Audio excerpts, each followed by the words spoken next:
clip. Guaranteed. The sword goes forward and he dies behind me. It's because sometimes when there is no bathroom. Toasters, this game is fun. Yaz. Yaz is fun. This is the urn. I believe it. I can feel it in my bone hole. I shouldn't have said that. There, we're going to get ready for NES Fest. We'll see you guys.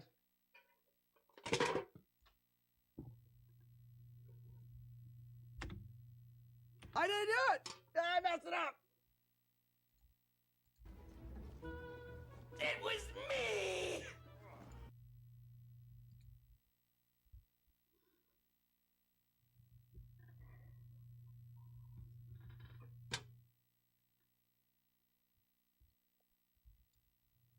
Sacrificational hurts my brain every time you say it. Sacrificational, sacrificational, sacrificational, sacrificational, sacrificational, sacrificational, sacrificational, sacrificational, sacrificational, sacrificational, sacrificational, sacrificational, sacrificational, sacrificational.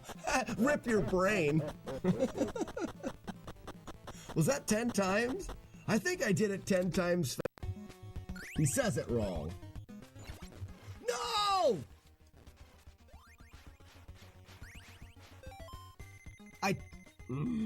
I thought for sure. Here we go. Keep analysis. I turned this.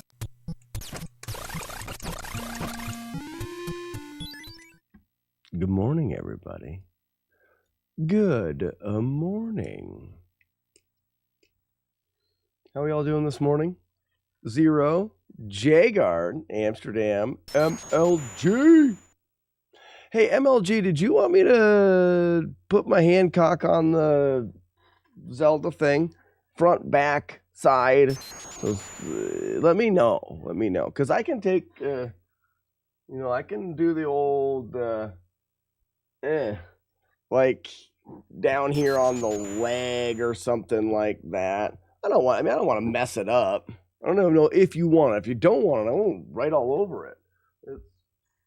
It's cool, and you may not want writing all over it. I don't want to be that guy.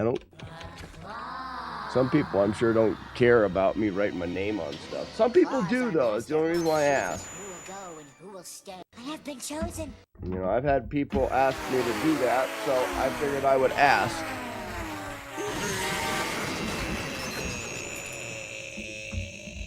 Some people are like, yeah, do that. And I'm like, okay, I will. And then other people are like, don't do that to my stuff. I don't care about your name on it. And I say, okay, and then I don't do it to their stuff. But let me know if you want me to do it to your stuff before I send it out.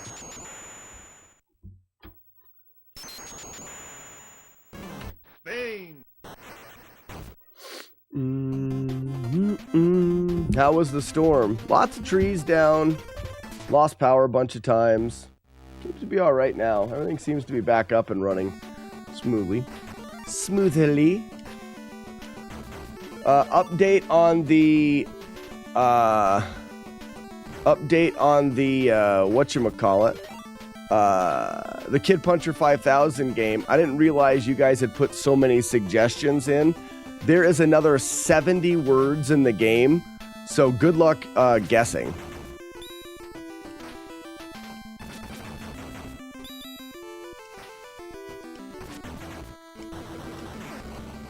Good luck guessing. Would be awesome. Okay, I'll put it in like, well, what side do you want it on? You know what I mean? I may have a white Sharpie. I can put it on the black back, or I can put it on the front.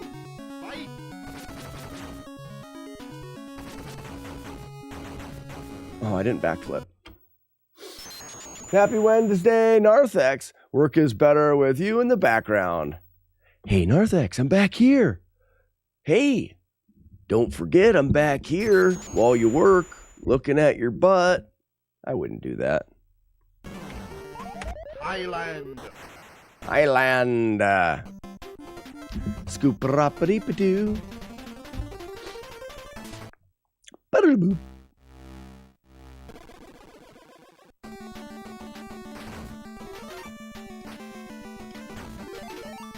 Stop looking at my ass. Not you, Lemon. Not looking at your butt. Morning, Neo. Whoops. Beep, beep, beep, beep, boop, boop, boop, boop, boop, boop, boop, boop, boop, boop. Didn't quite make it. They make silver Sharpies for signing dark colored items. Yeah, stuff like that.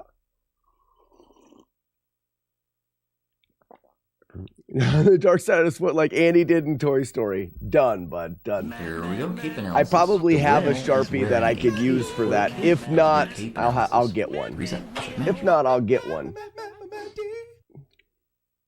Good morning, Matt D. Good morning. Just because there's 9 silky, fluffy, long, pretty tail.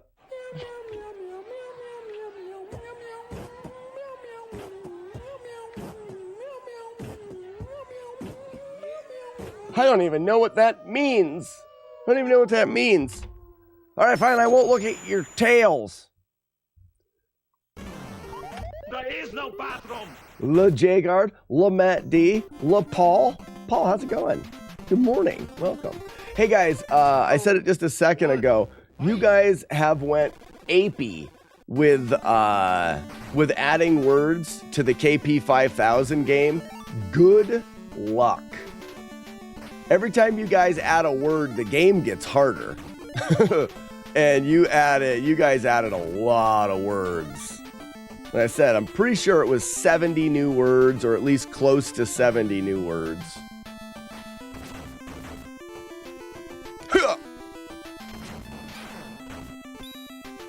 Oh, I did a backflip. Here, let's try one out. USSR.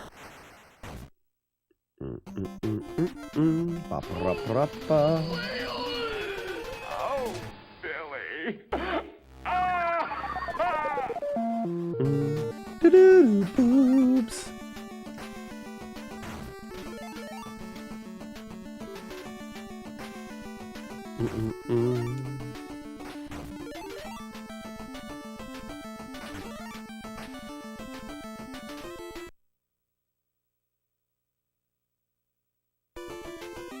What is the picture of? Be careful with pictures in the chat.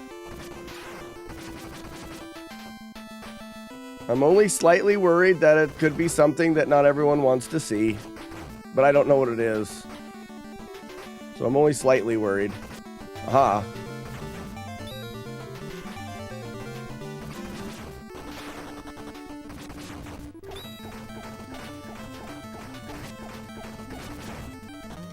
That guy was a hard fight. What's up, Mike? Good evening, Mike. I hope you have many an hour.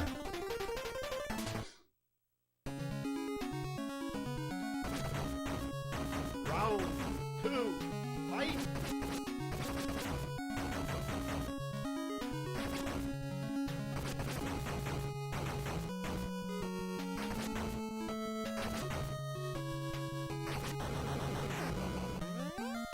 Still, Kid at Heart, you do a really good job of the rounds.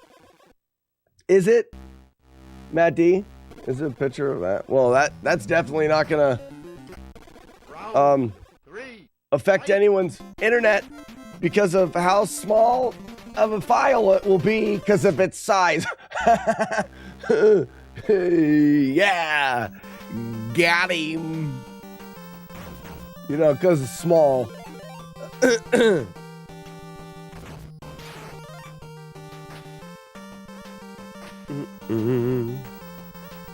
Beep ba-dee bee doo boop ba doo doo doo doo.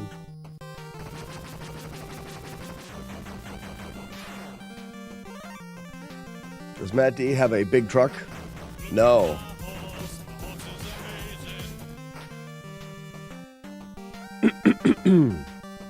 I have a small Volkswagen.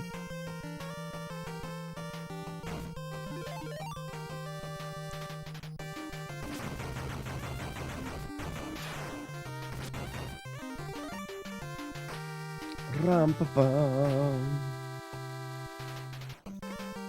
Bam-bam. Ba-da-da-da-da. Da-da-da-da-ba-da-da-boop. Ba-da-da-da-da-boop-boo. Ba-da-boop-boo. Did someone get that last, I don't think anybody did. You guys are not going to guess the words much anymore. Jagard did? Man. Unless you're Jagard. What was the word? Put it in chat. It wasn't golf. Golf rabbit? It wasn't golf rabbit.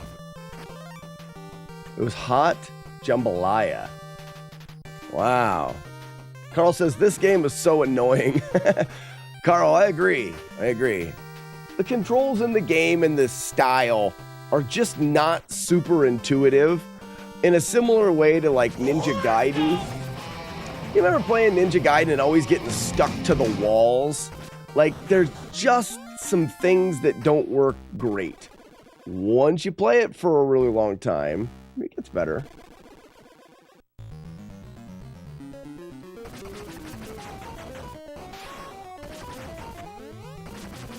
Can you tell Carl I said hi? Carl who?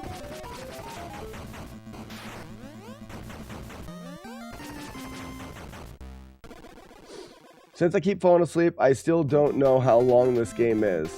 About 25 minutes. A little over 25 minutes if I get caught up chatting.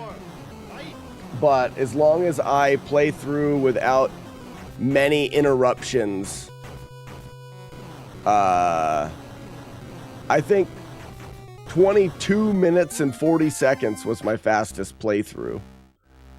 That may have been my 2-hit as well.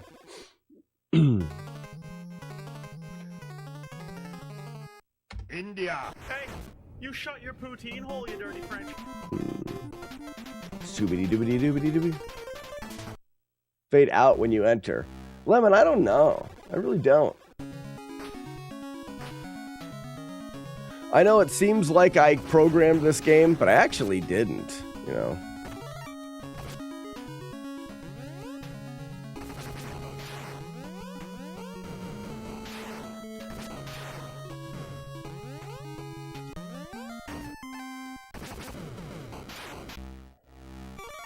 Oh, I saw that plant come up from the bottom and I thought for sure I had to jump. Actually, we're going to reset that. The whale is wearing a cape for a cape. That was a good cape Later, analysis. Matty. Later, Tater. Chuck says, what game is this? This game that we're playing here is called Street Fighter 2010. Taboo, thank you for the 11 months. And on porpoise. On porpoise? Really? You did it on a dolphin? No way. No way. Yes, why? Yes, why? So, you may be wondering, why is Slackenair putting a dirty, stinky cheat code into the game? Well, it's because I want to do full playthroughs of the game. And this game here, China. my goal is to beat the game without ever taking a hit. We've routed the game. I've been through it once with only taking 2 hits. I'm pretty close to being able to play through the game without taking damage. When you're playing through the game and you don't take any damage, you always keep your upgrades, similar to a game that you may be more familiar with, like Contra, where you can upgrade your character and he has a better shot or does more damage. In this game, your shot is longer when your character is all the way upgraded. Your shot goes farther across the screen. Well, my strategies that I use in this, especially for some of the later enemies, require a shot that goes all the way across the screen. And in a no damage playthrough, I will have that. So to practice those strategies, I put a Game Genie code in that allows me to not lose my power-ups. If I get hit and I lose my power-ups, then the run doesn't count because I got hit and my goal is a no-hit run. if I get a no-hit run, then the Game Genie code didn't affect anything. So that's the reason why I use it. It allows for more efficient practice of the game. And like I said, if I do a full playthrough where I don't take any damage, then the code didn't affect the game anyways. So it's best for both worlds. Better practice and doesn't invalidate the playthrough. Round 2, fight! Yeah, we're not playing Metroid anymore, so length does in fact matter.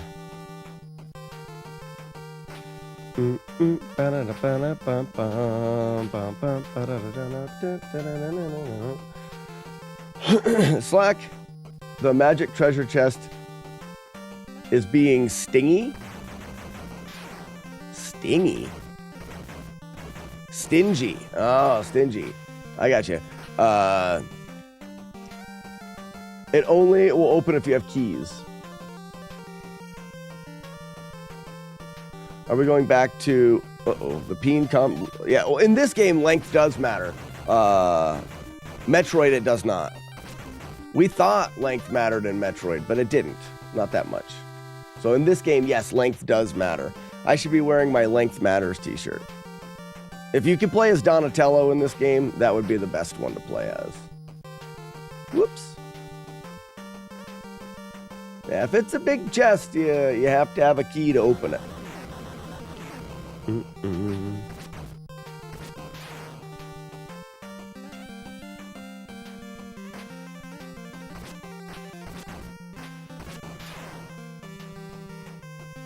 Be-do-do.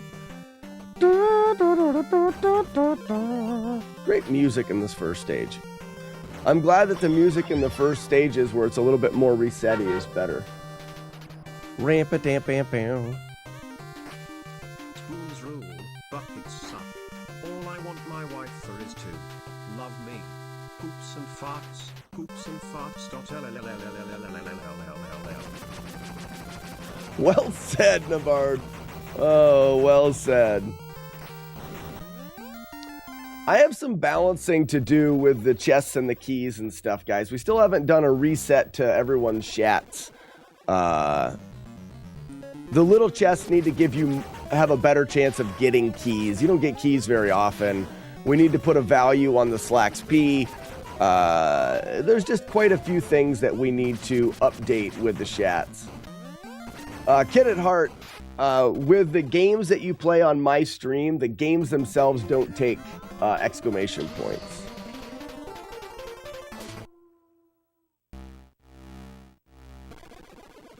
Hype Train. Julie Calf with a gift sub to Lemon Kitsune.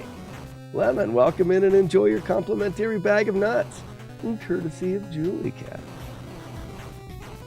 Julie Cat, your name was put into the Kid Puncher 5000 game, but I did add the exclamation point, so look out for that, Julie Cat.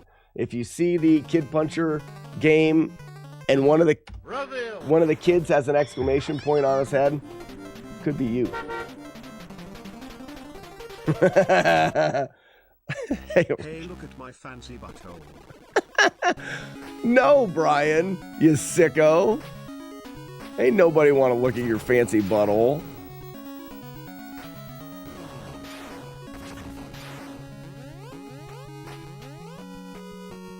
Oof.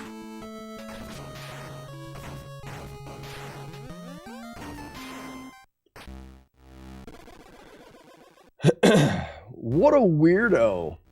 Stinking Brian.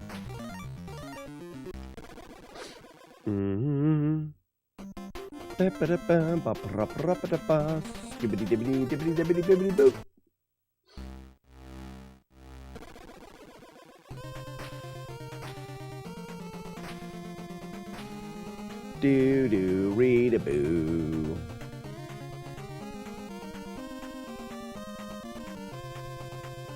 You know, I never thought about ending the lives of these floaty things.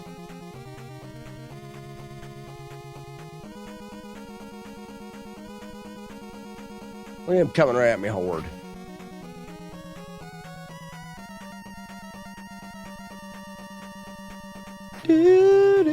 What?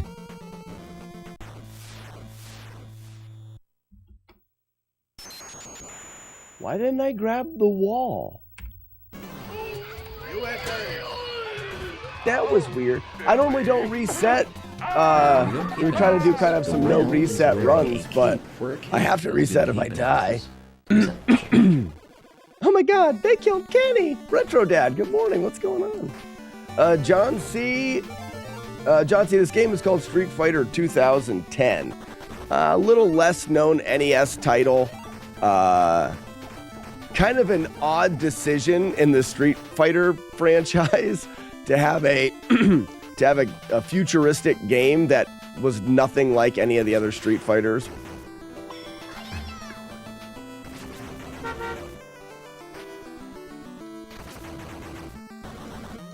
Good morning, and a reminder, make sure you're doing regular backball self-exams. Backball cancer is a leading killer of spacefaring Street Fighter in the 2010s. Oh, he threw immediately. Oh, I'm trying to do non-reset runs. Sorry, I'm just in the habit of resetting at that boss. Just a habit. Because my end goal is to beat the game without taking any damage. Eventually, we're going to get into really... I've got my sound down too far. Round 1. Eventually, we're going to get into some really reset-y scenarios where pretty much any time we take damage, we'll have to reset.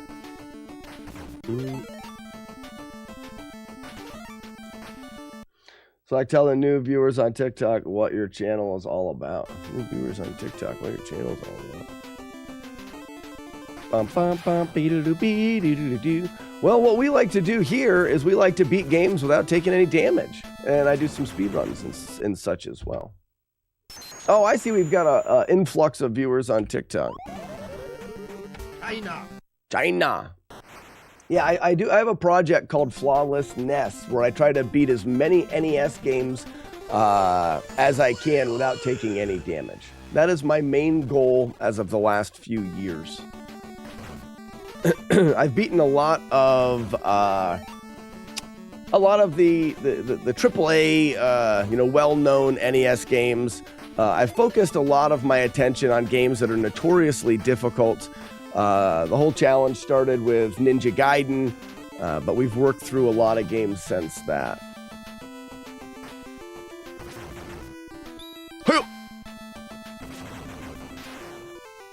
Oh crap, went the wrong way.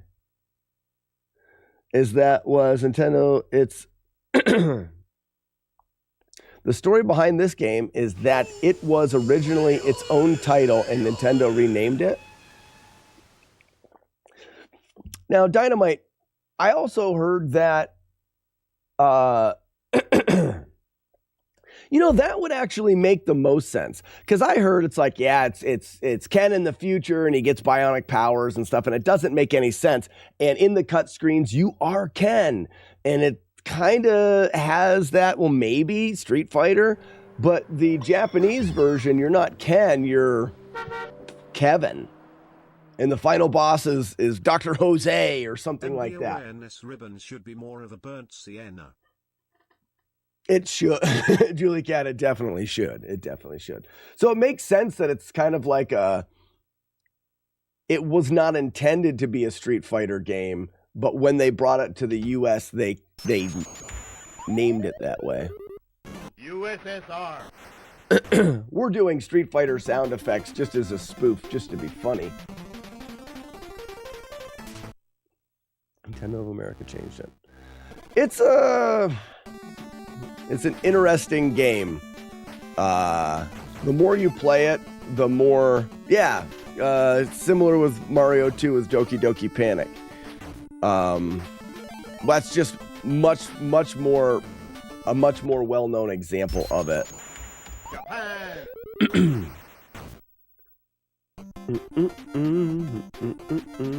Whoa, Rygar damageless?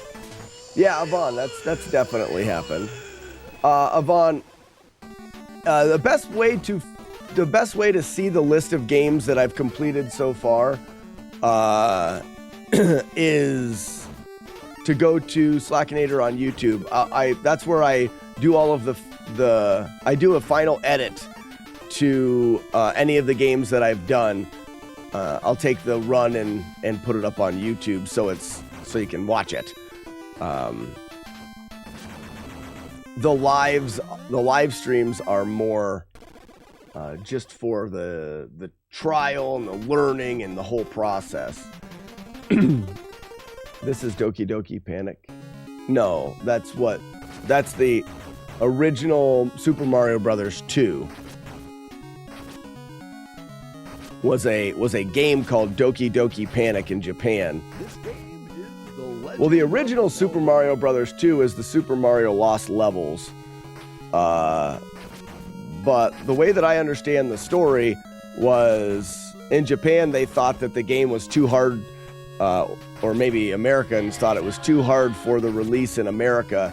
So instead of releasing Lost Levels, which was much more difficult, they reskinned an existing Japanese game called Doki Doki Panic, and that's why you get such a unique video game in Doki or in Super Mario Brothers 2 in comparison to the rest of the series. Mm-hmm. Ba, ba, ba, ba, ba, ba. Broop, broop. Oh, I was looking at the chat. I don't know. I got to finish a level or finish a run, so we're going to keep going through. Dynamite. Yeah, I like Super Mario 2. I did. Here we go. Cape analysis. The win is wearing a cape. Cape analysis. I did a no damage playthrough of each of the Mario games. I get a little bit of backlash because my project in no damage.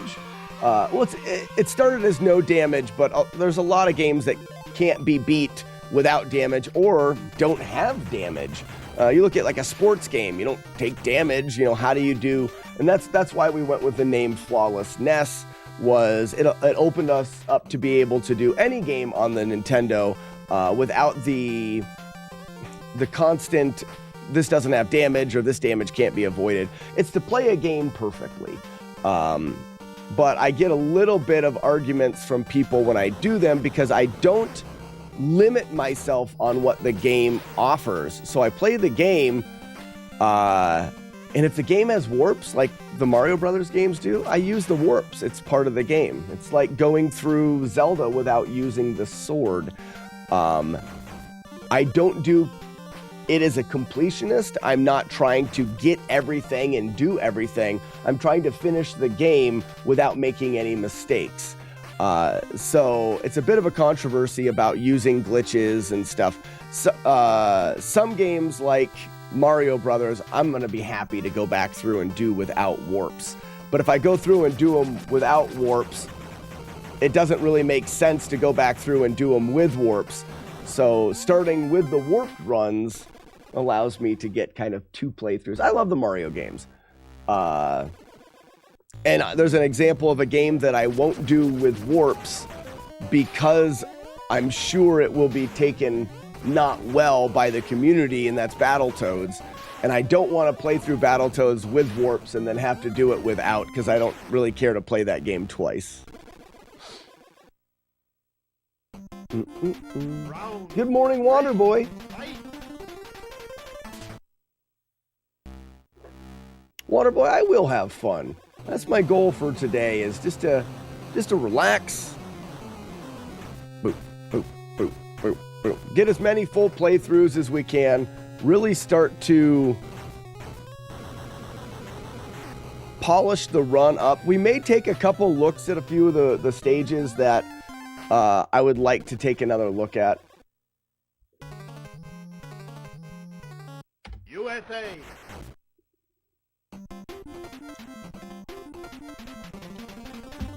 Dynamite, Battletoads is awesome, but unnecessarily hard. There are some spots in Battletoads. I feel like Battletoads is not balanced very well. There's two parts of Battletoads. One is I don't feel like it was balanced very well. And then the other one was I feel like Battletoads had so many different aspects to it. You didn't just learn one thing. Here's a good example. In Mario, you run, you jump on top of things, you bang on the bottoms of blocks. There's not a whole lot that changes. The environment changes, but you interact with it in a very similar way. Battletoads has many levels of the way that you play it. So there was a lot more to learn. There was a lot more to get used to. There was just a lot more going on in Battletoads in comparison to other games, which already put it up a little bit higher in what it takes to beat it. And then you add in a couple spots that were just unnecessarily difficult, just like you said. And in that combination, because I think that there's games out there that have just as hard of things as Battletoads did, but were done in a way that didn't make them seem quite as hard. Like when you think about the what's it called, the third part there, where you're racing on the speeder in Battletoads, that's notoriously difficult there, the speed part of it.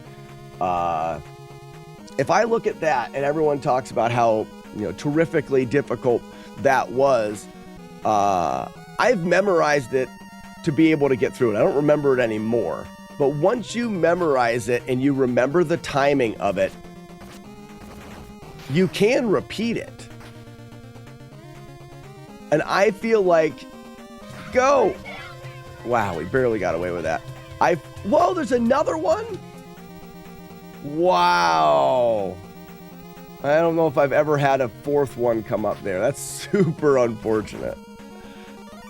We're going to want to look at, let's take a deep dive into this stage today. I reset way too many times here. Maybe we can start to understand a little bit of what causes those enemies to spawn in. Maybe there's a way of controlling it with other enemies or locations or something. Really a tricky one there. But if I take that section of Battletoads and I compare it, I think fighting Mike Tyson is harder. I think there's parts of Mike Tyson's Punch-Out that take just as much practice and are just as hard as that section.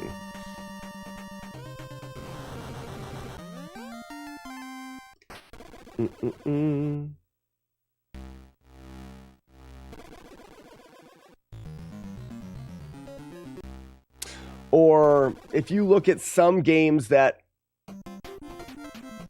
the spawning is so erratic, and there's no learning that you can do to get better. There's one kill. I'm gonna get hit again. Bad jump, and again. That's all it takes. Here we go, cape analysis. The whale is wearing a cape for a cape. That was a good cape analysis. Reset, check match. Ooh, I thought I would have got him with the back balls. This is just terrible.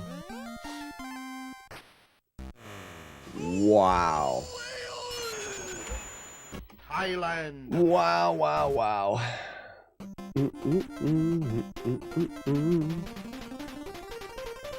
There's a glitch that I found for that room. That room is one of the most difficult in the game to do without taking any hits. Because, in my opinion, because of the amount of different things that are happening. You have two different enemies that act differently. You've got different walls that you can climb on.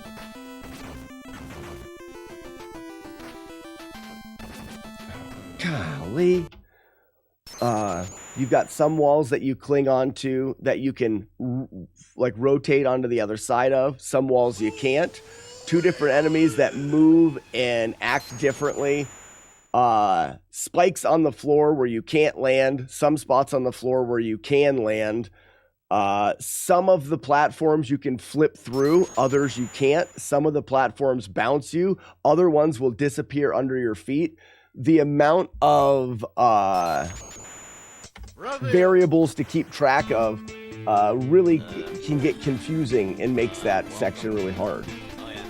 Did you get a walkathon total yet? Not all of the, Courtney, not all of the pledges are in. Guys, you'll notice that the pledge banner still scrolls. I went through very quickly and checked Streamlab donations. If I received a Streamlab donation from you that I noticed that said, you know, pledge or whatever, I've eliminated your name from the scroll. If your name is still on the scroll, I don't have you marked off yet. I'm not saying that you didn't pay your pledge amount. I'm just saying that I didn't see it. So if you see this scroll come up and your name is on it and you've done your pledge, throw me a whisper or something and being like, you know, this is what I did, and, you know, this is a pledge, and I'll mark you off the list. It's a little bit tricky to keep track of that for the pledges. Bump bump bump bump bump bump bump bump bump bump doo doo doo doo doo doo doo doo doo doo.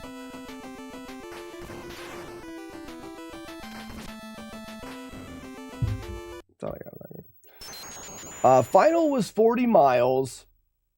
And if all the pledges come in, it's going to be hard to get an exact amount. And the best way for me to get the closest amount is if you watch the VOD, I think we're just over $4,500 when I hit 40 miles. And that's not 100% accurate, but it's going to be about as accurate as we're going to get, I think. Then some of the pledges started coming in, so then the number gets a little bit skewed there. Skewed. Which is absolutely insane.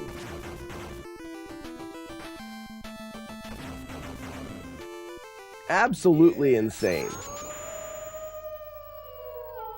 Scarpup, $20. Was that pledge amount? For the walkathon pledge. Good job, dude. Thank you, Scarpup. So I can come into here, and I've got my list, and Scar is right there, and bam. Scar, we've got you down, bud. Thank you so much. Save. I couldn't, guys, there is just no words. India. Last year, I think we raised around $3,000, and I was blown away at last year. So to increase it to 4,500, I just don't know what to say. Besides, thank you guys for doing that. I say it. I say it often, but maybe I don't say it often enough. I started streaming and doing these gaming challenges and stuff on my own for my own reasons. And now I can confidently say that not only do I not do it for just me, gross, but I wouldn't do it if it wasn't for the chat. And then on top of that, I couldn't do it if it wasn't for the chat. You guys fund the stream. And it's because of you guys that I continue to do it every day. No words, but let's keep talking. You should have known when I said no words, I was full of it.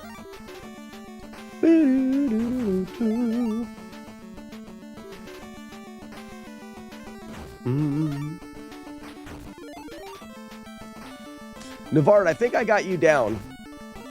I'm pretty sure I saw that you sent yours in. Like I said, just wait for that scroll to happen.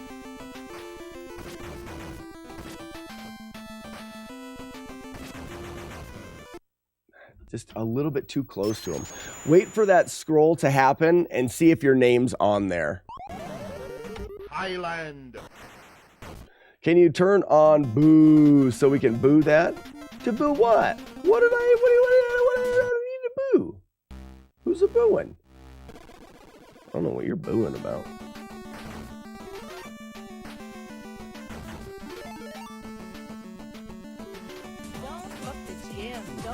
Just dump it up your dump it.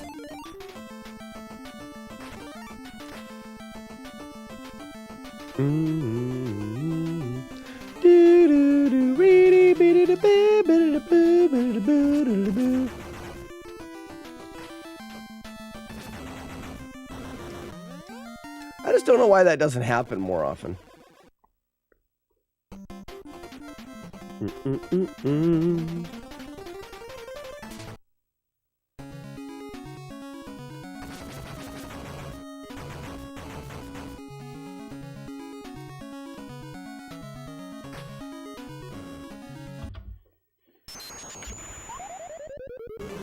USA. Beginning of this game is becoming very resetty. Oh, the timer's not going. Becoming very, very resetty. So I would like to touch a little bit again on the idea of TikTok versus Twitter or Twitch today. RetroDad, and I really appreciate RetroDad dropped in the TikTok chat. Hey Slack, you know, better tell everybody what's going on because I had a big influx of people on TikTok.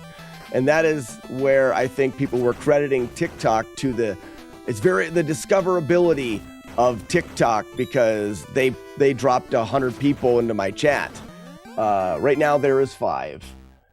And maybe I didn't engage well with the people that came in on TikTok. And that could be possibly it.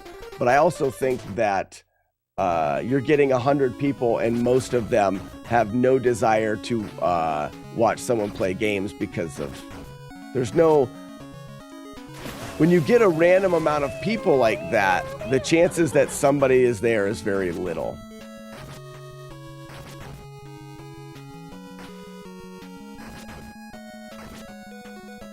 It's very exciting to see a lot of people in your It's very exciting to see a lot of people in your chat, but that number, in my experience in the last 5 years plus of streaming, that number doesn't really mean that. It doesn't mean what you think it may mean. It's inconceivable. You know, we keep looking at that number, but it doesn't mean what you think it means. If that makes sense at all. If that makes sense at all.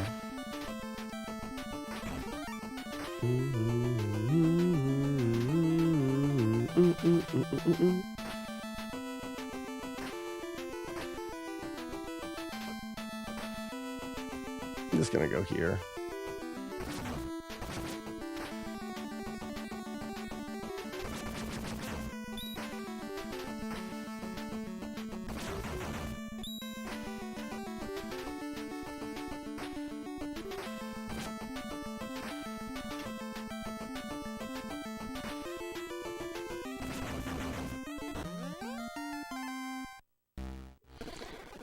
It is quality of the Tic Tac converts, not the quantity. Right. Right. And I would say that from my experience, I guess maybe I'm just going to be repeating what I said yesterday so we don't have to talk about it.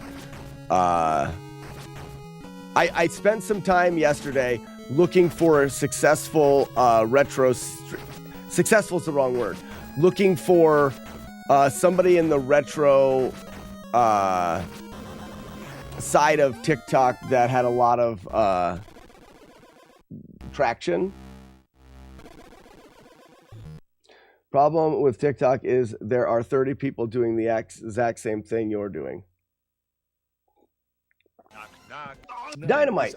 Well, I agree, but to disagree a little bit, I don't think that there's anybody out there that's beating the games that I'm beating without damage. But to your point, there's 30 people playing retro games and playing them in a number of different ways and in just as creative ways as well, whether it's speed running and stuff like that.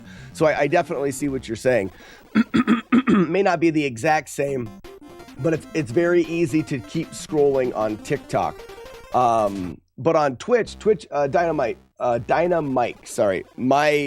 I've been streaming on Twitch for quite a few years, and that's whoa, not good.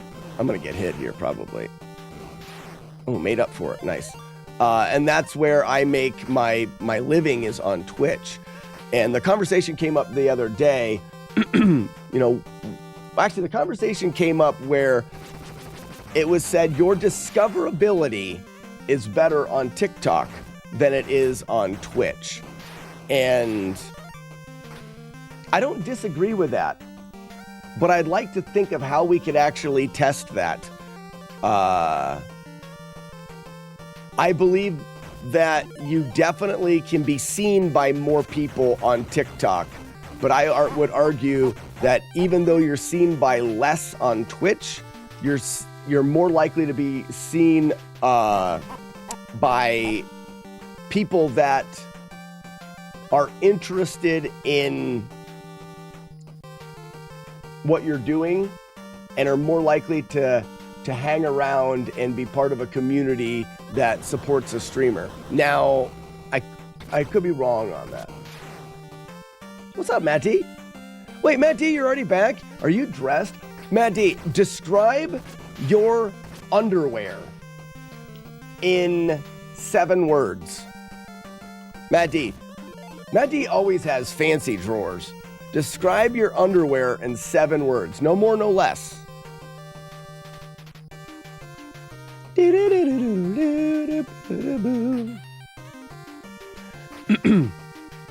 And I don't know about retro. I'm very curious to this idea of TikTok versus Twitch.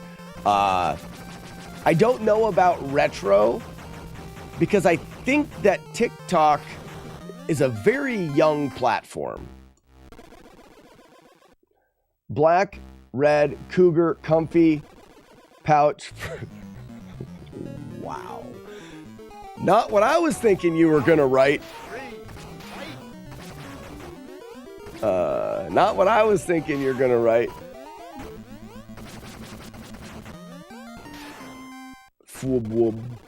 But if you're not playing what people want to see or are familiar with, it's easier to swipe to the next. Yeah. And I think, Dynamite, I think that on TikTok, people are much, much more likely to swipe through and just kind of peruse different content at any given time. And people that are on Twitch are more likely to say, I want to find something to watch and then watch that and kind of put it on the background. Not saying that one doesn't happen in either scenario. I'm just saying statistically, your odds are better on one than the other.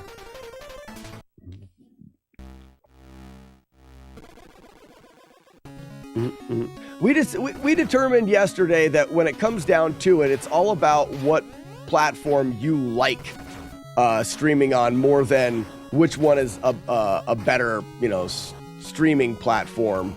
It's all about what you like, really, and what you're comfortable with.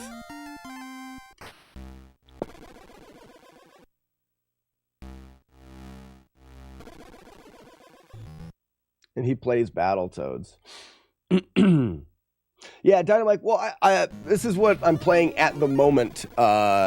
In fact, I may be playing Battletoads next. How much Battletoads do you want to see? Mechanic Mike says, I'm not wanting to learn another... Yeah, and there's arguments for either side. I mean, obviously. Rough Face, how we doing? Just jumping in. What game is this? Looks fun. This game is pretty fun. It's Street Fighter 2010. I would say it's got a bit of a learning curve. And not the best game design, but it is overall a fun game to play. But pretty difficult as a casual playthrough. I don't think I can get away from these guys. All right, I did.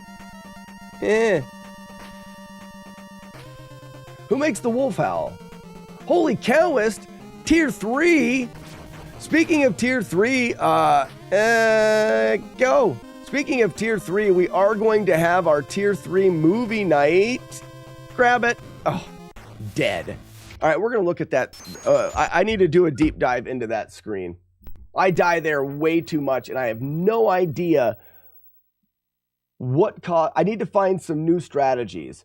Whether it is... I can't backflip off of vines, so I have no iframes for backflips. I really got to think of something for that. Twitch is awesome, but I get on there when I want to watch competitive play. Okay. And you do see a lot of speedrunners and stuff like that, especially in the retro side on Twitch. There's definitely a lot of variety streamers and casual players as well.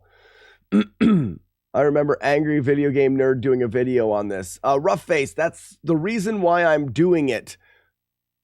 The reason why I'm doing it is because of the AVGN top 10 hardest games. And that's what I'm working through. Tournaments and whatnot. Okay, yeah, they do. There's a lot of that. What time for movie night? I'd like to start movie nights a little bit earlier. So I'm thinking like 6 or 7 on Friday. We need time for happy hour shenanigans. Okay, so I'm jumping through to this. This here, I'd like to actually spawn both below. But then I get caught and then I unload. So it doesn't really matter. We're going to do some theory crafting on what we can do.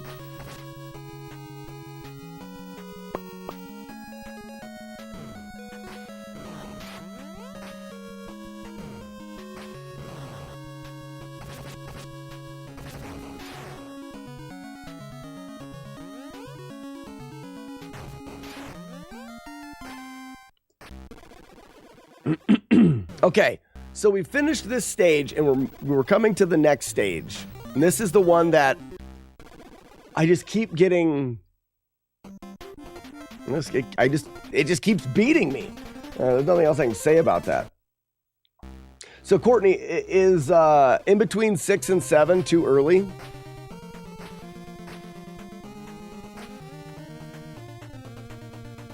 So what if I kill everything? Do these enemies take up any spots? Is this going to...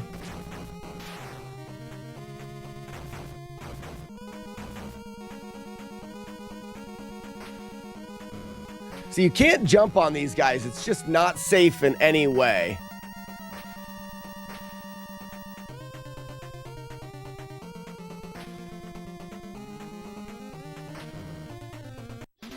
Let's start again.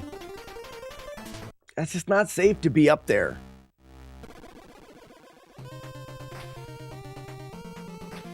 It's like a glitch through the floor or something. So my go-to is to stay up on the right side.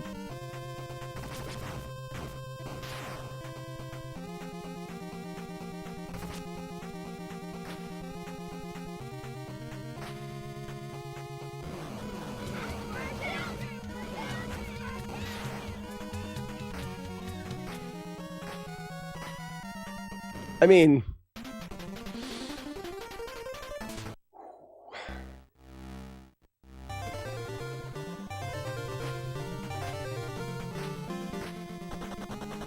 Who was it? Paul with back balls. Good job, Paul.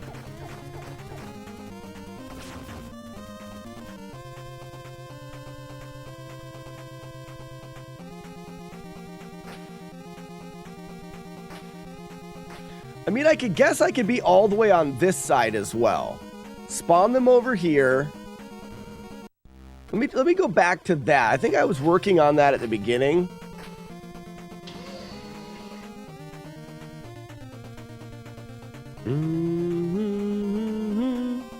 So nothing spawns here. So what I do here doesn't really matter. And I can climb up to this spot or that spot over there. Let me save it right here. But the thing is, I'm going to get the same spawns. Nice. I don't think anything will spawn here either. That sounds like Ricola. Rissa. How we doing, Rissa? Welcome. So I can do this and... How many of these? Wait a second. What if I do that? and I get on top here, I'm going to be able to get on top of this every time, no matter what. And then...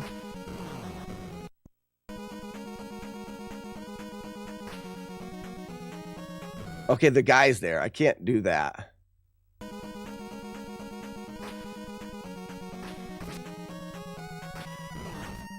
So it takes more than one hit for them.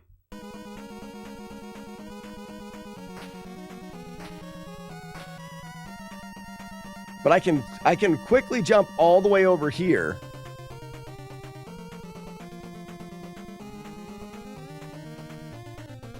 And use this to go up and down to avoid them.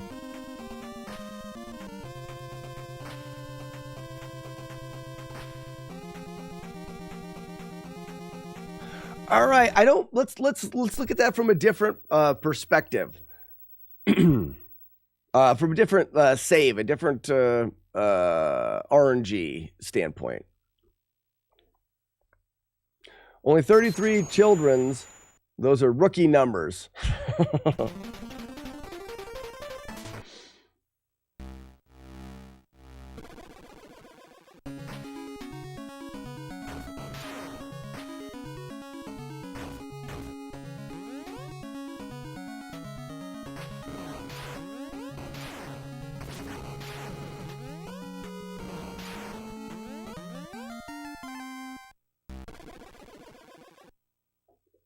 So we go all the way over to the left until we climb up on top of that. And then from there, we're going to go all the way over to the right, trying to climb up into the very, very tippity top right corner.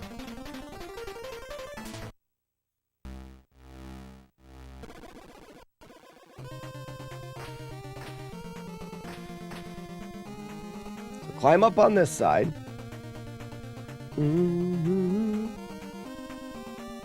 The brother man. Thank you for looking live. TikTok live. TikTok live. How is the no-hit practice going? It's going pretty good. I'm just taking another, Rob, every once in a while I like to take a bit of a deep dive into one particular thing that's happening. So we let these guys get close, and then we're going to quickly go over to the other side as fast as we can.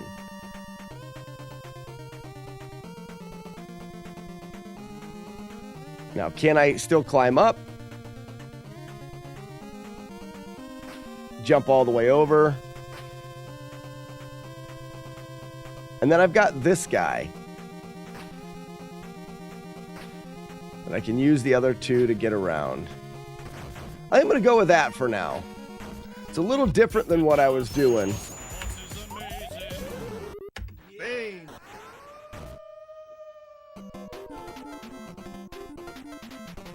Metals for 12 months? That's a year. Metals, that is a full year. Congratulations. Wow, that is an achievement in itself to not get annoyed enough by me after a year to leave. Good job. That's quite the accomplishment.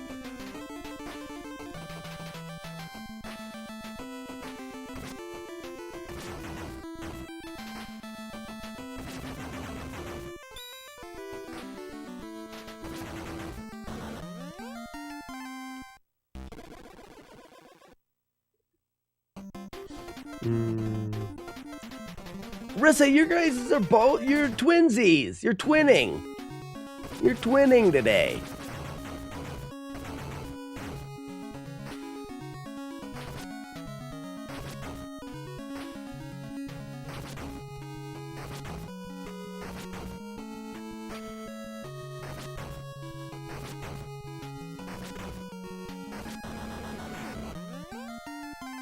Fwob wob, fwob wob, fwob wob.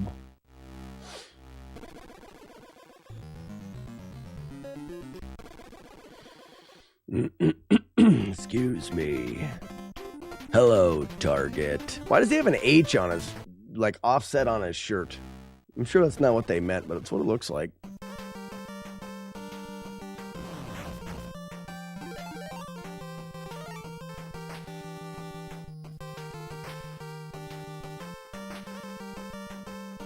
I'm gonna work up a fart here. Got him. Got him.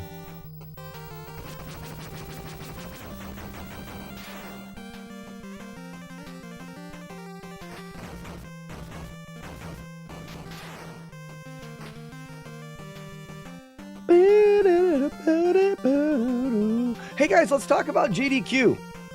So, I will be in Pittsburgh at the GDQ event, though I won't actually be in the GDQ area, because I'm only going to be there for a few hours, and I'm not buying a ticket just to be there for a few hours. But I am going to be at the hotel that night, and that is the night of Thursday. They don't go until you get by them. That's interesting. I didn't know that. That is the night next Thursday. So I'm going to go down next Thursday and be there next Thursday and Friday. So there will be no stream on those days for next week. It's my one like little vacation after the walkathon. I may do some updates and stuff while I'm there. I don't know exactly what's going on. But my plan is to get there on Thursday and hang out, probably just jump around from people's hotel rooms and just visit with some people Thursday afternoon. And then I'm going to a dinner Thursday night, and then we'll be back to the hotel for hanging out into the wee hours of the morning. But I'll be leaving after breakfast in the morning. Do we meet at the lobby? Yeah, or no, the lobby, or if we can always meet in somebody's room and hang out and do whatever. Do you know oats? I do not know oats. Do not know oats.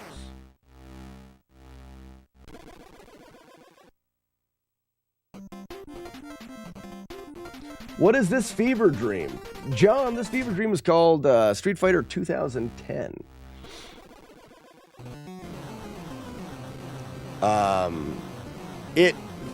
From my understanding now, Street Fighter 2010 was a game developed under a different name and story in Japan, and then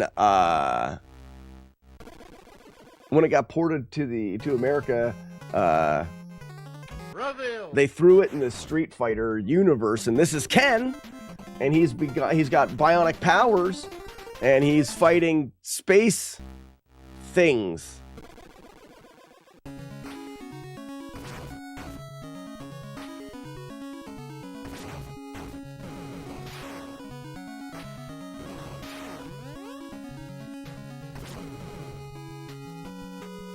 Wow! I'm pressing buttons and the buttons aren't being pressed. Said the person because he wasn't good at video games. There we go. Die, space things!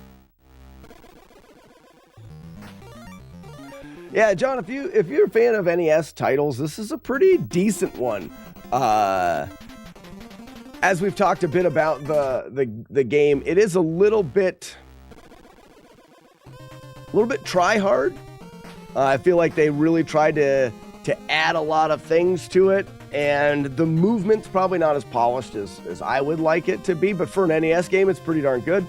Especially once you play it for a while and you have a decent understanding of how to move the character around, it gets better. But you can cling and jump onto things, but it's not intuitive. But the more you cling and jump and do things, the better it feels.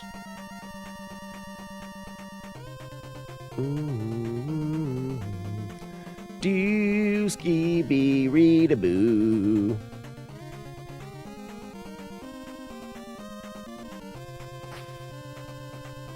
That's what she said. I kind of like that huge backflip off of there. So the new strategy has already got us through this stage here. So far. I can get stuck there. John, also, since you're new to the stream, I've got an ongoing project that I call FlawlessNES, and that's what you can expect to see here is NES games beaten to perfection.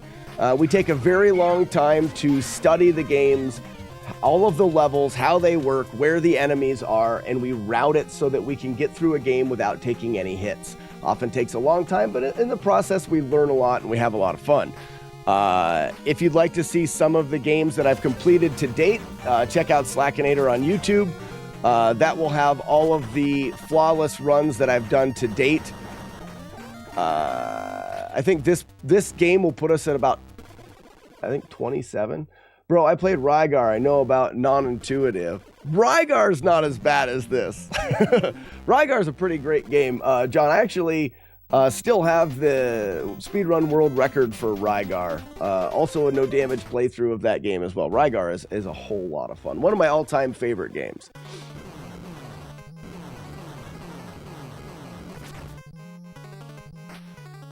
I'm just getting out of here now because the game's being dumb. Yeah. Yep. Stupid game. Fall through. Wait, can I see? And that's the thing. I can't. Oh, I can flip through. Now there's spikes. Sure. Yep. I can flip through those. There was maybe when they're breaking, you can't. That's dumb.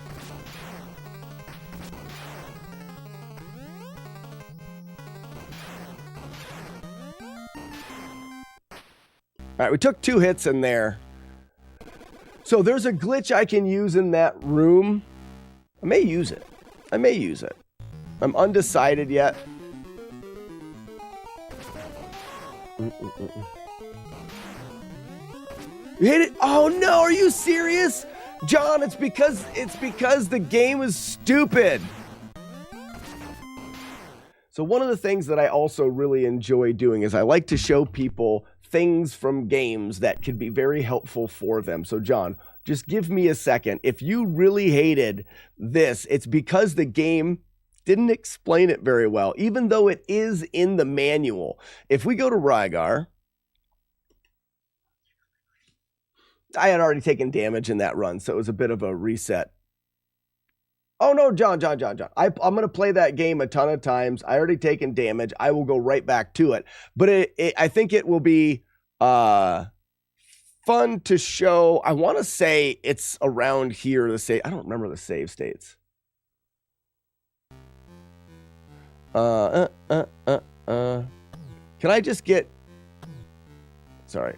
I want to see where I'm at. I don't even have what I want. There's definitely a save state here that has a maxed out character. So I use save states to practice the games, but when I go to play through them, speaking of Rygar, when I go to play through them, I like to do all my playthroughs I still use the original console in a CRT. I'm just a nostalgic nerd. Games. We've got Rygar here. So maybe it's down here. I feel like it was the second save from one of them.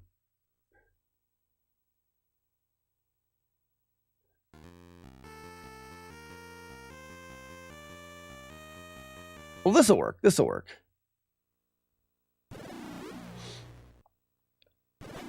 Well, maybe trying to think of the best way to get there now. Because best way to get by this ball. I don't want to have to fight this guy. This guy's such a jerk.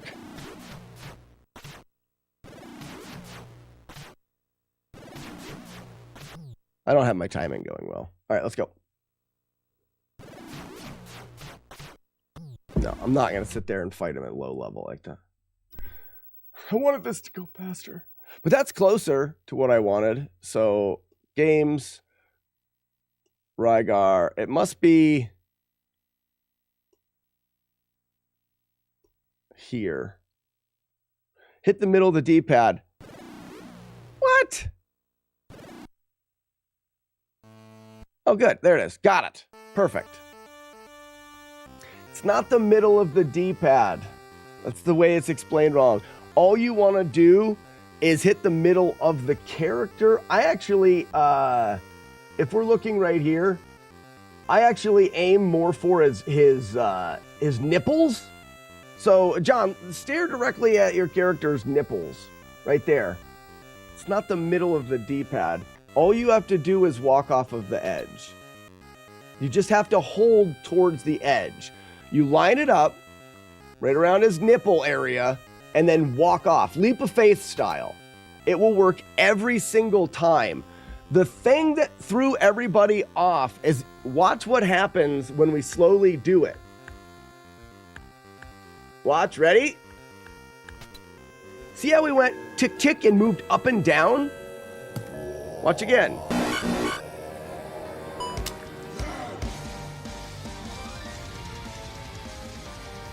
Look at those nipples. Look at them, John. That's what I'm saying. Stare directly at them. But ready? As soon as I tap far enough to click onto it, he's going to go up and down on his own. And then it's all the way down here. Visually, it makes no sense. And what happens is you'll hold left and you'll see the character go up and you'll go shit and you hold down. Like, this does not make any sense the way he grabs it. It feels wrong, and it has led people for years to do this and like try to attach and fall. You don't do that.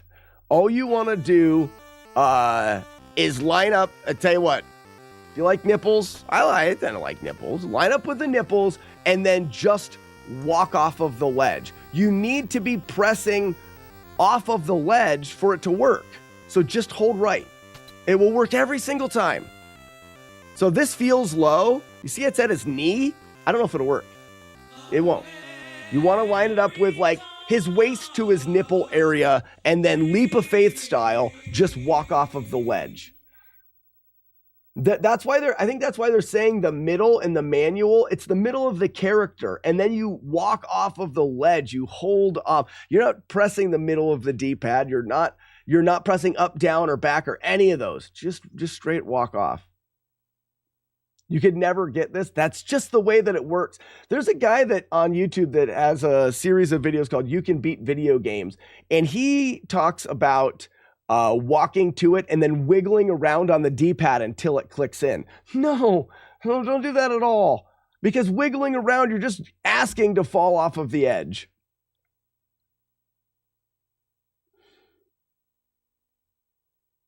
One of your favorite NES titles?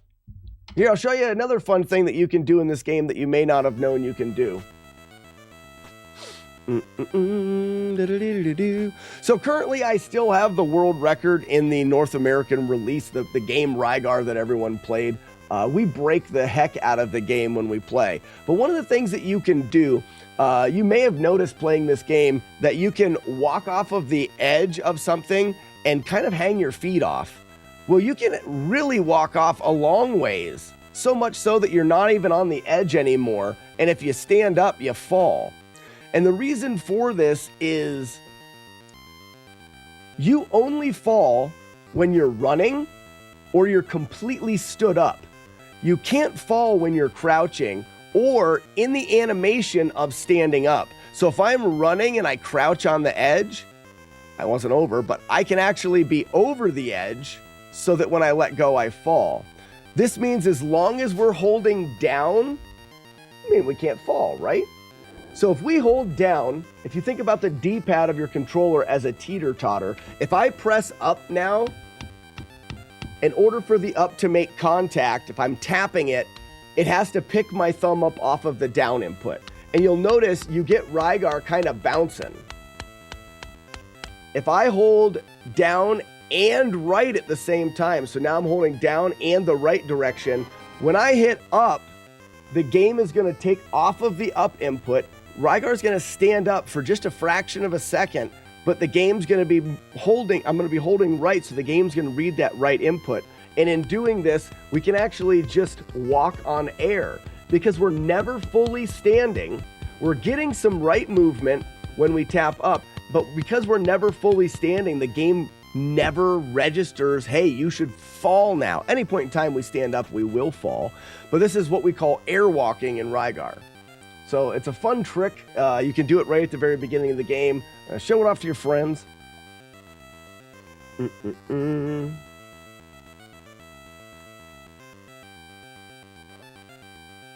What's up? Mikey Loves Retro. This guy knows some stuff about Rygar.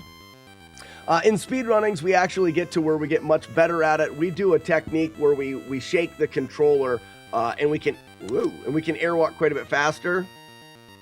It's less consistent and more precise, but it's faster, so it is the go-to for speedrunners. But if you want to do it just holding down and right and tapping the up buttons does work. It's just a bit slower. Tyler says, how have I never seen this game?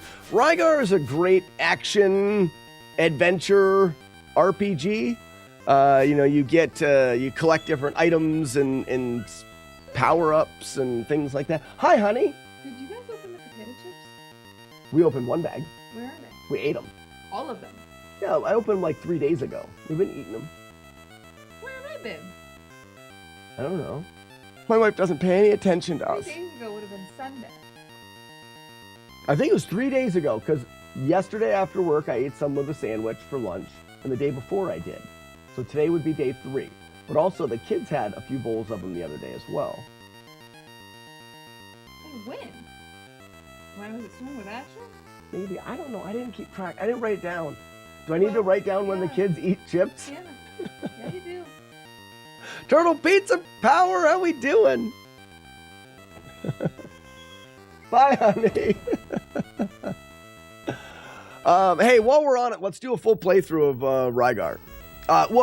So a full playthrough of this game, if you're not using any glitches, takes about 25 minutes, depending on how safe you want to be.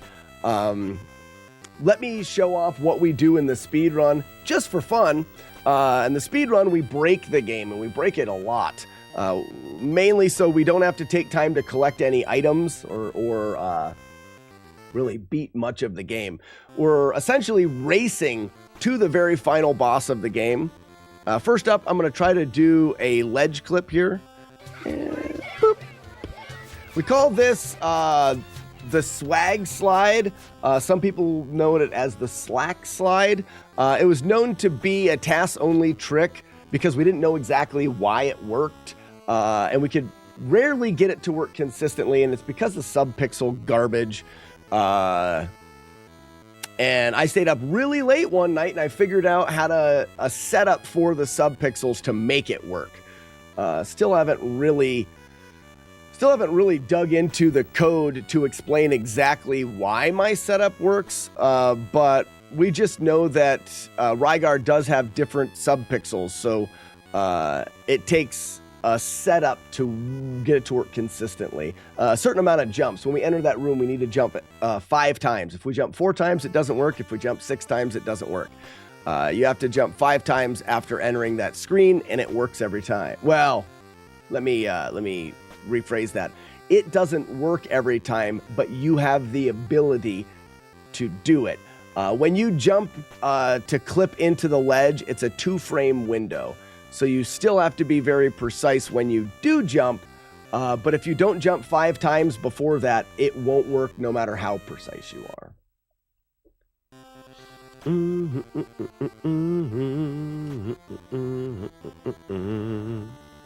So this is the first time you're going to see an airwalk in the playthrough. Whoa, that was a really silly thing to do. Let's see if I can do it first try.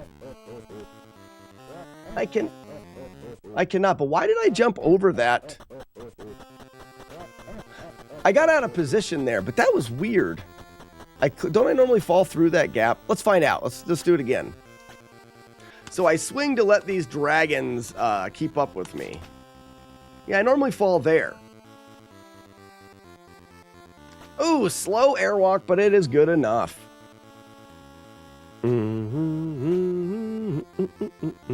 Years ago, that would have been a really fast airwalk, but we've gotten so much better at it over the years that really wasn't too good.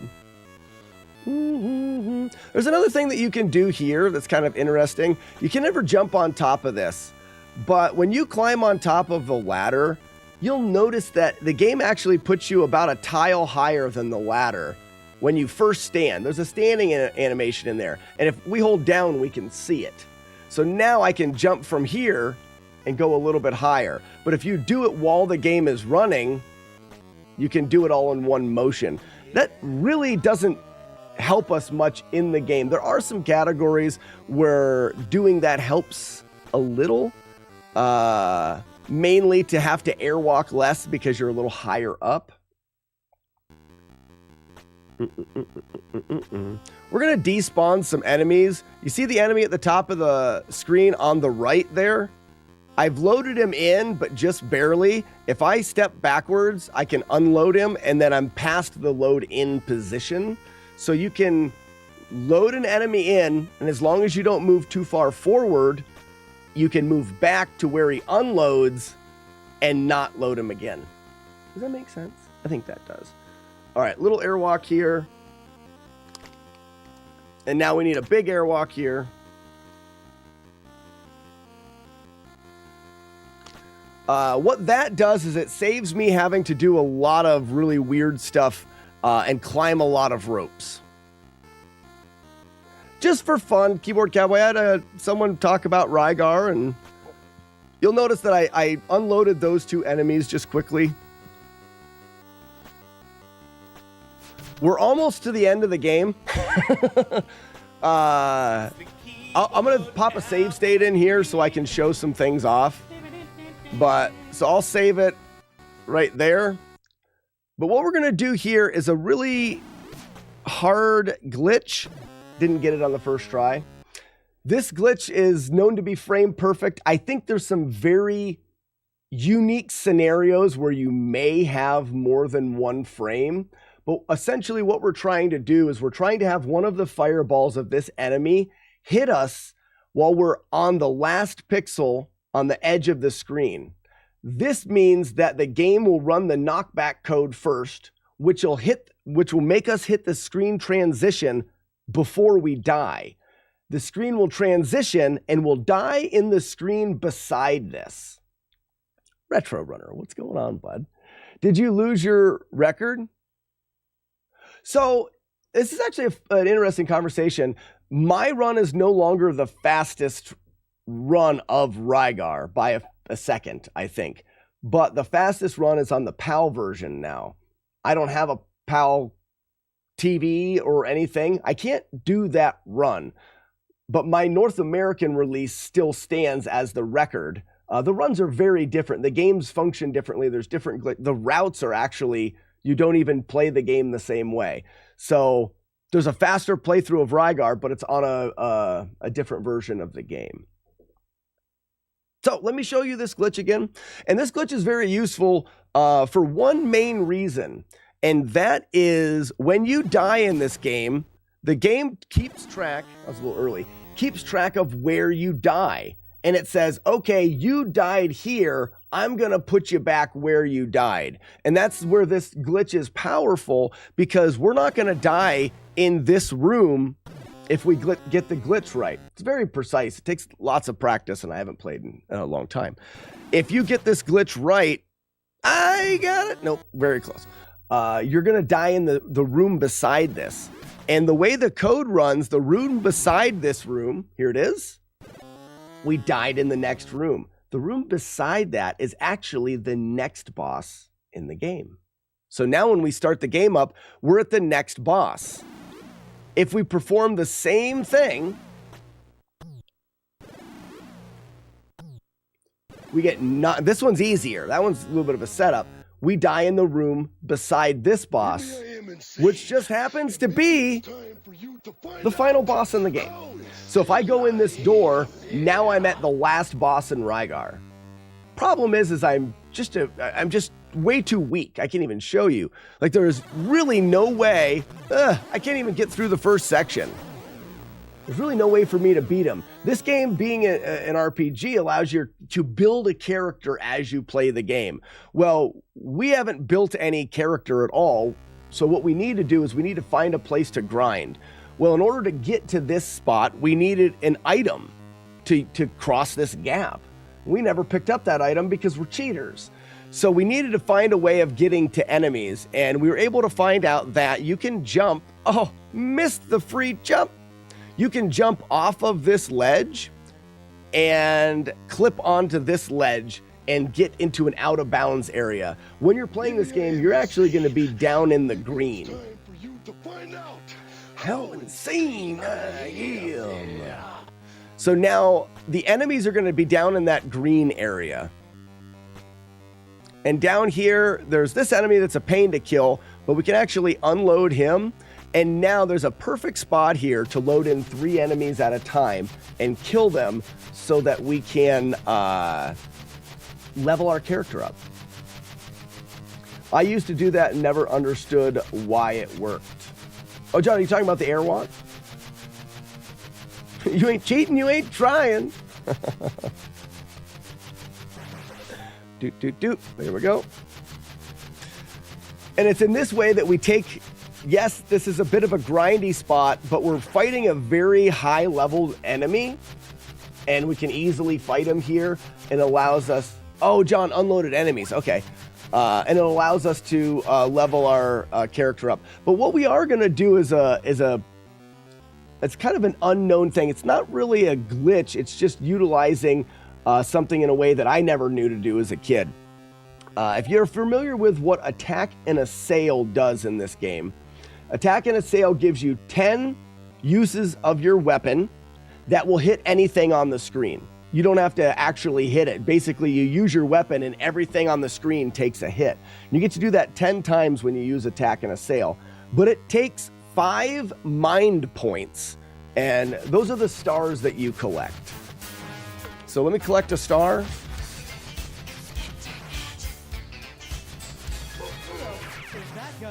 There's 3 stars right there. You can get stars in 1 packs or 3 packs. So right now I've collected 3 stars, and you can see them over there. But attack and assail takes 5 stars, so I need to collect more. Once I get 5 stars, I'll be able to use that and attack the boss 10 times without ever having to get near him. And that could be really, really helpful. But what would be more helpful is if we could use it more than once. The problem with using attack and assail more than once is, and you'll see here in a second, that I can only, oh, another 3-pack, very nice. I can only hold 7. Right here.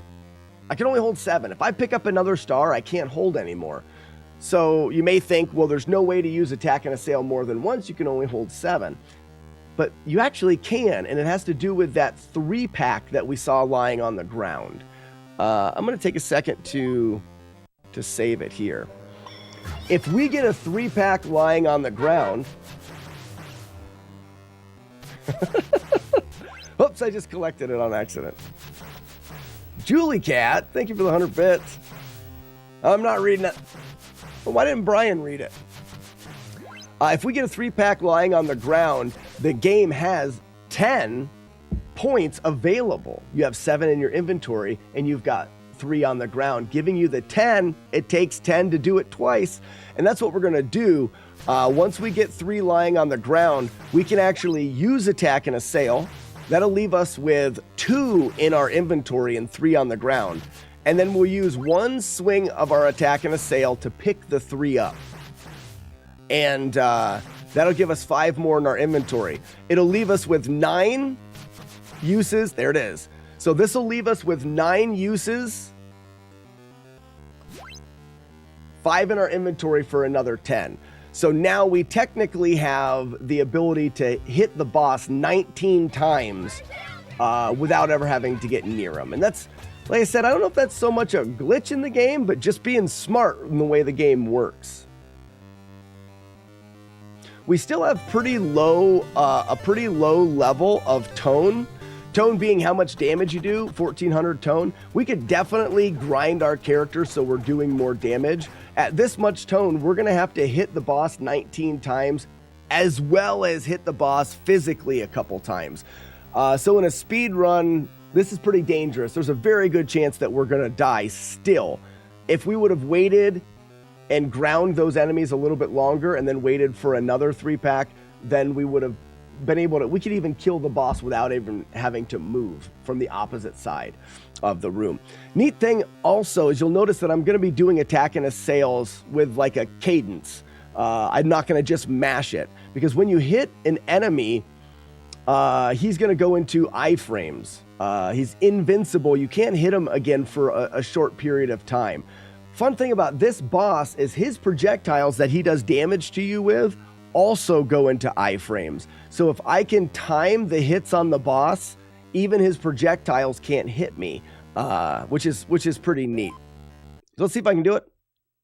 1, 2, 3, 4, 5, 6, 7, 8, 9. We'll use attack and assail again. 1, 2, 3, 4, 5, 6, 7, 8, 9, 10. And we got him. And that is the quickest way.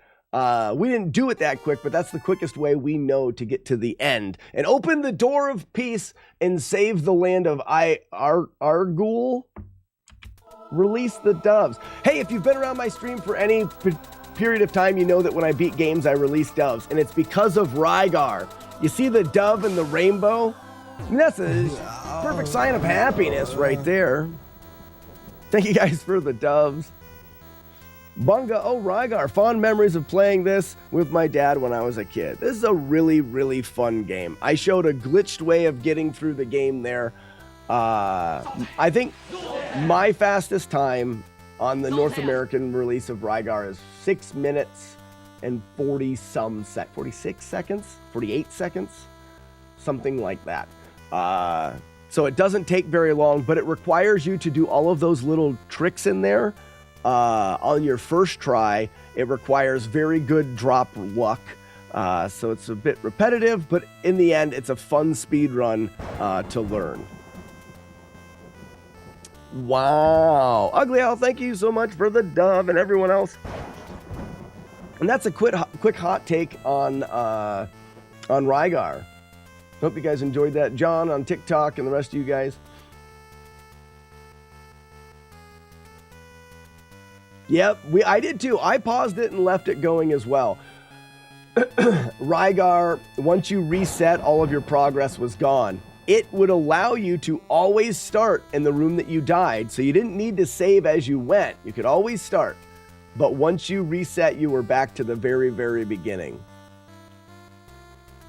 Where's the bat toast? Did it not go? We didn't get bat toast?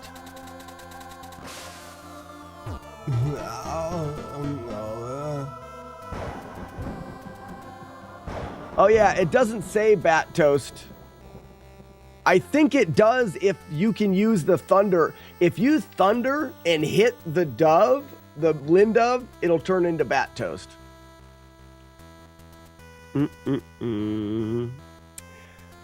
John, there are so many levels of stupidity on my live stream. I've been live streaming on Twitch for over 5 years. Yes, that is Ozzy. If you've ever watched the retro player Arcus, when he played Batman, when he died in Batman, he would say bat toast because it goes da da da da da da da, and he would go da da da da bat toast. It's just what he did. So when I learned the speed run of Batman as well as I did a no damage playthrough of Batman. When I was doing that, I would release doves, and instead for that game, we released bats. When you killed the final bat, Ozzy would come up, and because Ozzy Osbourne is notorious for biting the head of a bat, we had Ozzy come up and we wanted him to bite the head of the bat off. But we also layered that silliness with Arcus, who says bat toast. So when you zap the bat with lightning, it turns into toast with the bat burnt onto it. And then Ozzy picks up that toast and bites the head of the bat off of the bat toast. We are children. We are children. Bunga says, Rygar, Jaws, Jackal, Contra, Castlevania, Blades of Steel, Ghostbusters 2, and Karate Kid. Those were your games back in the day? I've played, I've learned the speed run of Rygar, Jaws, and Castlevania. and Karate Kid.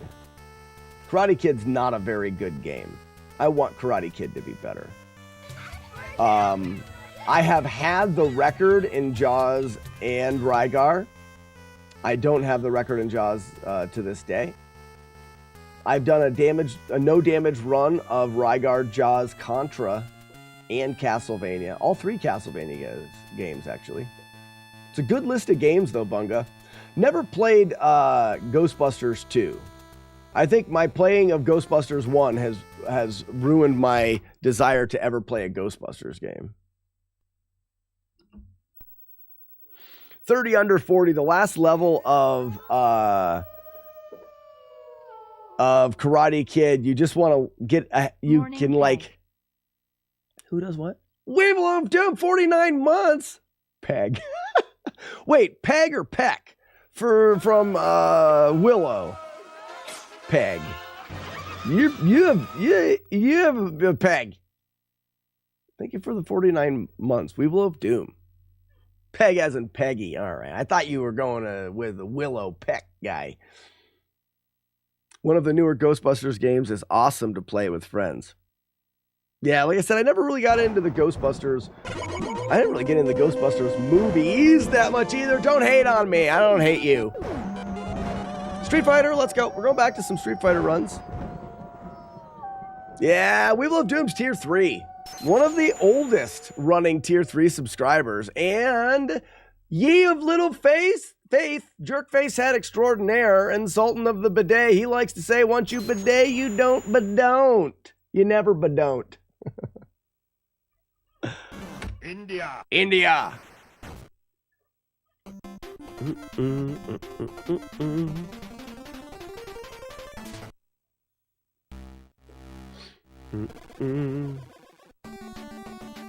Your lives are becoming part. Bunga, it's working. That's my goal. I come on here, I say happy cup of coffee, and then we sit down and we play Nintendo for about 5 hours a day. B-Day is a fine treatment for morning butthole. Mm-hmm. Julie Cat, it is fine, but it is not a guaranteed treatment. It works for some. Your experience may vary from others' experience with it.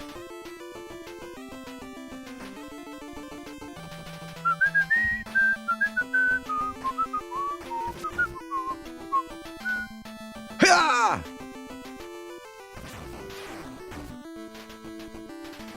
Ha!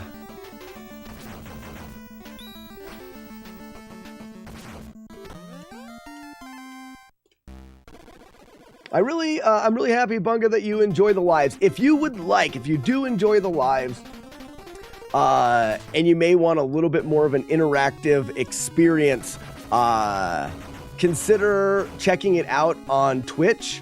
I know that not everyone has Twitch, but Twitch is like YouTube. I mean, all you gotta do is watch it. You don't even have to sign in.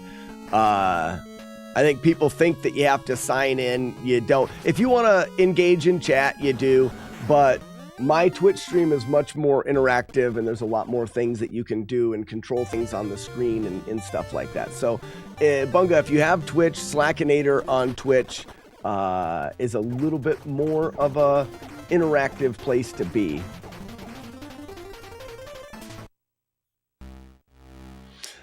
Yeah, John, and I've said it a bunch of times during learning this playthrough. The part of this game that is hard is the controls. But not only the controls, but also enemy movement is very interesting. Those little jet things, the way they choose to fly based off of your location and how they fly in spurts, I feel like they're so difficult to predict, even though their movement is fixed. Because it's fixed off of your location, it just doesn't make sense sometimes. And a lot of the enemies in this game move in a very unique way in contrast to what we expect from a video game, which makes I think it gives this game a inflated sense of difficulty.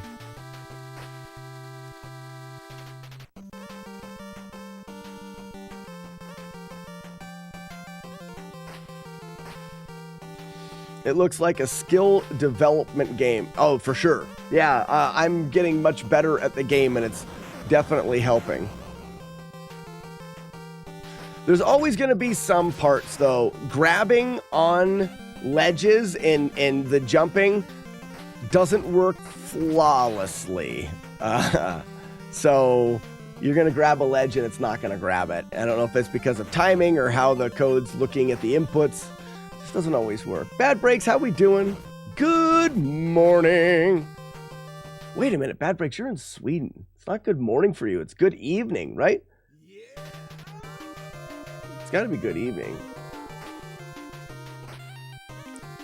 Chris, thank you so much for the gift sub to Bad Breaks. Bad Breaks, welcome in and enjoy your complimentary bag of nuts, courtesy of Chris H Games. Warm it up, Chris.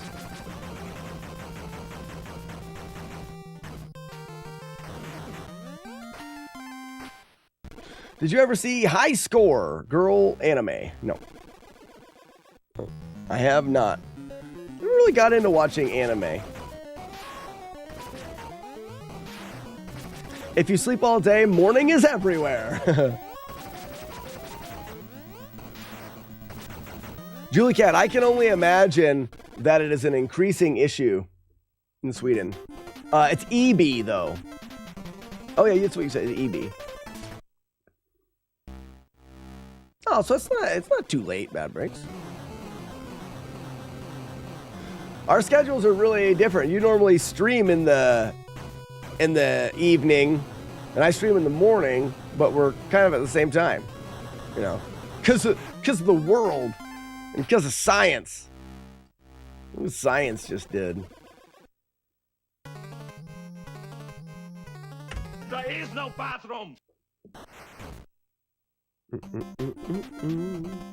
Oh, I see. They show off different game tricks.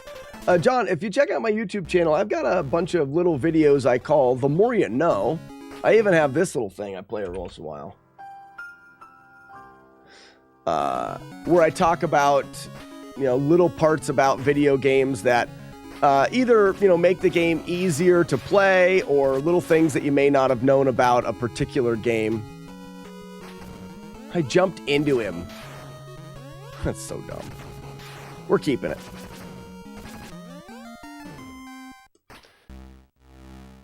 You can't reset your whole life.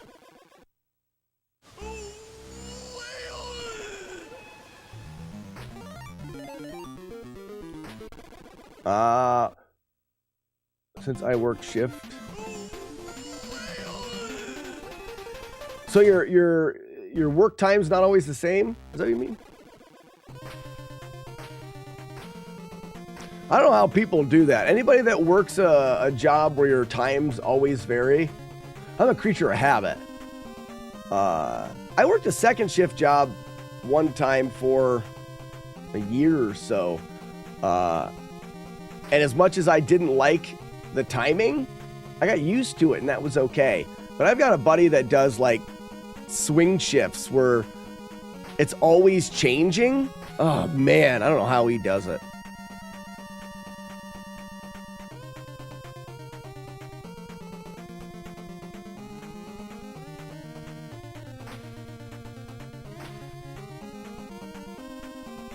I'm ripped. Oh, what a save, me. Good job, me. I did the thing. I saved it, everybody. Yeah. Cheer for me. Are you not entertained? Probably not. John, thanks so much for stopping by. Hope to see you again. Yeah, swing shift. This took a lot, huh? Whoa. Thank you for the bit.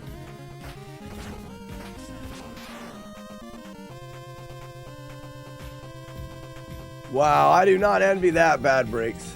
I do not envy that. That just seems hard.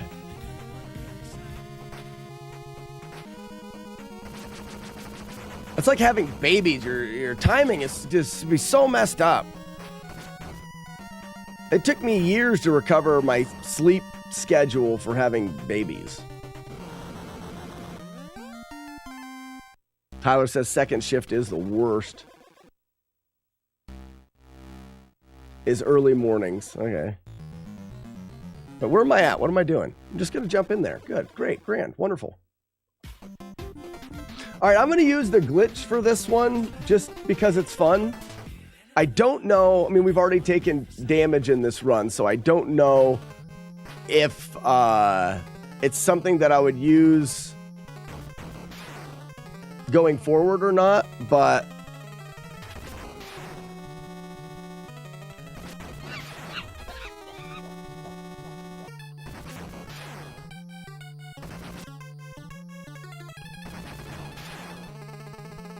so you can see I can't be hit up here. And I can collect the items I need. I have to shoot them before they go off of the screen. There's another one. So now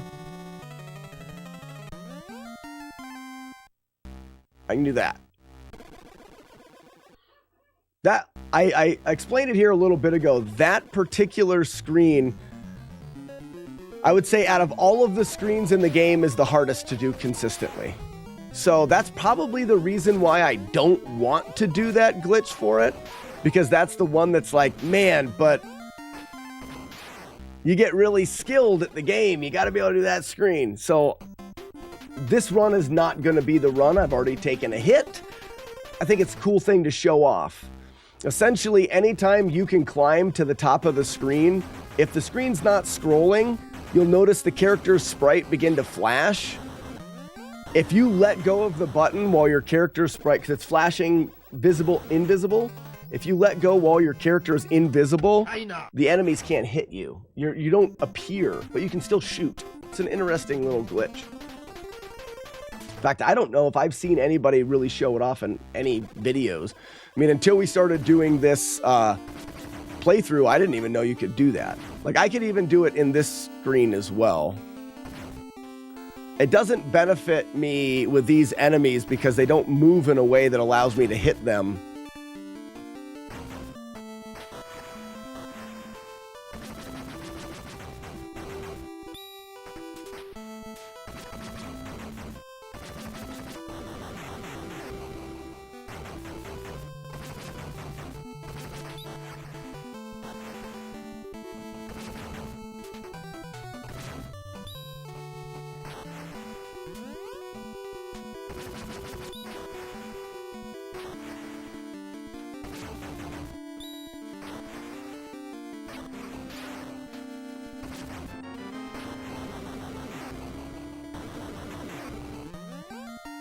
Good room.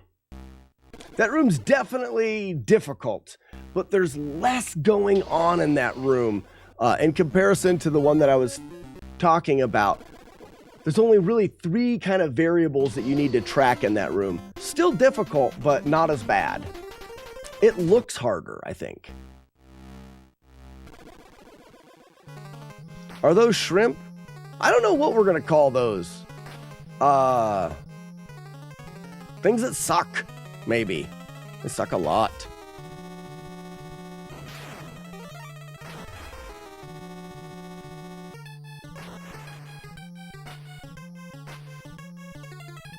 Scrimps. I like scrimps.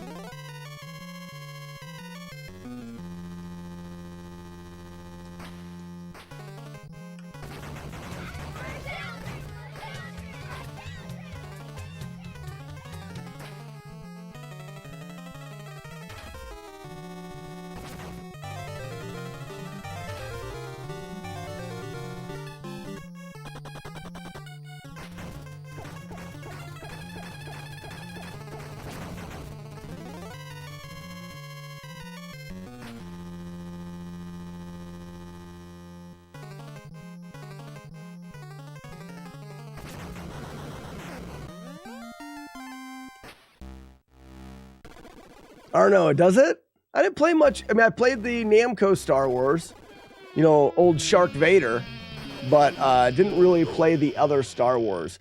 I still think that that would be a fun project in this FlawlessNES journey, is to do all of the Star Wars games flawless and do it as our quest for galactic domination.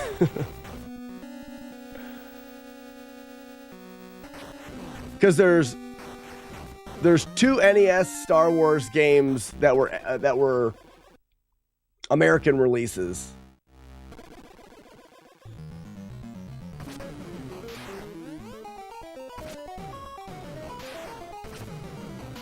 Listen. Nerdy Nomad. Oh yes, this one, the Famicom one. That's the best one if you ask me. The only one I played. Bibbidi skibbidi bibbidi bibbidi skibbidi boop.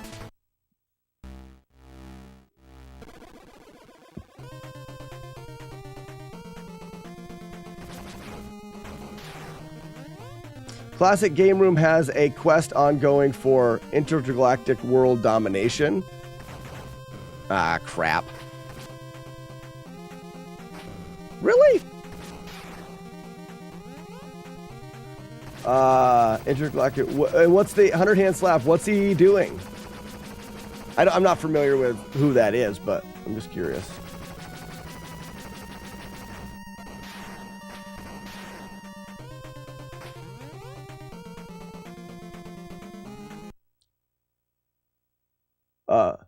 Hole, Companeros, Halaganzian ZY, Buenos Diaz. You too, Nomad. Cool. That's a very nice thing of you to say. I know, everyone now is like, Slack speaks Spanish? I do. Do a lot, actually. Classic Game Room has been around trying to review everything since 1999.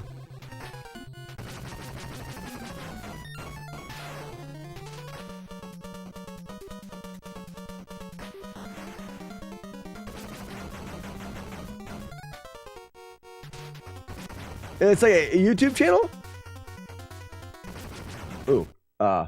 Why poor Eso Los Grandes Amores D Muchos Colo Aries Me Gustan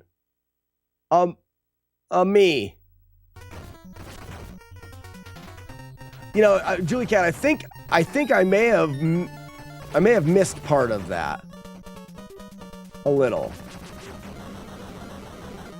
Lazy people, good morning, Dizzy. Good morning, Dizzy. How you doing? One of the oldest YouTube channels. All right, I have to admit, and I have before, I'm not a very smart. Good word. No. I don't really know YouTube channels, and I'm not a consumer of social media and videos and stuff. I know it sounds weird because I've been making YouTube videos and stuff for years, but I don't know very much about the other channels and stuff that are out there, which is like a huge lack on my part for, oh, poo. That's a terrible thing. I should fight him from that area. I think I'm going to look into that. Oh, Billy. Oh, this stinks. The code's gone. Justin, you forgot about this game? It's a good game. Has been broadcasting from intergalactic space stations. Okay, I see what you're saying.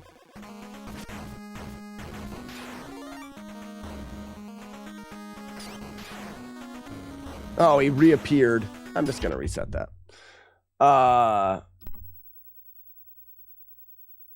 Because I'm not gonna be able to collect it. I mean, the run was doomed. The playthrough was doomed. Doomed. In the way that I play it. Because I go for the no hitting. Don't touch me. No touchy. No touchy. I should have went the other way.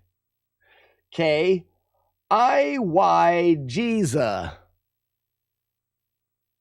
Oops. K. I. Y. G. Z. I disabled cheats.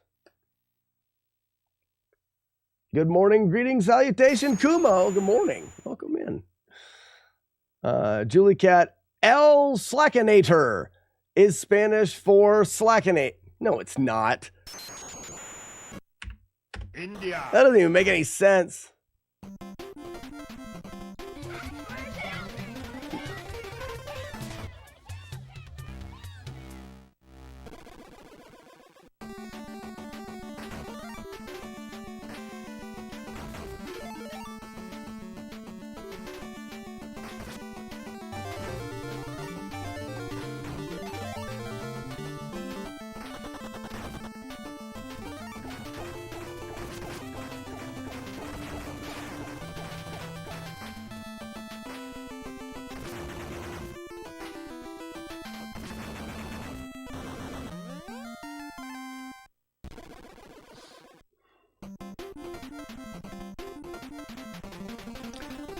Yeah, Kumo, Street Fighter, I mean, it's on AVGN's top 10 hardest games.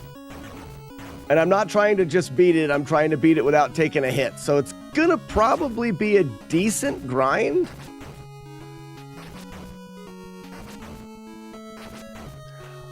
I said it last week, or early this week, I said I had a 2-hit playthrough of this already, and it was a bit of a lucky playthrough, I think. Raikana, how's it going? Welcome. I think I saw you in earlier and I never said good morning because I'm a terrible, awful, no good, very bad, hairy person.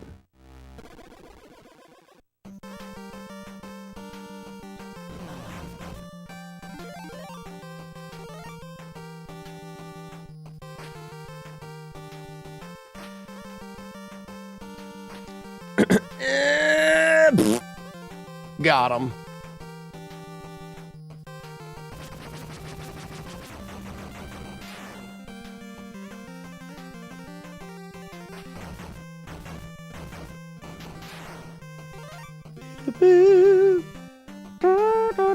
Have you ever done a no-hit Battletoads, Kumo? That is on the list. So right now I'm working through AVGN's top 10 hardest NES games. That's my goal right now, is to get through those. Minus, I don't feel like I have any desire or need to do, excuse me, Dr. Jekyll and Mr. Hyde, because that game not only is just a boring nightmare, but the game is coded in a way they want you to change. In order to beat the game, you have to change into Hyde, which means you have to take hits. So it just doesn't really, no, I forgot. It doesn't really fit the flawless playthrough, because what is a flawless playthrough of that game if the game really wants you to get hit? If you don't ever get hit, you never change into Hyde, and you don't get the ending, the right ending of the game. So I don't know. You should get James Rolfe on the channel for your AVGN runs. 100 Hand Slap, I've reached out to James and the guys at Cinemassacre. I've had some back and forth. I don't know if we could ever expect a collab when the project's done, but you never know.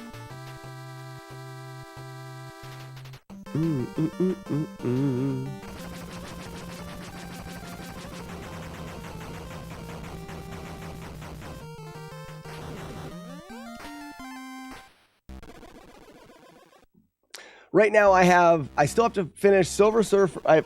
Once I finish this, we have to finish Silver Surfer, Battletoads, and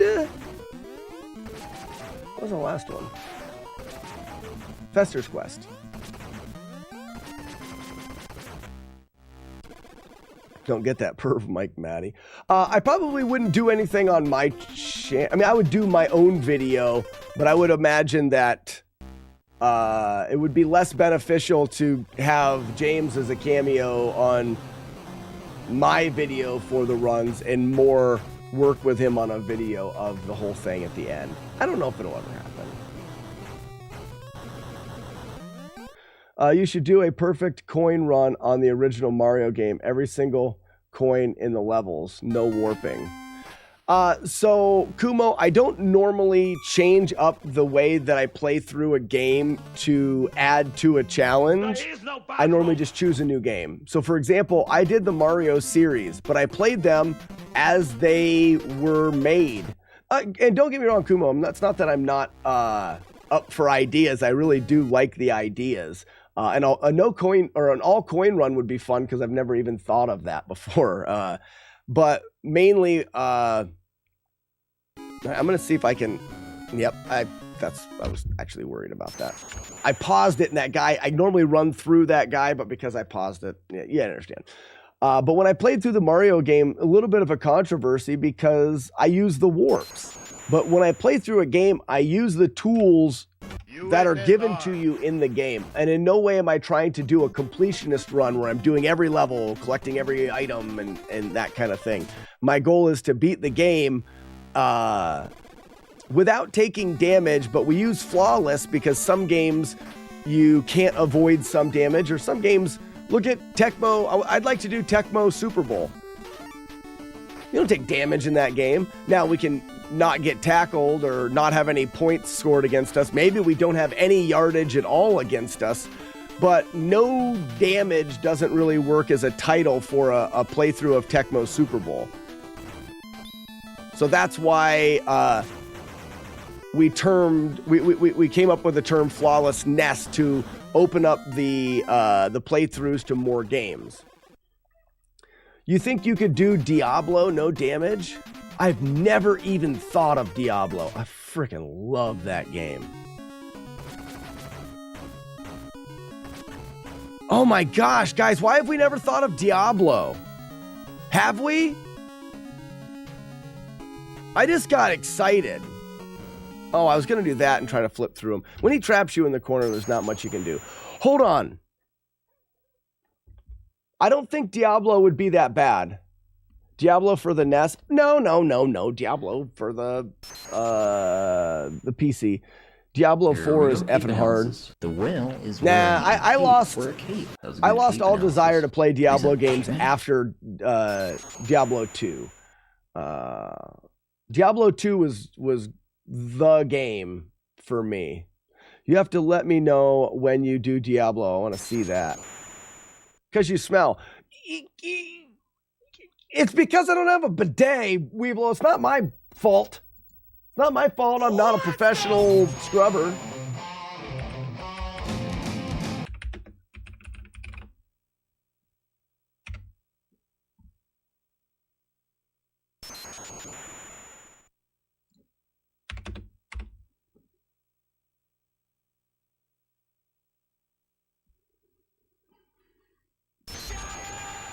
Diablo 1, no death. Diablo 1, hardest Diablo 1 possible. Diablo 1, hell level. Full story, no cuts. Diablo PC speedrun. Diablo 4 killer. Ninja Gaiden, no damage, first ever. What's that doing up there? No commentary. I'm not seeing right off of the start a Diablo without damage.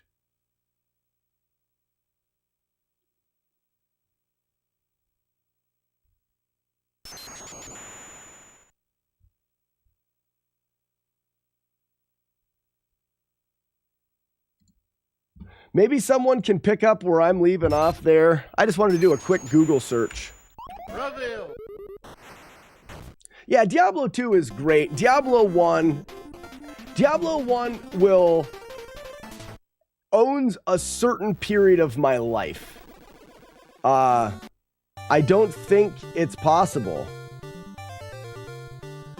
That's only possible with a sorcerer. So that right there, the words that you're saying, Steven, make me just so badly want to. So one of the things that people, and I'm not saying that you're wrong. You very well could be right. The game could be impossible to beat without damage. But one of the things that we have done, Diablo no damage would be one of the hardest things ever. Why?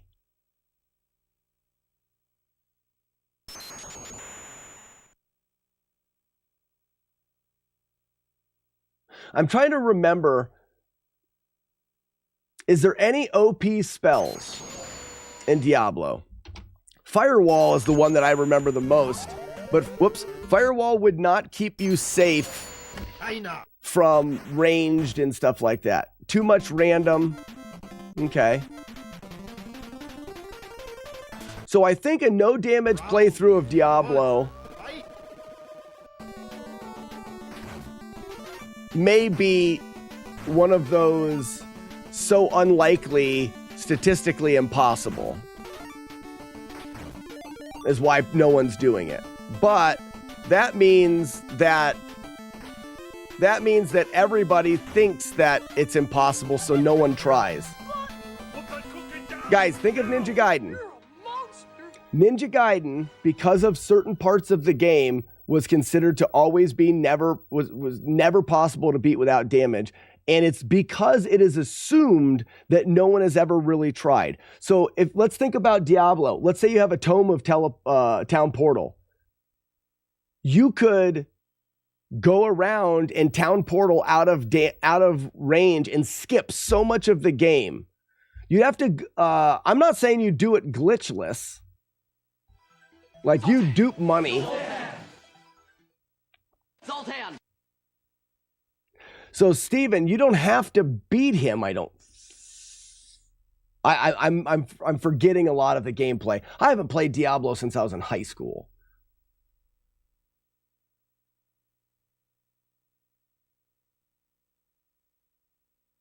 That appear on you and hit you. There may be some really interesting strategies that people wouldn't have ever thought.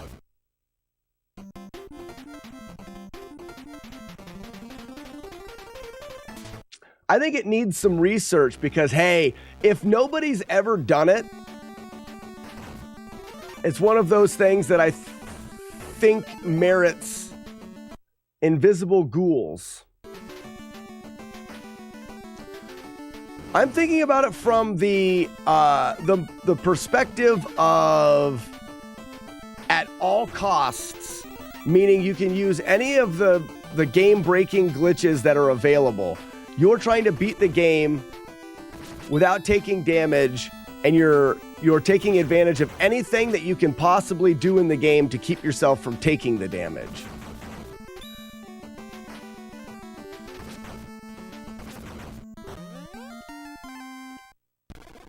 If no one's ever done it, you do it, you would be world legend. Well, Kumo, that's what I did with Ninja Gaiden.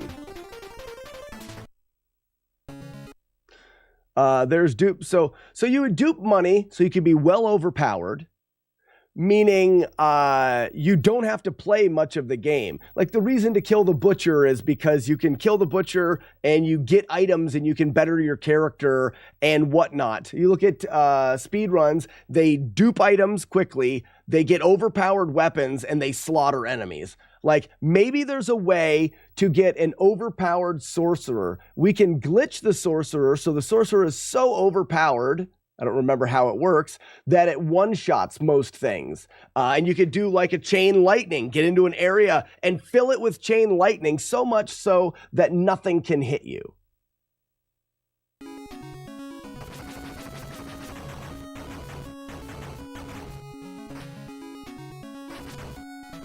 So when I think about things, I try to think outside of the box. They slapped the Street Fighter title and changed it to sell it. Naguto, this was a Japanese release that they threw Street Fighter on in the US to try to sell the game.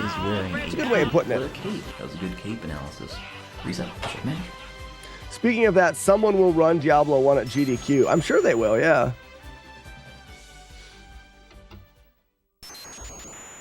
Jagard, Skyrim main quest line, that kind of stuff has been done. No damage. Skyrim has nothing that's that difficult to avoid. Going slow and stuff. I mean, there's definitely some strategies. I see what Steven over on TikTok is saying about Diablo and the randomness and the location of enemies and ranged enemies. There is so many little variables in there, but I never take at face value someone saying that something is impossible, because most people take it at face value that something is impossible without doing the research themselves. Meaning, if someone says it's impossible, 80% of the people that are even thinking about it won't look into it. 90% maybe. And if people aren't looking into it, that's what Ninja Gaiden was. I think that everybody just thought Ninja Gaiden was impossible, and they took that as a truth, so no one tried it. So when I tried it and proved that it was possible, people have done it since. But no one did it before I did it, because everyone just said, that's impossible, we can't do it.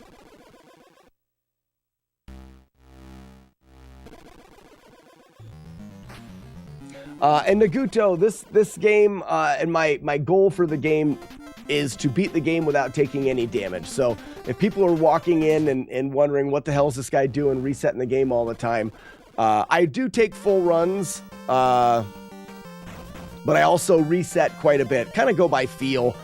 Sometimes I feel like I've been resetting for a long time. I need to get full playthrough or whatever. What's up, Tsunami? GDQ's next week. I'll be there Thursday night. I'm not running anything or doing anything. I'm just going down for the funds. I'm willing to put some thought and some practice into Diablo. 100%. Could you guys do me a favor? Anyone that's looking and listening right now, if you even in any way think the a Diablo grind would be fun, help me figure out the information. Look on the internet, do some searches, check some forum posts, find out what people think about a no damage playthrough of Diablo. Diablo or Diablo 2? Diablo 1. I would definitely do the first one.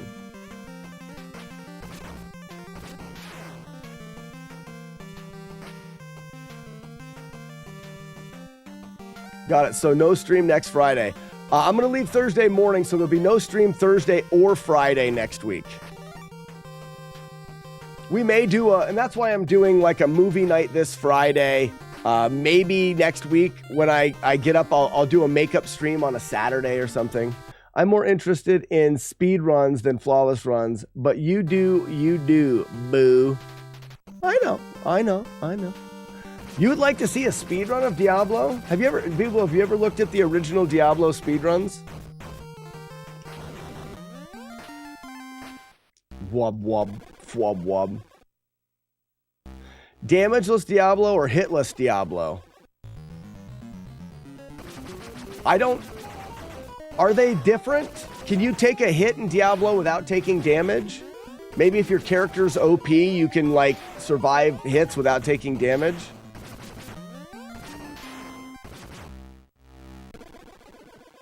You have seen them? But Weeblo, is it entertaining for that like 12-minute? I don't know what it is anymore. I think when I was looking at the original Diablo, it was like a 12-minute speed run. The first few minutes are duping money as quickly as you can and hoping for good items sold.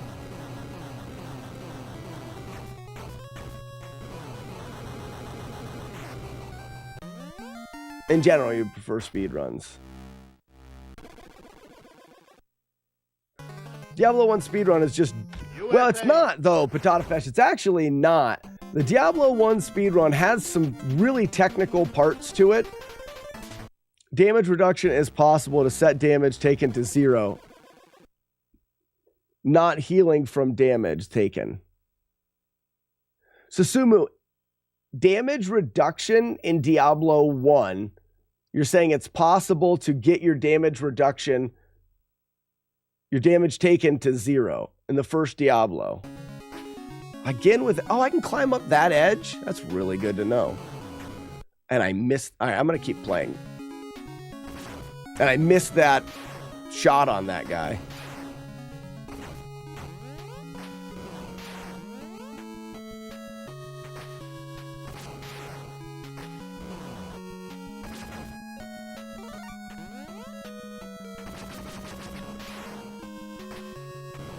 I missed him again?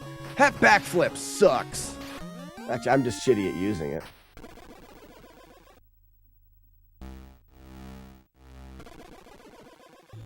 The run is fascinating, but not fun to watch. Yeah, I can see that. Because a lot of it's resetting stairwell locations. So in Diablo, essentially, the speedrun requires you to get very fortunate in where the entrances to the levels are. You want to load a level and have the entrance be right there. And if your entrances are too far off, it just wastes too much time. There's a big lag spike in the internet. Oh, crap.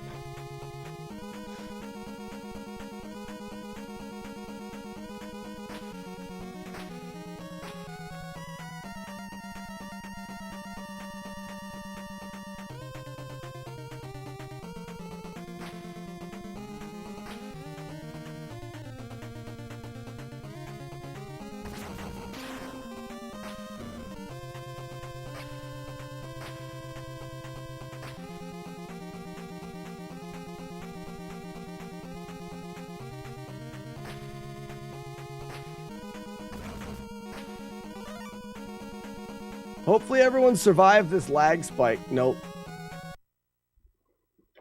Maybe if I take the bit rate down.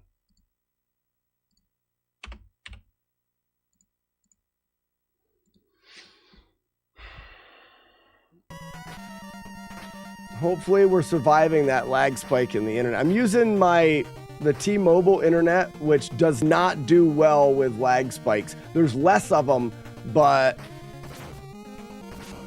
I often lose the whole stream when it happens. Hold on. Yeah, you can set up gear and stuff in Diablo to reduce damage from a hit. To note from other the stream.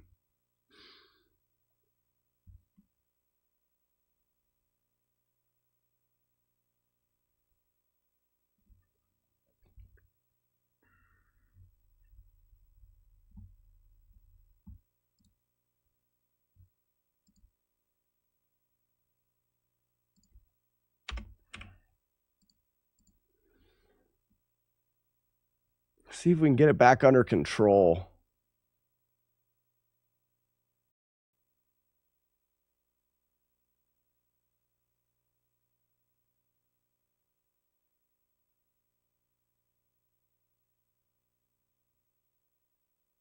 Is everyone still here?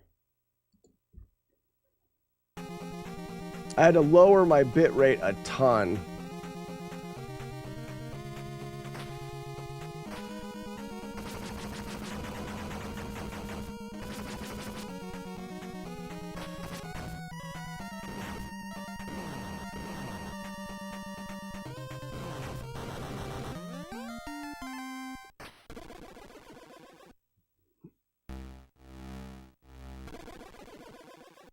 Oh, I want to read that comment.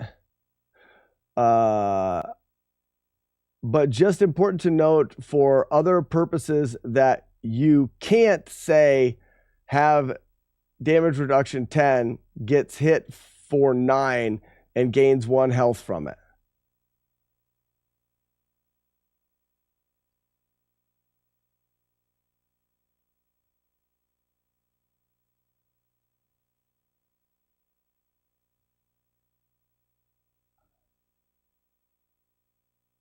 Why is my internet doing this? So mad.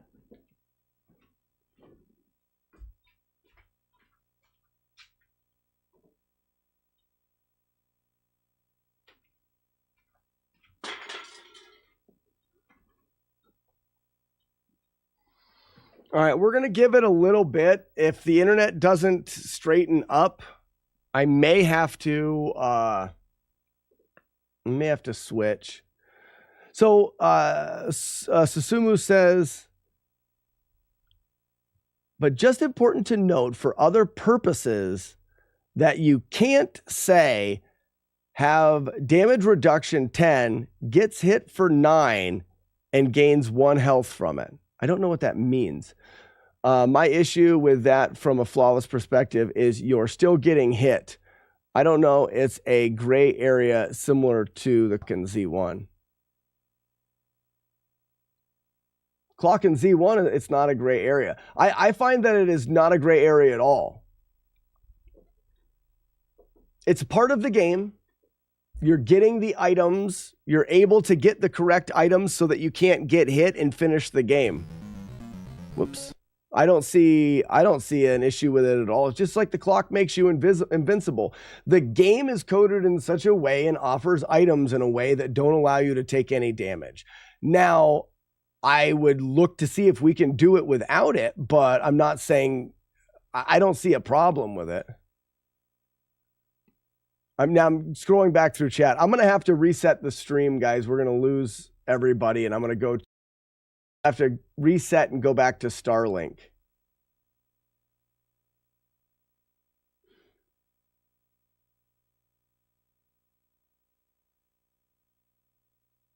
Warlock says damage reduction doesn't heal. Cousin Vinny, how we doing? Lurking a bit. Thank you so much for the lurk. So I guess the Damage Diablo, an idea brought to you by TikTok. Was it TikTok? Yeah, it was Kumu. Talking about damageless. Couldn't remember who brought it up. Exactly. The ointment in Faxanadu allows you to not take damage.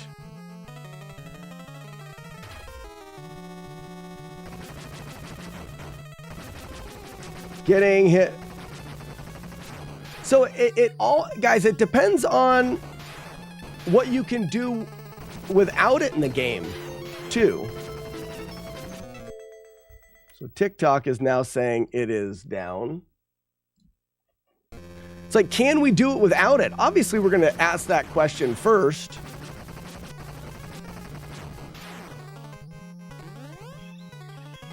I have some data for you. Okay. Because you think that.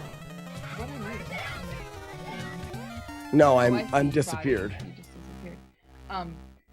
Because you think that I am too hard on the kids when we're playing games. TT and I are playing Yahtzee, right? Mm-hmm. Yahtzee's a game of chance. Like, I can't control it. I can't control if I beat him at Yahtzee. Right. You're an adult. You could probably cheat.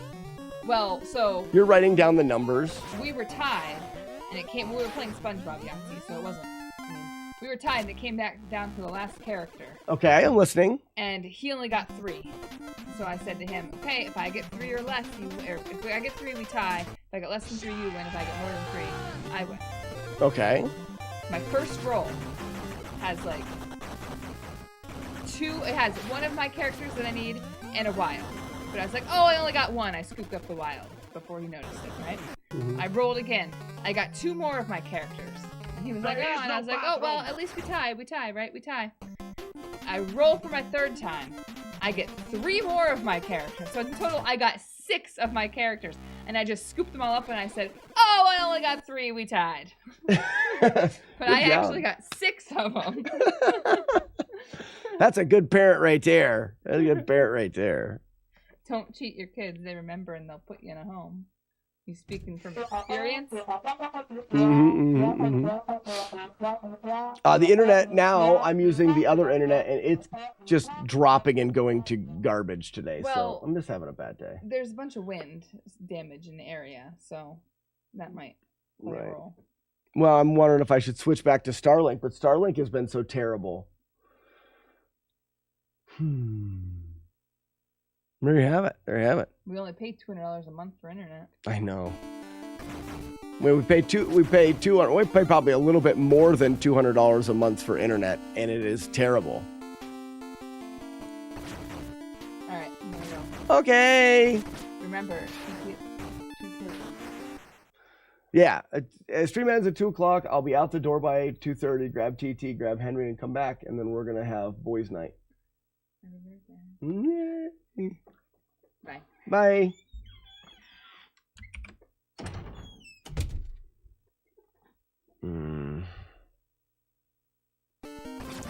So Weevil of Doom, when I get old, or when the kids get older, oh, I'm in the wrong spot? Oh, crap. Rip.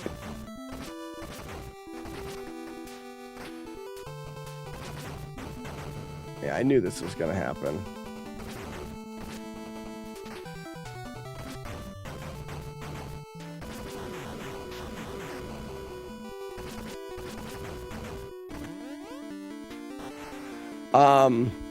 I have no problem being a little bit more merciless with my kids as they get older, but it's in the similar vein as I love hiking. But I flipped. I love hiking, and the thing that I love about hiking is the adventure and going up mountains and through sleet and snow and rain and seeing amazing things. Oh, why is TikTok being dumb? But the things that I like about hiking are not things that children would like about hiking. So I have to do car camping with s'mores and make pizza over the fire and take the kids' Switch so we can play it in the tent. And I do hiking differently so that the kids can like it and appreciate it, so that potentially as they're older, they will like hiking like I do, because they didn't have a terrible time playing it as a kid and think that I hate this. Doing the same thing with board games and being competitive. I don't need to win a board game. If my kids win a board game, they like it and they're happy. And that will continue to make them want to play board games with my wife and I. And as they get older and they already kind of like board games, they're going to be able to be more competitive at them without having it be such a negative thing for them. That's my take on the situation. Absolutely, when my kids get older, I'm going to play games with them and there's no holds bar. I'm going to win. But when I'm playing Go Fish with my 5-year-old, he's going to win.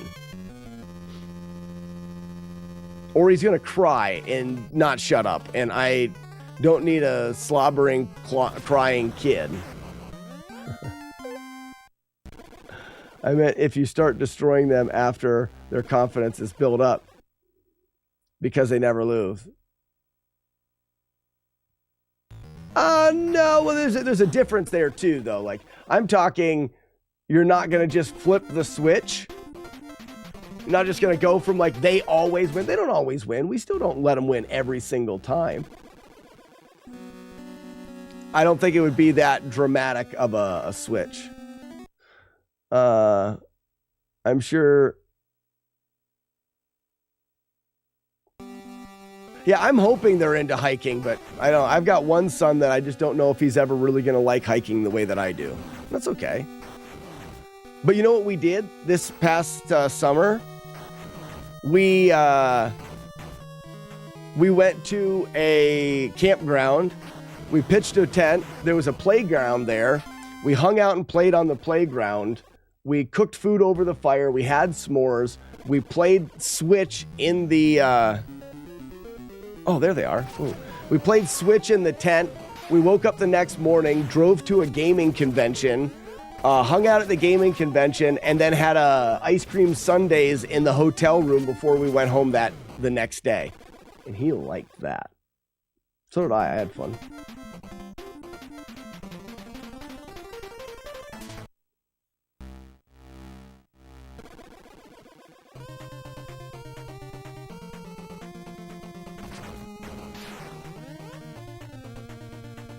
Mm-hmm.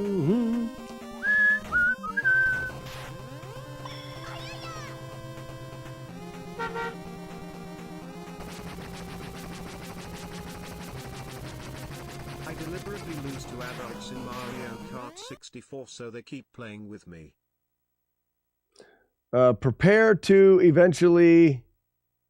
be eventually fine with having your kids beat you. As kids, we do not like it if you are both a sore loser and or a lousy winner. I don't even know what you mean by that, Frank. I don't understand what you're trying to say. What? Why did he go that way? I'm not lining up right here. I gotta line up better.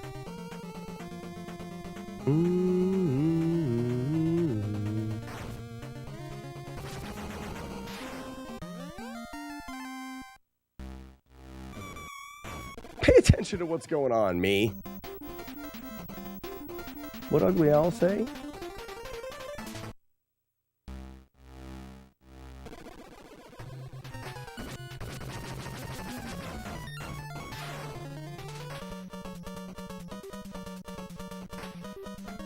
And what does it mean to be a lousy winner? Like to rub it in their face if you win? Like, ah, you suck. Like a poor sport? Is that what you mean?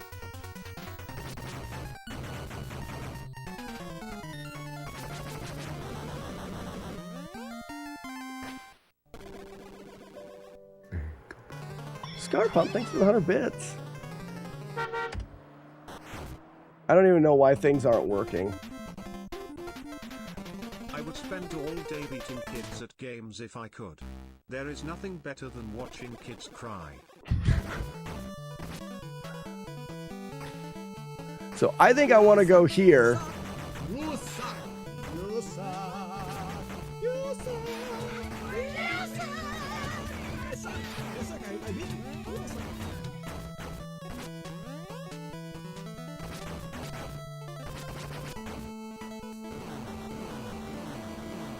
There he goes. He's food down.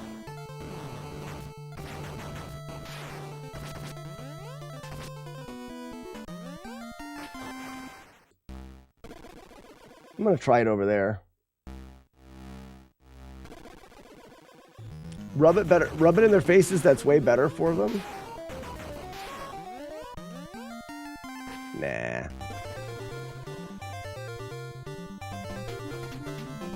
Must be better than tasting those tears.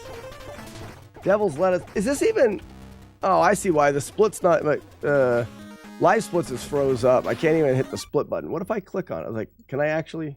India. Oh, there we go. Thailand. There we go.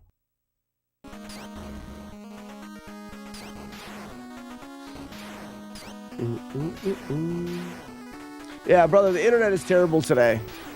The weather has done a number on my already shit internet. Super happy about that.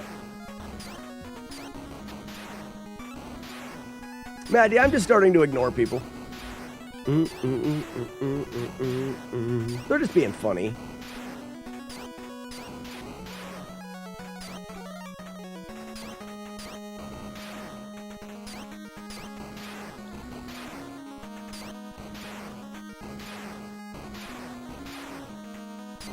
Yeah, probably, maybe at like noon, I'll take a little break. And I'm going to end the stream and load up Starlink and see if Starlink's any better.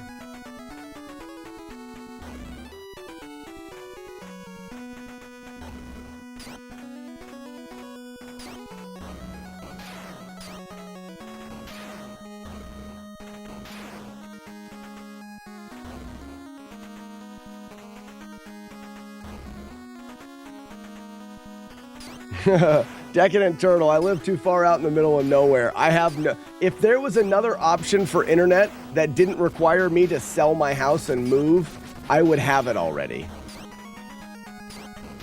My only option for better internet is to move or I guess, guys, to be honest with you, we could. I could buy office, or I could rent office space somewhere and actually have my stream, but then my cost of living skyrockets because now I need another vehicle and I need extra gas traveling.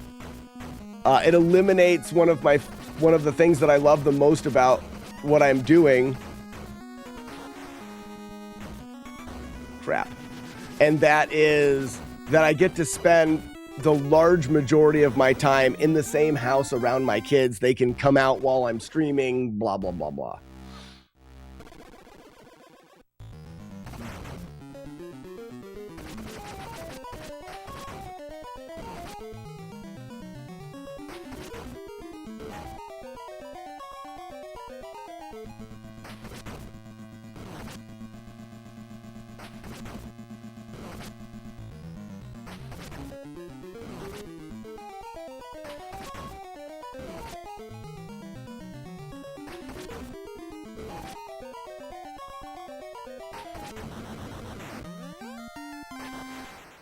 Either wind can affect radio waves or the cable lines break due to the wind or humidity.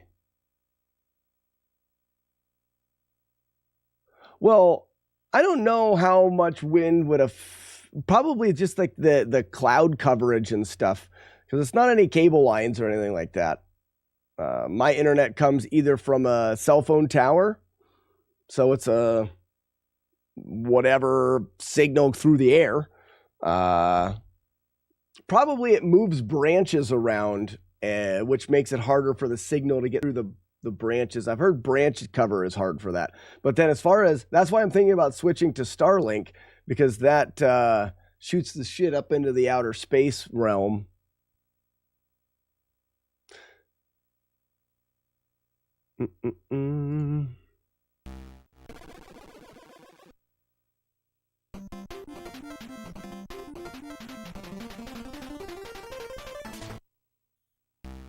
Yeah, I've got to reset the router, or I'm going to try to switch to Starlink, and I think that's a bad idea.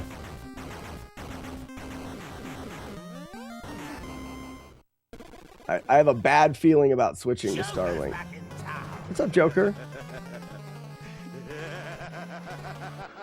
Brazil.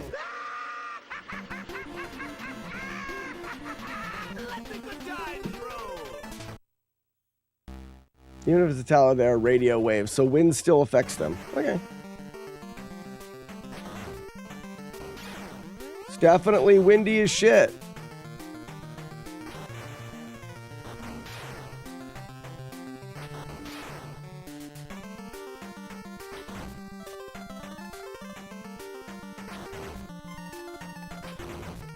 Oh, I could break those.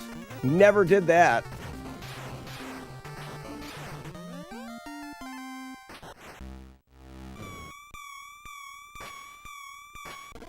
I was like, why don't I ever throw at these guys? Because I can accidentally break those things, which leads me to getting hit.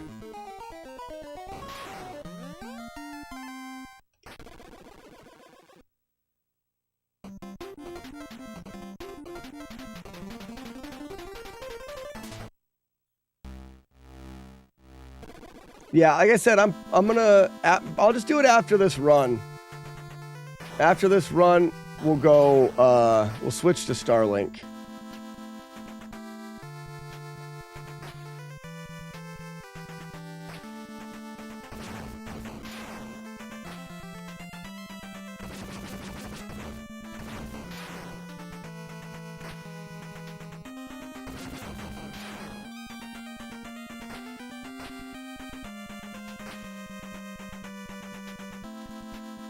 Mm-hmm.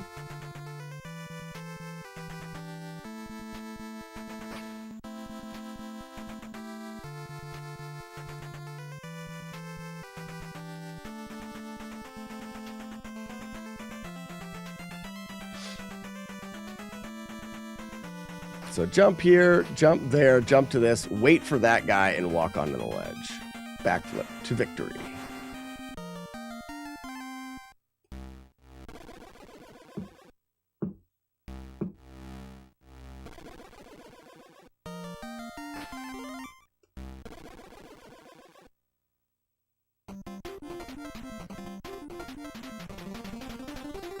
Skibbity bibbity, skibbity bibbity, bibbity bibbity bibbity, skibbity boop.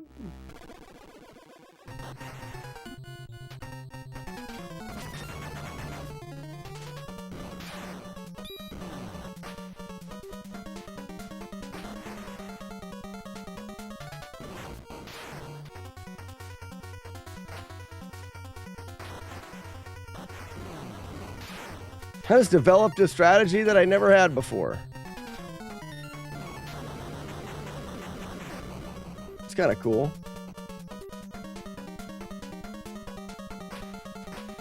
I'll be sad to lose the lurkers, but I think it's smart for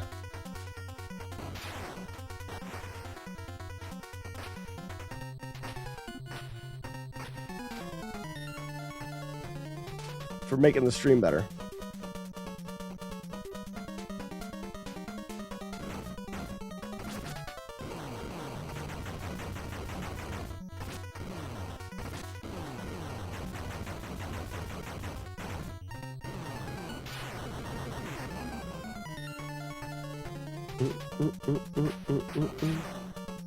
Ooh, Inspector, I don't think the arrow shooting game is a good idea.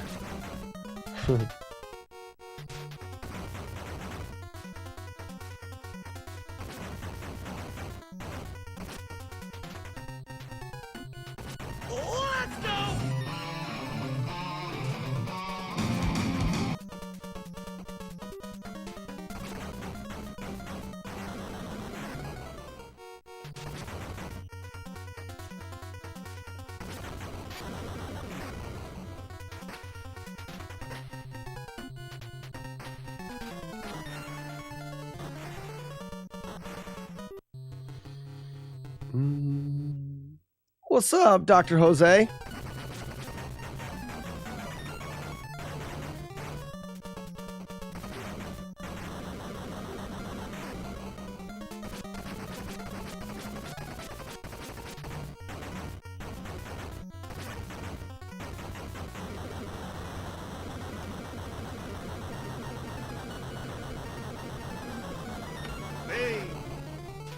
Bum, bum, bum, bum, bum.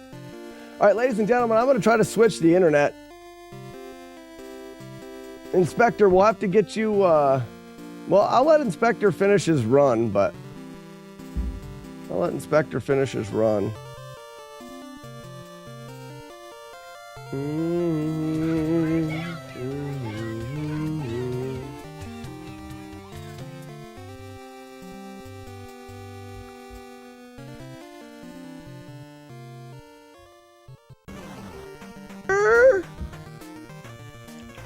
Release the doves. All right, I'll give you another credit when we get started, guys. I'm going to get the internet ready. I'm actually going to see if I can switch the internet cables fast enough and see if it actually is okay. Let's see what happens.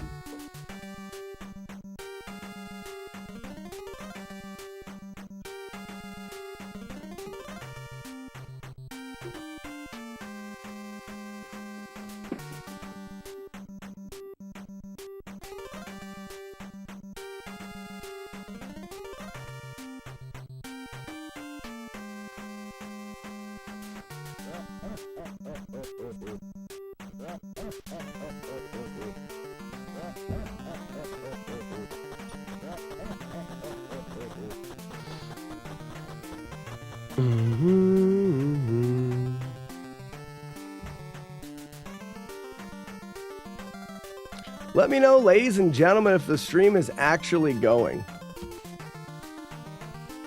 I need some words from chat.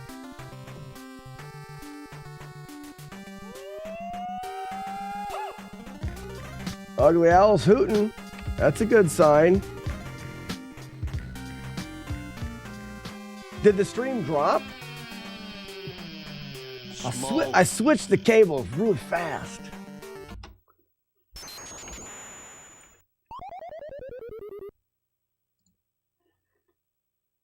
USSR. Stefan, yeah, words from chat. You did it. You nailed it. Hopefully this Starlink is better because the other internet is terrible today. Round one, fight. Frank says, by the way, don't hate Elon. Only most rich. I never said I hated Elon. You might be talking about somebody else.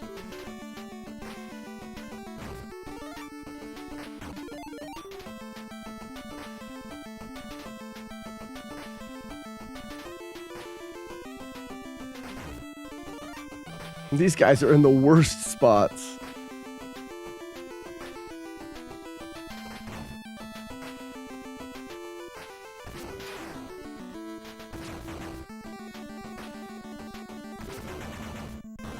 Got lucky.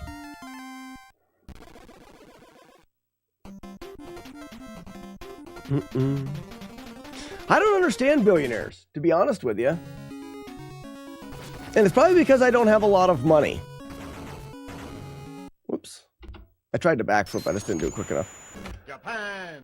I feel, and I could be so wrong, because I just don't know. I feel like if I was to get to a point where I had a ton of money and I didn't need any more money, if I got to a point where I didn't need any more money, I don't think that I would continue to try to get more.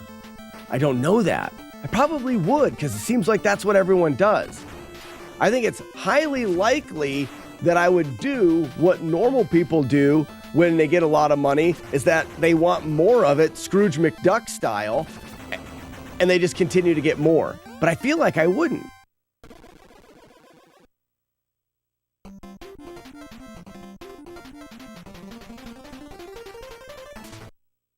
Seems like switching made things better. Good.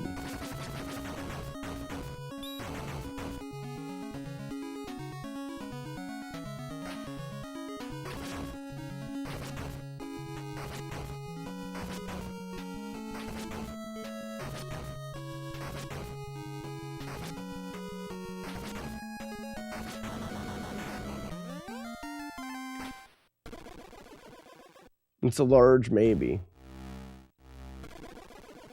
I'm not a person that spends money. So I don't see a need for money itself.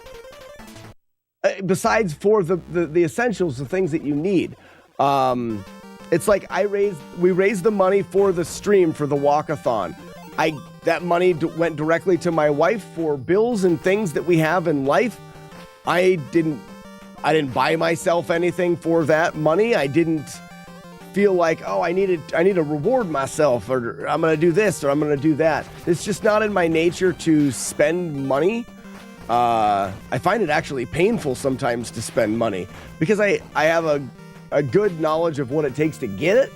And I don't know. I'm trying to think. Let's just say I was able to get enough money and invest that money so that I don't ever need any more. I will never need for money. I can live the lifestyle that I like to live, and I don't need any more money. I don't see me in any way. I feel like I'm the kind of person that would say, okay, and then I wouldn't work. I would spend my money, or I spend my life and my time doing things that I wanted to do. I wouldn't spend my life or time trying to make money anymore. So that's where I don't understand billionaires, because billionaires continuously try to make more money. They like making money. And I just don't think that I care to, I don't care to make money. And I still don't get billionaires. I have no more need for money in my life, and I still don't get billionaires. Okay, so you're with me on that. Like, I don't understand why they're trying to make more money. Or why do they even care? Like, I like documentaries, and I like learning things. I like seeing different countries and different things. If I had money and I could, I would go see those things, and I would learn different things. I would do different things. I wouldn't spend my time. I guess I know I have a good value of time. In fact, today's actually my birthday, everybody. Hey, today's my actual birthday. And I turned 40 today. And I don't know. I know I don't want to spend my life working and making money. It just doesn't make any sense. Jay Smooth and all you guys on Twitch, thanks for the... I forgot all about the birthday being today. I mean, I didn't, but also we did kind of celebrate birthday on the walkathon, so I didn't feel like we need to celebrate it twice. Happy actual birthday. Thanks, everybody.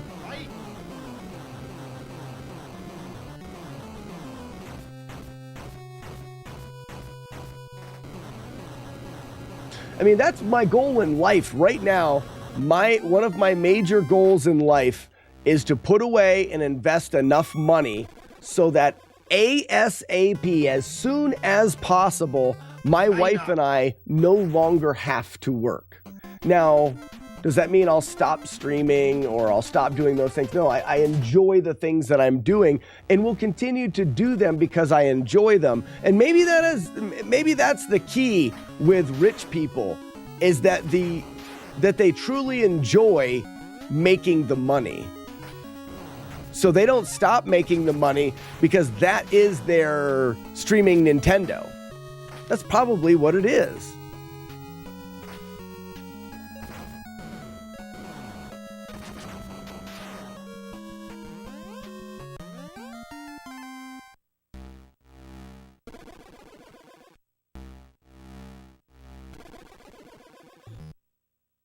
Yes, we will do. I have investments. And my wife and I are looking to pay off a car soon. That's probably where the money from the walkathon, it's not actually going to pay off our car, but we're probably going to use it to pay off our car. Because then we won't have a house payment or a car payment, and our money can then go... Change of subject. Okay. On the birthday subject, what does your wife thinks about being with an old geezer now? Oh, she hates it. But she hated it before. Yeah, I don't think the age changed much.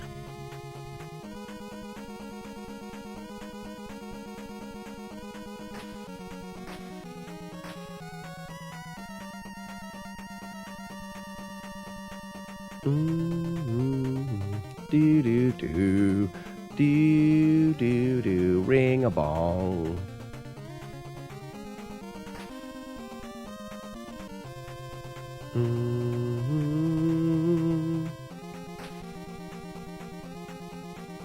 That was a good job of that.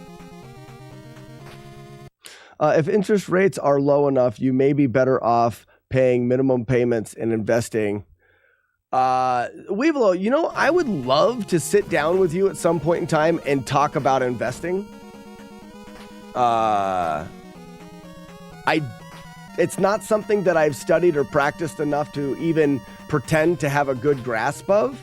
The investing I do is left over from my 10 years of working at a shop and what the shop, had set up for retirement. It's something that I could definitely benefit from a better understanding of. Now, all I know is by the time we're done paying off our car, we'll have spent about $1,500 in interest. And I feel like, well, we should pay that off so that we don't pay that interest.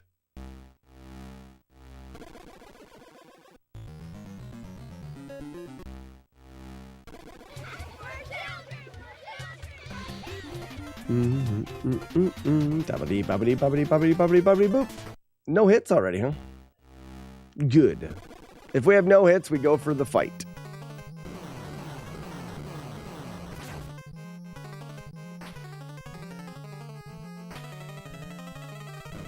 Yep. F this room. I don't think I'm going to do this anymore with this room. It's proven itself to be a room that just is unfair.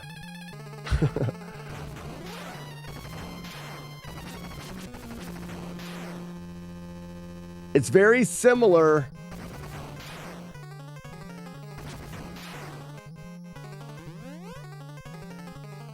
It's very similar to like Z1. and the death funnel. Yes, you can make it through the death funnel in Z1. You can make it through that every single time in hindsight. But it's very easy there to make one move that makes sense at a particular time and have that move lead to you taking damage. And if I had a way of avoiding the death funnel, glitch or not, I would use it. So I think I'm just going to do that glitch in that room.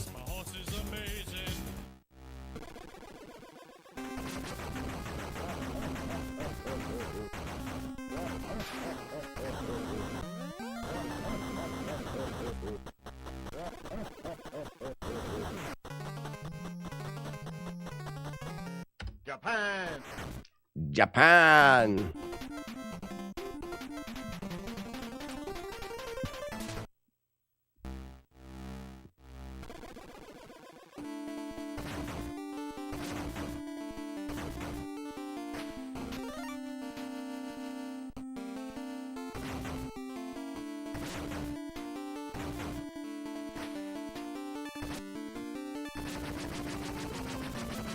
Master, I'm gonna have to restart the software for it to read your guys' chat because I reset the internet.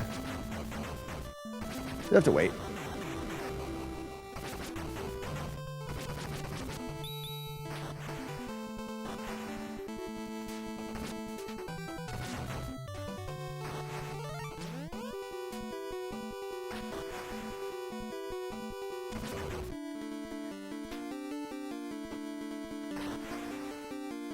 Whoa, holy shit, he came up from the ground? Well, if that doesn't make you want to just punch babies, I don't know what does.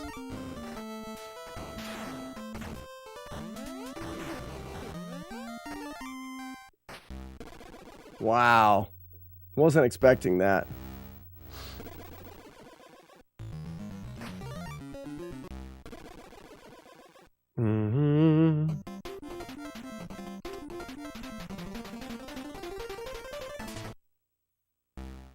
Frank, surprise! I didn't know they could come out of the ground. I was wondering where that guy went. I was expecting him to go through, but he must have went lower than the ground, which we can use potentially.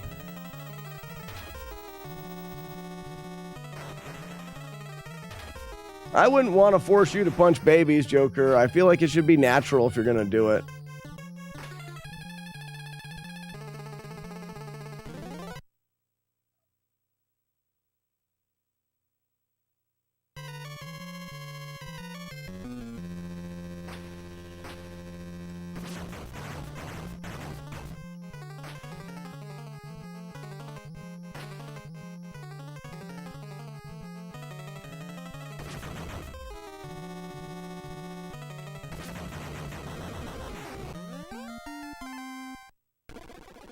Max out an IRA tied to good performance index funds. Put as much as possible weep, boop, in HISA as long as it's paying more than interest on loans. Round 4, fight!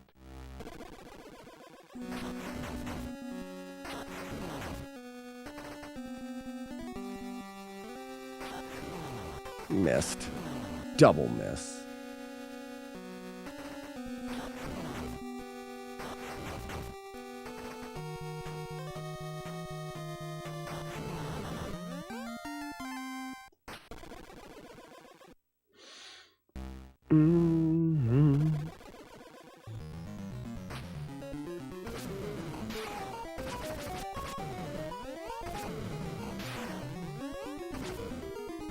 How did I get hit? I looked away and I got hit? Great advice. Now I just had to figure out what all those words mean. Courtney, we should do it together. We should do it together. Hey, no reason why on movie night we can't also talk about smart stuff before we make fun of everything. I think anything that's a backdoor there, Weeblo, is a good idea. Just saying. Yeah, it sounds great.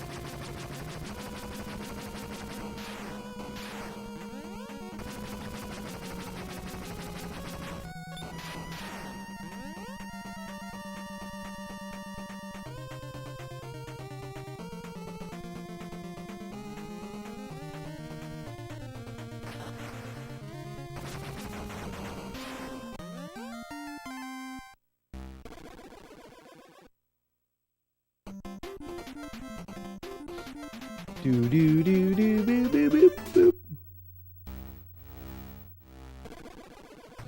boop. They're karate. Hitha.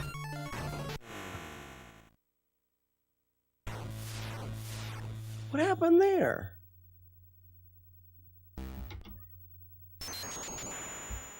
I need a drink. This game confuses me.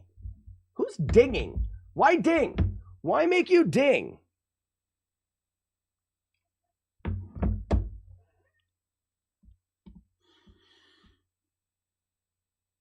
Drink, drink. I need drink. I must drink now. It's my birthday and I'll drink if I want to. Oh, don't, no.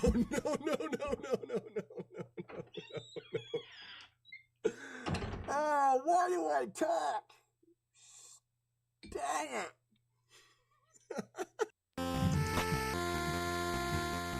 It's like, I'd like to buy some McDonald's. Can you come out here and feed me? I don't want to have to do it myself. If I kill... Did I just kill that guy and it was a man?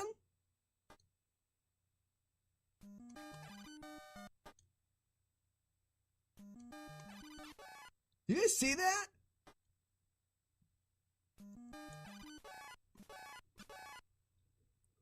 Who the hell's that dickhead? Who is that?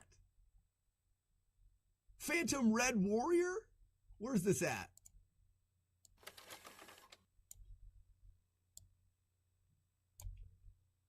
Who's the phantom dickhead right there? Looks a lot like me. That's Dark Arthur. Wah ha ha ha ha ha ha. I shot my dark self into a bat. Darther. Oh, look at this. Darther. I'm going to get that tattooed on my butt. Darther. That's great. Oh, reset. Let's do this. This is cool. We learned things.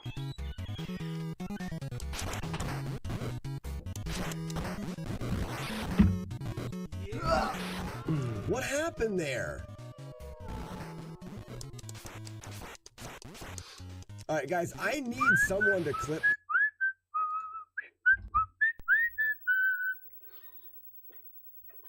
I'm getting that feeling like that time my dad went out for smokes.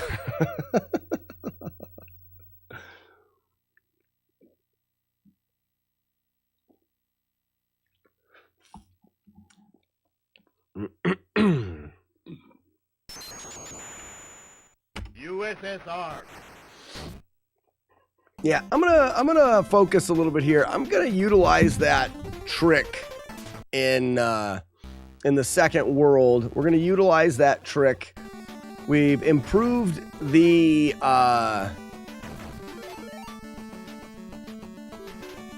vine climb. We've improved that, so that should be helpful.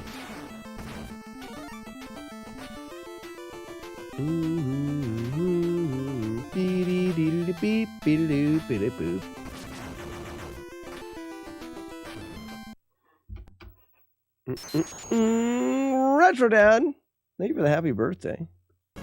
Thailand.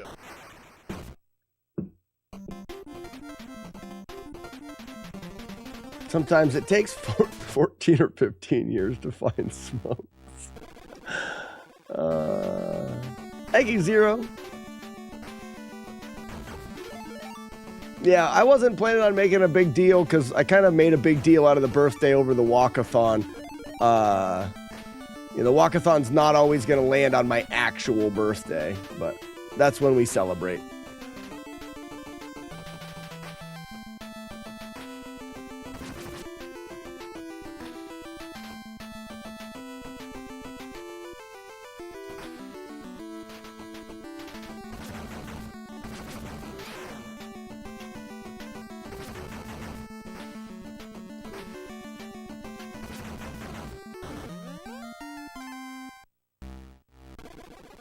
It's your birthday? It's my birthday, Mandy. Like I said, I didn't like put it in the title or anything because we've already celebrated for it.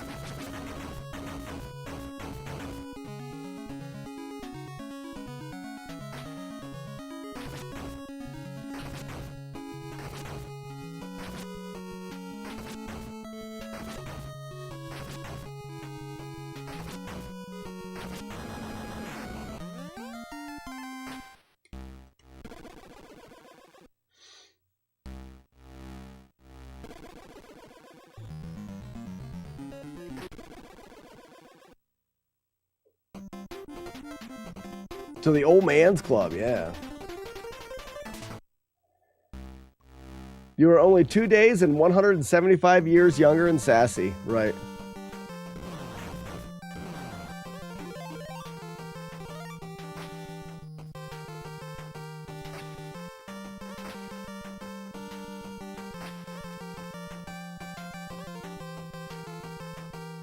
I would only care about Sassy's birthday too. Type F in chat if you're over 43.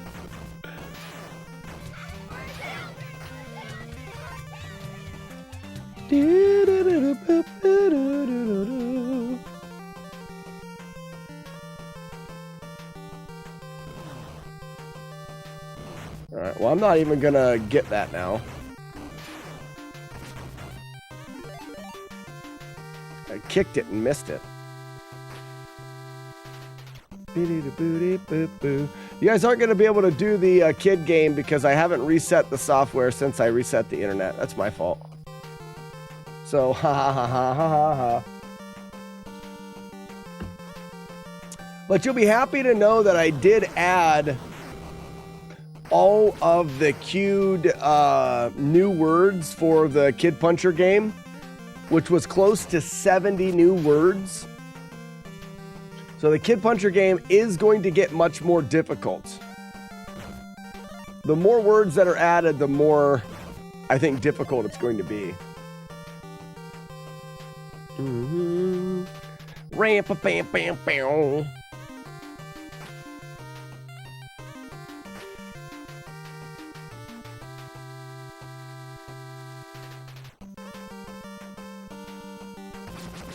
They're hobbits? They're not hobbits. They're kids. Kindergartners, to be exact. So ages like 4 through 6.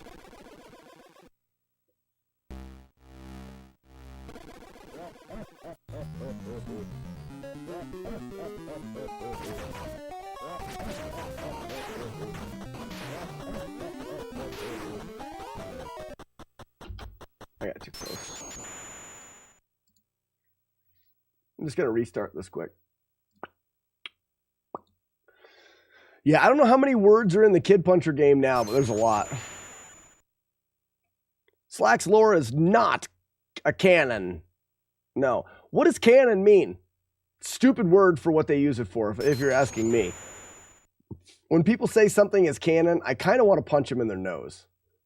Just because I think it's a silly word, and I don't understand it. And when I don't understand something, I want to punch it.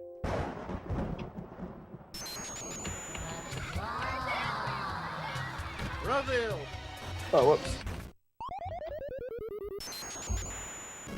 There is no bathroom.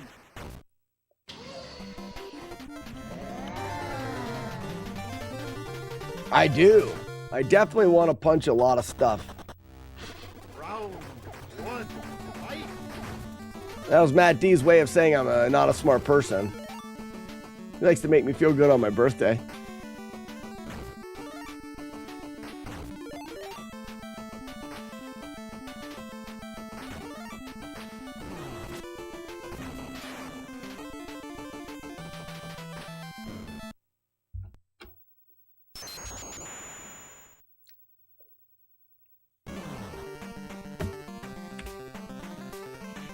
Oh no, thank you.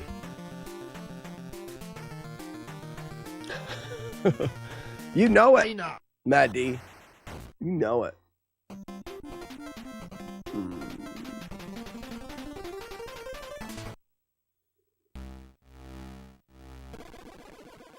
No, but why do we say canon? Like, why is it like, oh, but is that canon? Like, is that part of the story? But why the word canon? And I understand it may just be the word, but where does that word originate from? All words always have to like originate. Like this, we use this word because of reasons.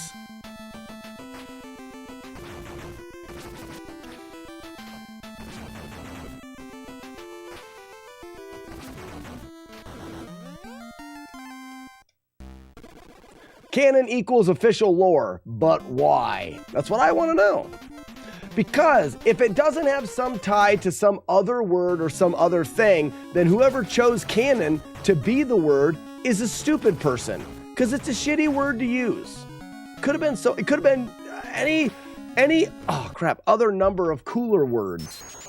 Because of a purple smell. That's about all I've got out of it so far. From Greek, canon, which means rule.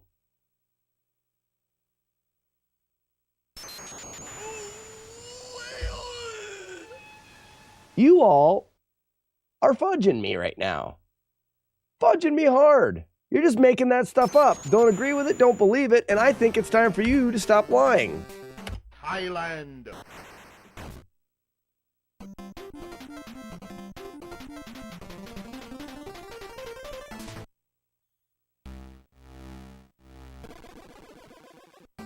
So Raikana, that sounds like it could be a real thing.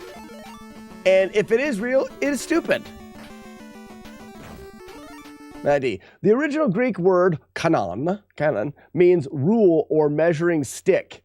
In religious context, this refers to the text that were measured and found to be a standard for faith practice over time.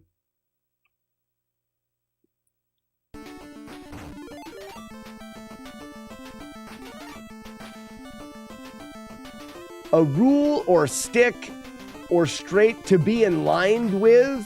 It's in line with the story. Stupid. We should have totally done a better word than that. We should have totally done a better word than that.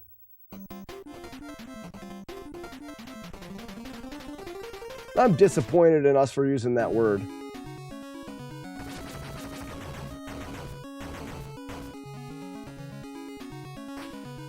In fact, I'm going to stop recognizing it as the word. When people say canon, I'm just going to be like, what do you mean by canon? And they're going to all have to explain themselves every time. They're going to be like, oh, you don't know what it means to be canon? I'm like, no, I have no idea. That doesn't make any sense at all. First I've ever heard it. I'm going to do that from now on. So be prepared. Be prepared for that. Be prepared for that. Slack wearing slacks. Slack wearing sweatpants.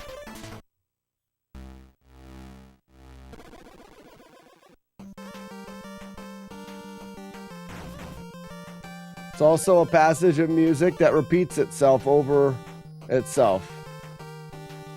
All of the things that it is are dumb. Yipe!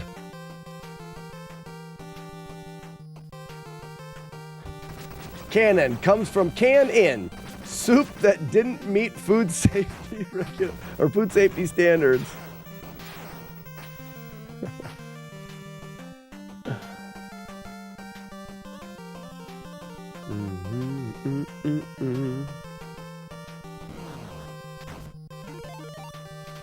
Reedy beady boo.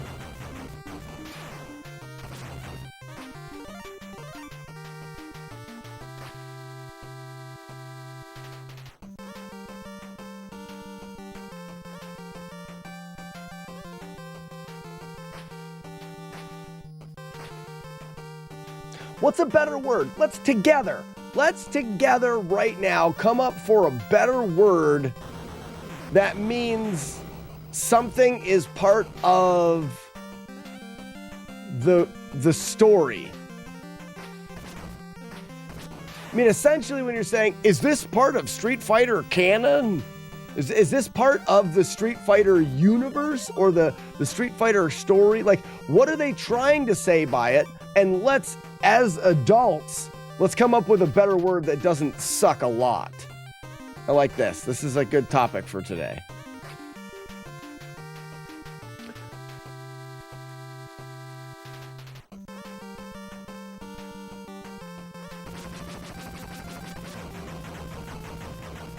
Canonical? Legit? Well, legit, legit doesn't really work because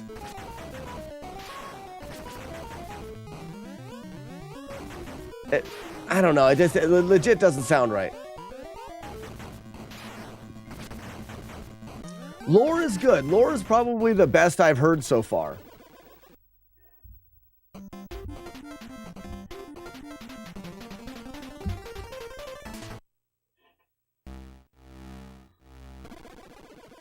Hold on a second. My wife is writing something. I'm worried she...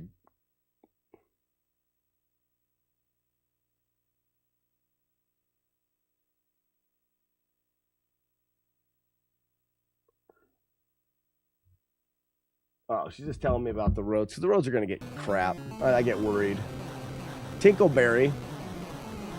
Official. Yeah, why don't we... Oh, because they say the official canon. They use that word as well.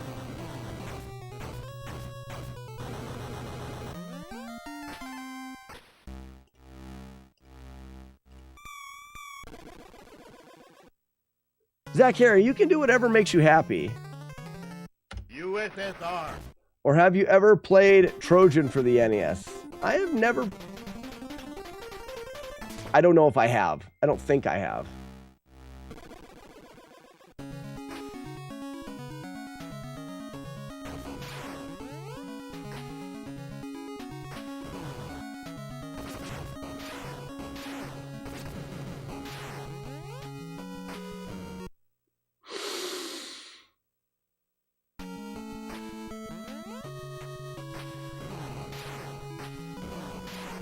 I love how it just appears as you're crossing the screen.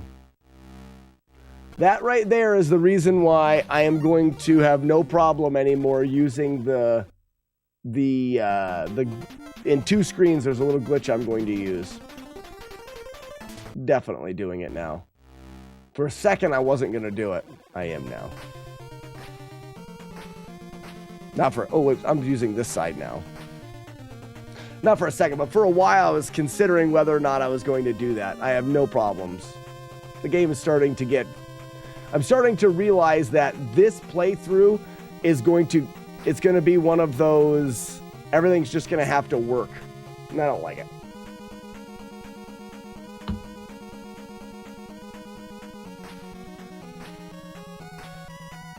Like, you get bad luck, and, well, guess what? It sucks to be you.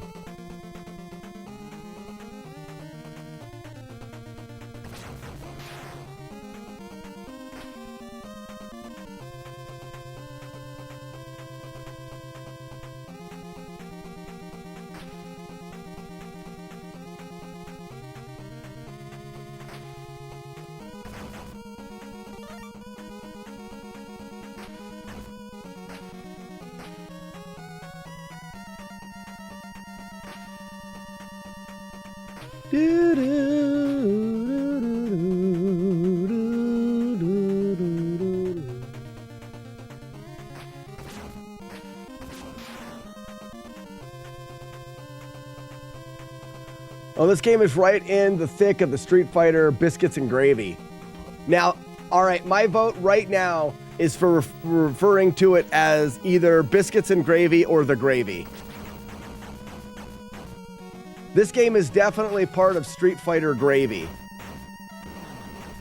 I'm all for that. It's just as stupid as canon. It's just as stupid as canon.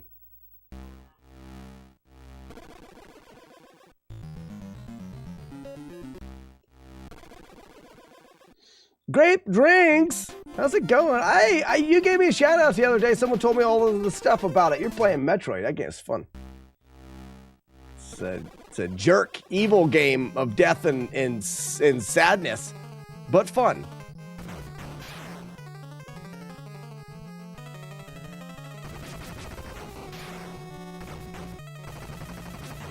Sounds like I'm a helicopter.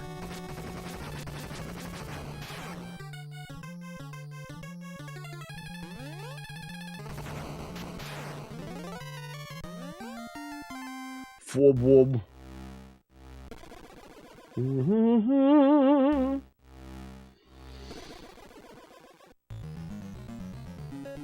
There he is. Back balls. Back balls. What you gonna do? What you gonna do when I put them on you? My back balls, back balls. Yeah, I saw your hitless Torian. We did a hitless. Oh, there goes the internet. Yay, me. I love it. We did a hitless. I mean, that's the full game. Are you still playing through it? But we do have a full playthrough. Fwob wob, fwob wob, fwob wob. India. India.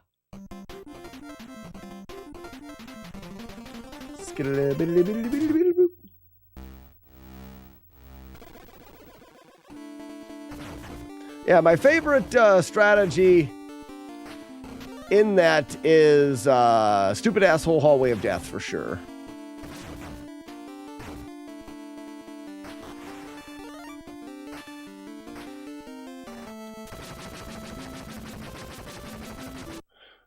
So basically on the gravy thing, wiki equals gravy boat. What I'm saying is you can't make turkey gravy that's not from Turkey. So gravy is true to its original thing. So this is definitely part of the gravy of Street Fighter. Street Fighter gravy. You get it? It's better than canon. This is Street Fighter canon. No, this is Street Fighter gravy. It can only be made from the thing. Yep. From now on, I will never use the term canon. I will always refer to it as the gravy. I'm surprised that this is Street Fighter gravy, if I'm being honest, because it doesn't really seem like this should be Street Fighter gravy. Although, technically, I think it is.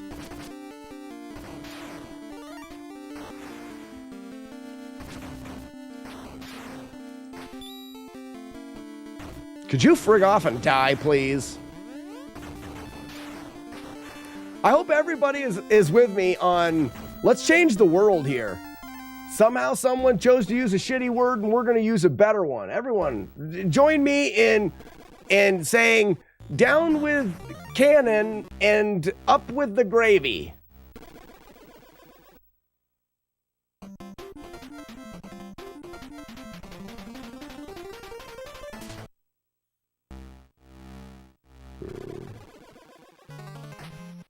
Shot right from the... Damn it, you made me run into somebody. Shot right from the gravy cannon. Kevin, Stracker, and Dr. Jose are forgotten Street Fighter gravy. You've got it. You hear how stupid that sounds? At least it's obviously stupid. I think biscuits and mashed potatoes both contribute to significantly to the gravy. No, you guys are, now you're trying to make it seem silly, and it is not. I'm being serious.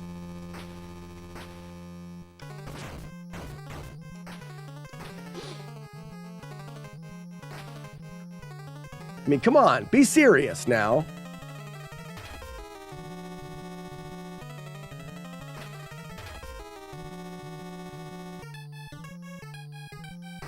This guy is being a jerk. Ugh.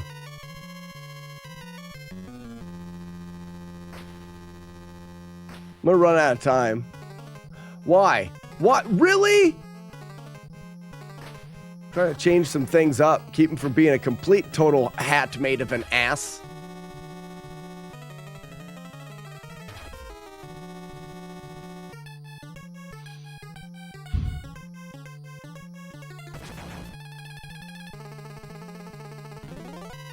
Oh my gosh. I'm gonna get mad.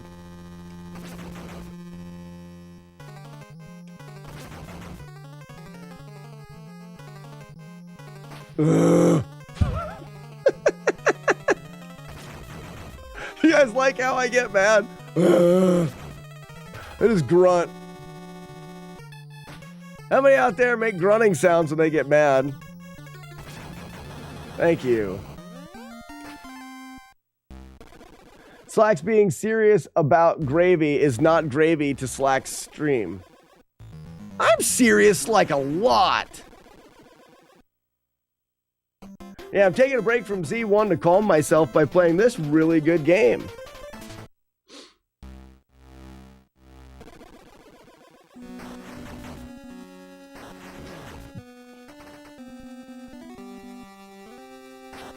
This enemy here just doesn't seem like it belongs in Street Fighter, and I think it's odd that this game is part of the Street Fighter gravy because of it.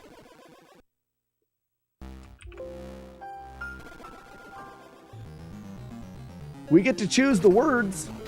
We get to choose the words.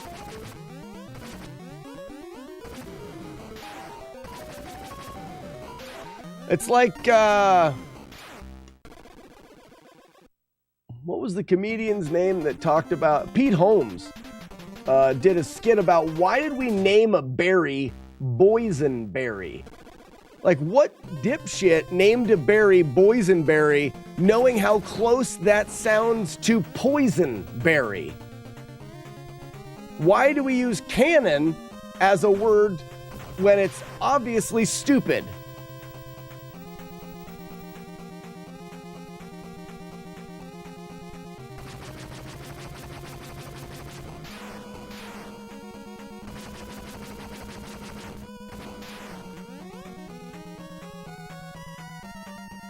Can't spell words. I have either.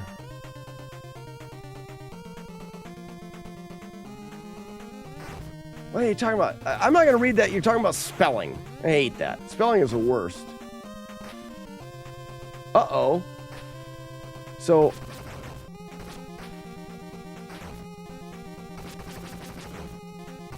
I didn't pick up all of the things. That made the end of that stupid hard.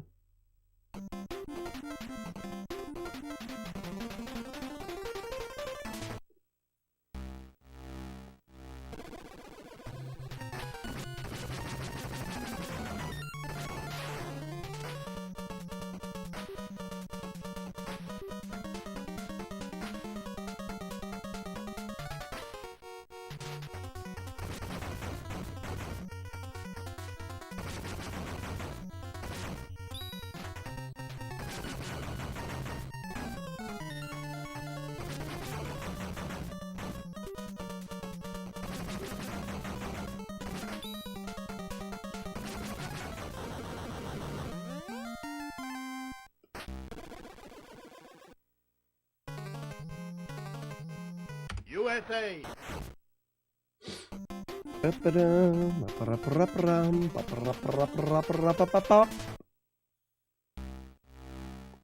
right, I'm going to keep trying this spot over here.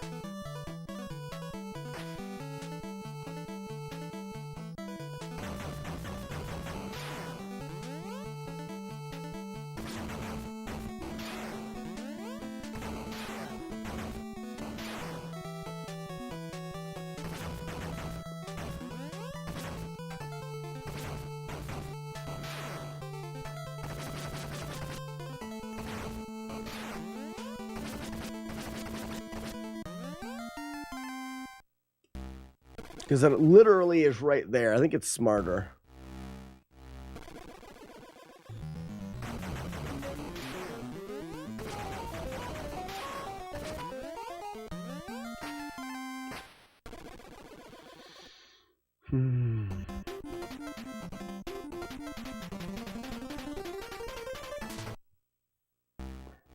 If Canada's gravy is epic, now Thanksgiving. That's just silly. Now you're being silly, Couch. No one was being silly until you just said that. This was a serious conversation until then. No, I like the word epic. Epic is good. It fits. It makes sense. I've heard it. When people use it, it doesn't doesn't make me want to punch stuff. When people use the cannon, I want to punch things. I think it's stupid. I think gravy. Gravy shall now be it.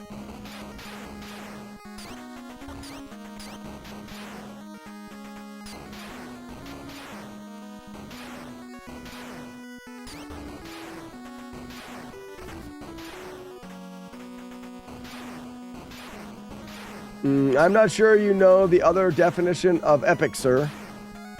Don't care. Don't care zero. If I have to rate my caring on a scale of 1 to 10, it is 0. You like epic? You'll love Fortnite. Epic has nothing to do with Fortnite. Okay, no. I'm not saying that people can't overuse it, but that is the person being stupid, not the word.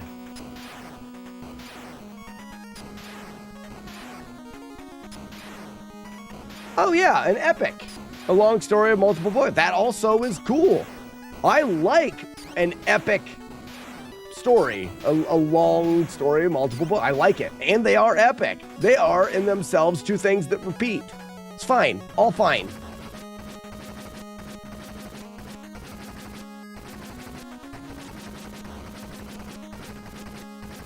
Joker, I don't like that you're not on the gravy train.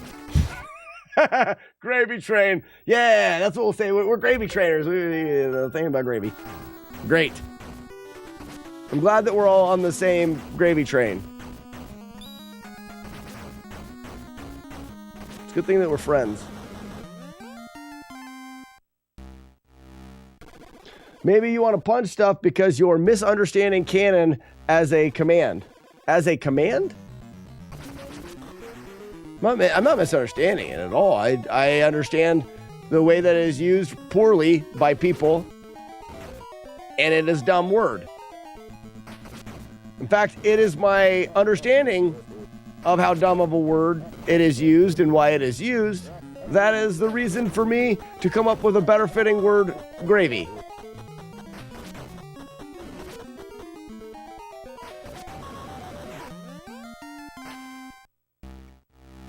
We're not talking about Nick Cannon.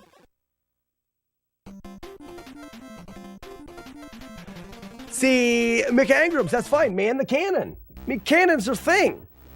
It should be kept as such.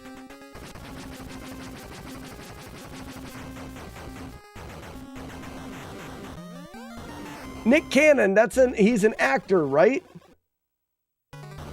Why do I feel like he was on Nickelodeon? He's probably part of the Nickelodeon gravy. Japan. See? It works seamlessly. I don't know if he is or not, but I want him to now that I've made a big deal out of it.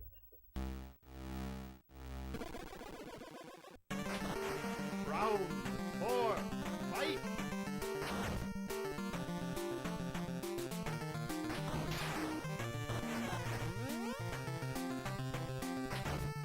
Oh, poop. Hard P. Poop is kind of like hard B. Oh, hard B. That's going to be part of the Slackinator gravy. Yes! Here we go, cape analysis. The whale is wearing a cape for a cape. That was a good cape analysis. Reset, check match. Here we go, cape analysis. The whale is wearing a cape for a cape. That was a good cape analysis.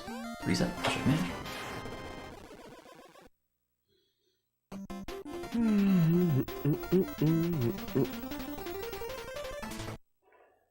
I don't think chat's saying stuff that I want to hear, so I'm just letting it go directly to Chat Heaven. Chat Heaven is part of our chat's official gravy. If I didn't know that. Chat Heaven, that's officially Slack gravy. I don't like using official for that, though. Chat Heaven is definitely Slack gravy. I'm hip. I know slang. I create slang and words. The Orcus. Definitely Slack gravy right there.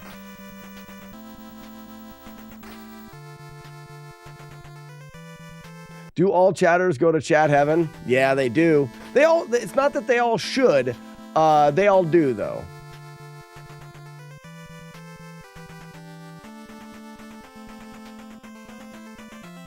Well, hell, according to Gravy, anyways, you said it wrong, Rekana. You said it wrong. You misspelled gravy. You misspelled it and put it into quotations.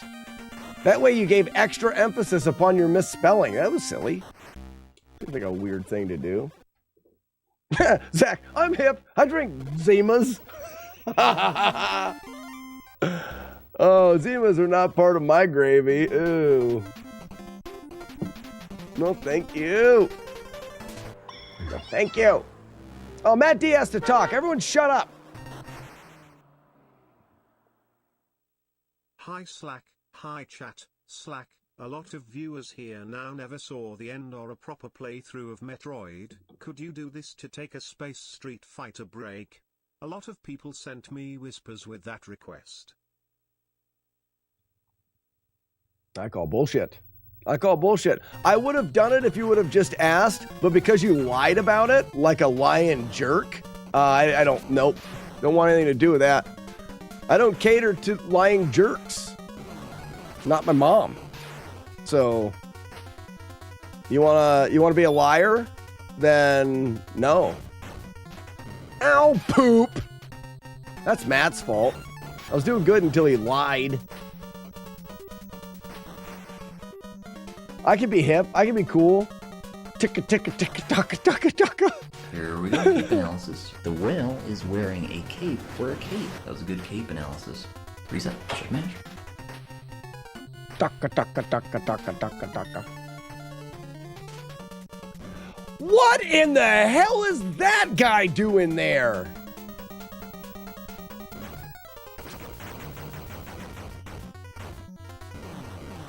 Here we go, cape analysis. The whale is wearing a cape for a cape. That was a good cape analysis. Get pounded. Reset, check match.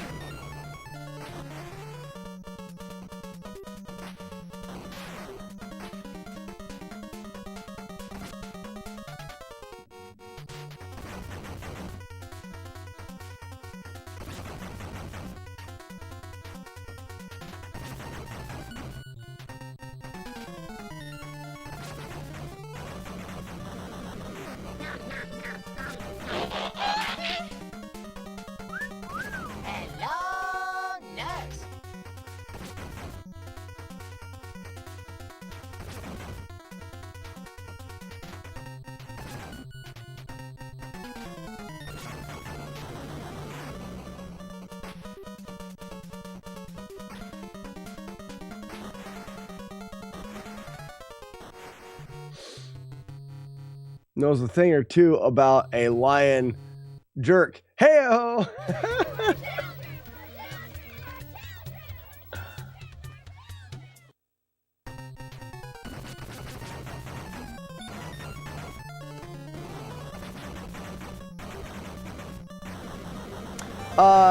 Joker, do you mean this run in particular or this game?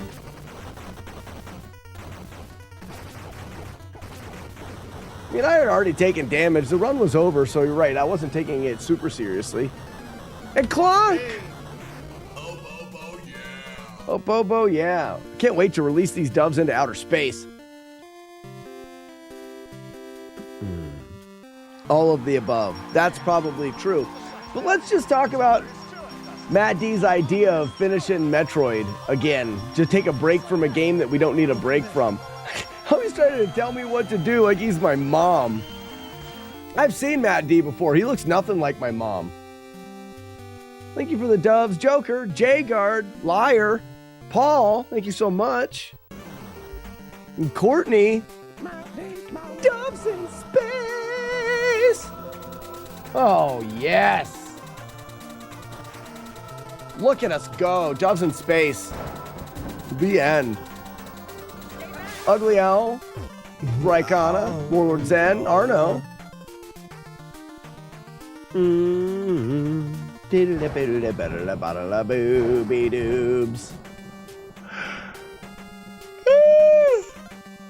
Again. Uno mas. China. China. MLG, thank you so much. MLG, what do you think about using gravy instead of cannon? I just think it's smart. I just think it's probably one of the more, if not the most intelligent thing we've decided to do.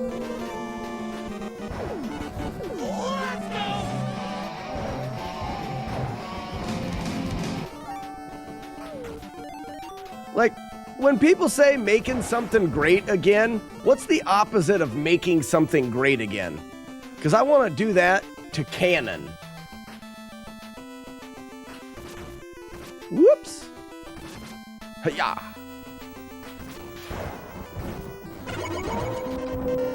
Go. Thailand. Make it suck again. There you go. Let's make canon suck again.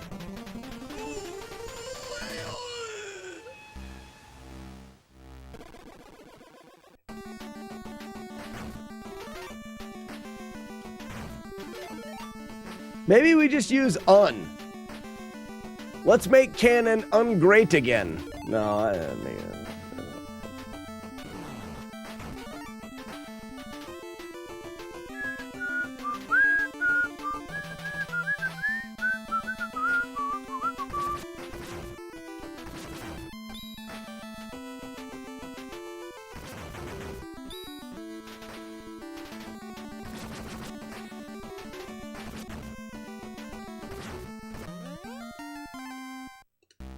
Making something great again is something I never want to hear again in my life. Just like canon. Yeah, me too. In fact, I'll stop. I won't say either of them. I'll just refer to it as gravy, as I should. Japan.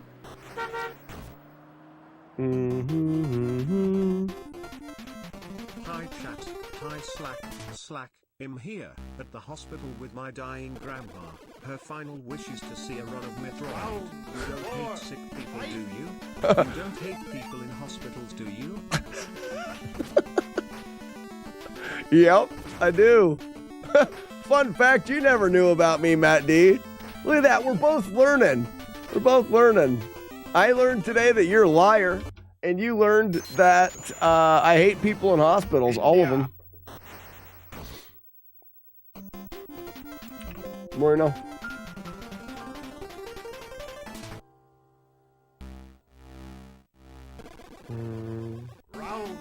Dynamite says, have you tried Kid Icarus?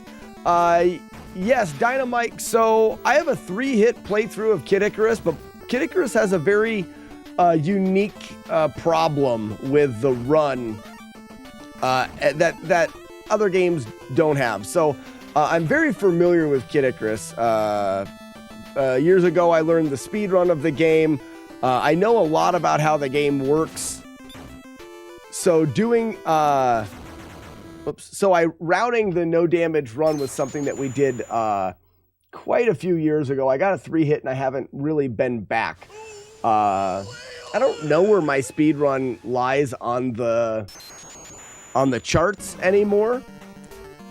Slack is not good at it. I'm not particularly great at Kid Icarus. It's a pretty challenging game to speedrun because you can't get any of the upgrades. I mean, it's a challenging game to play casually because of just the game design. It starts off real high difficulty and then gets easier as you play, as your character gets better. But there's one part, Dynamite, of the game that just does not work well in the no damage playthrough. And you're familiar if you've played the game with the swarm rooms in the end dungeons, you know, where the bosses are. You get to like the palaces at the end or whatever you want to call them. And you get into these swarm rooms. And when you enter a swarm room, enemies randomly appear on the screen. They move in a pretty... They move in patterns, but you don't know which pattern they're going to have, and they all can choose a different pattern to move in. I think you can have 8 of them. I can't remember. And they become very difficult to get through consistently without getting hit. You can't take any of your power-ups into the palaces. They're stripped from you before you get there. We've worked out a lot of strategies to try to get better at them. And we have gotten better, but I think that even at my best, I may be 60%, but I'm probably closer to 50-50. About half the time I get through one of those rooms, I take damage, and half of the time I don't. I think when I played a lot, my percentage was higher than that. If we glitch the game, we can get... Let's do this again. If we glitch the game, we can limit the amount of those rooms we see to like 6 or 7. So if you take a coin and flip it 6 or 7 times and try to get heads every time, that's not very likely, but doable. And then you have to not only get the luck of that, but then play the game very well. Now, without glitches, I think you're seeing like 25 or 27 of those rooms. And if you think about trying to flip a coin, the odds of flipping a coin and getting heads 27 times in a row is pretty not good. Not good to a point of almost impossible. Just the odds are just outrageous. Now, I would like to revisit Kid Icarus because I do enjoy the game, and see if there isn't something that we missed in those rooms. Is there a way of upping our success rate through those rooms? If there is, hooray. If there's not, shit. So yes, that's the long answer. The short answer is yes. I have done a lot of Kid Icarus on the channel. Really fun game. I enjoy it, but I don't know when we'll see a full no damage run of Kid Icarus, or if we ever will. Now, there is somebody that has went through, I can't think of the name off the top of my head, and has done a glitched no-hit playthrough, which is pretty awesome. It wasn't FBS. FBS has a one-hit. FBS is the speedrun world record holder. Extremely good at the game Kid Icarus.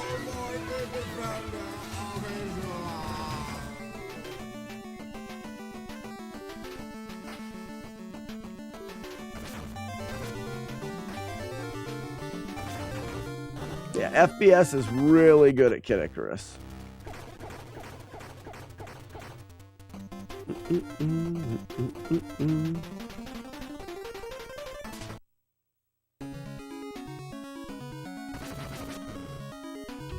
Didn't even have time to jump once. USSR. Better than me in Slack, that's for sure. Heck yeah, he is.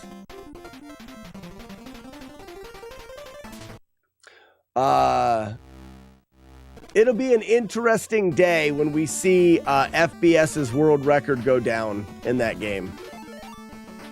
It's gonna take someone trying real hard to break that record. Not impossible, but it'll take someone trying real hard. What's up, Beta? Beta, you should have heard all these jerks the other day. All these jerks the other day were like, we want you to do Pacifist Ninja Gaiden. I bet you can't get the record before Beta does.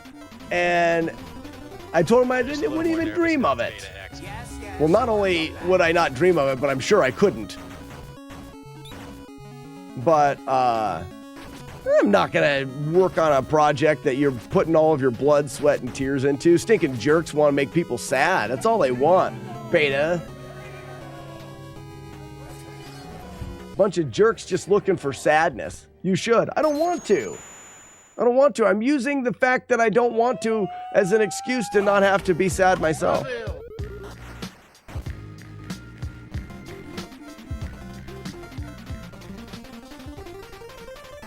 I think Slack should do Jaws. It's starting to break me. Oh, I hate that. Maybe someone will bet you that you won't take a year off. That worked for me in Zelda 1. Beta, what are your thoughts on the term that people use when something follows... Because I don't even say it anymore.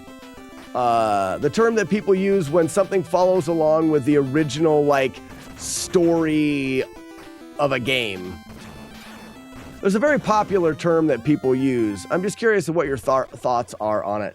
And would you consider changing that term to gravy?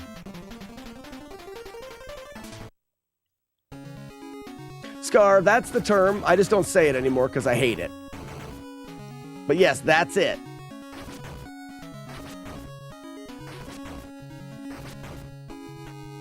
I think gravy is a much better word to use, as if something does follow, you can only make turkey gravy out of turkey. So the gravy must be part of the thing. So that's what we're saying. Does that follow along with the original gravy? Is this part of the Street Fighter gravy? You see how it works perfectly? You probably do. It's easy to see.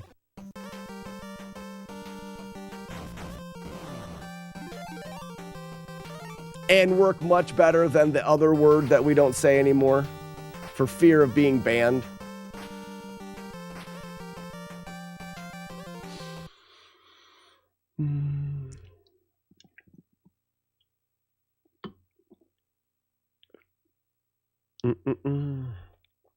Taboo, you thought it was backwards?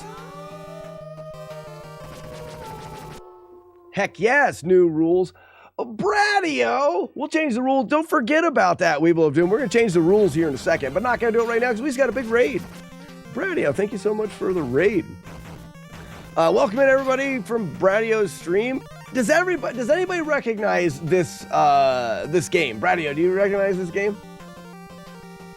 It's not as common a game, but I find that a lot of people, it's like it was a hit or miss.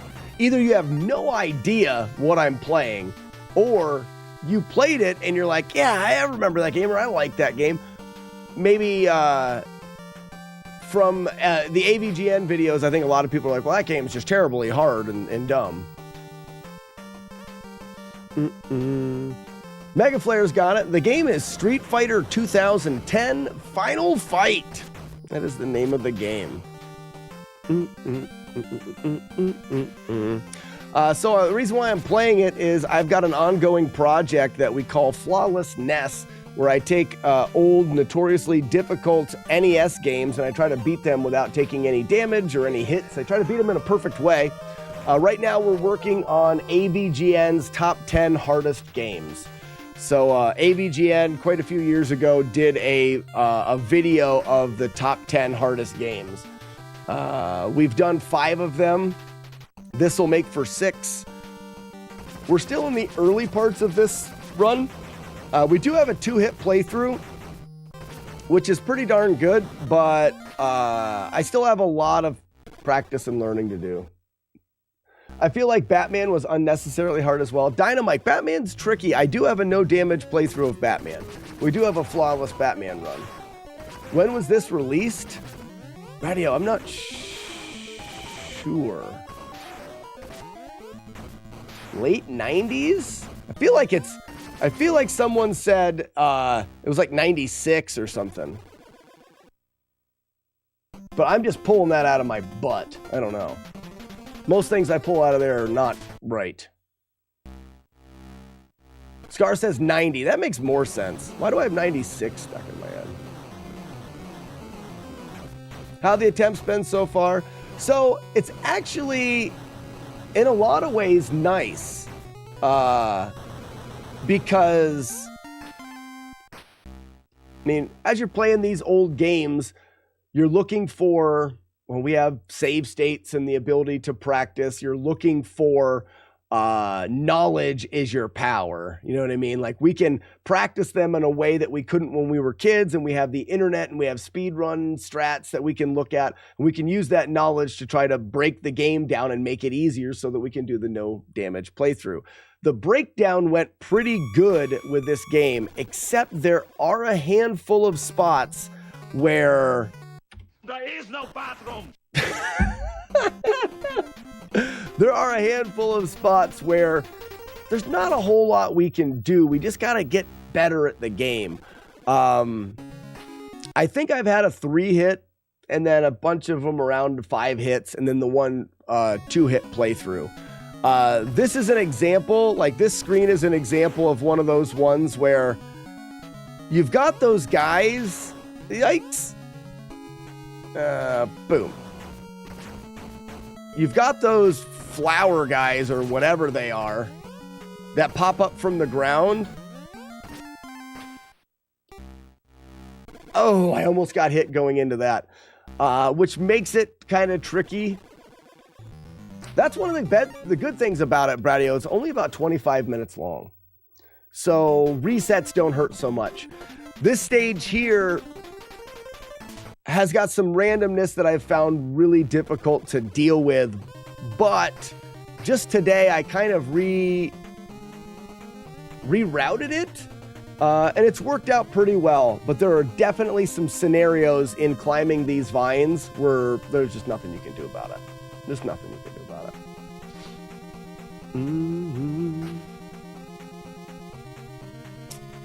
And then there's a couple other stages. I have worked out some decent strategies that I don't know if they were very well known. All right, I'm gonna have to dodge that guy. I can stay below this guy, I think. As long as the game doesn't create another one. Ugh. Backflip. And then stay over here. Jump. Down. All right, we got it. So those enemies come in different amounts, not always the same amount, from different locations, moving. Sometimes they track you, sometimes they don't. Sometimes they're moving fast, sometimes they're moving slow, and they can change. The randomness of the spawning and the movement make this climb just kind of stupid. How was your New Year? My New Year was great. We turned a frown upside down. My wife got COVID over Christmas and the New Year, but it wasn't a difficult thing for her to deal with. So it wasn't like it was a bad bout of COVID for sick-wise. But what it did do is it kept us from doing the traditional going to grandma's house, going here, going there. And like I said, turned the frown upside down. We just stayed in for the majority of Christmas and the New Year, and it was really kind of nice.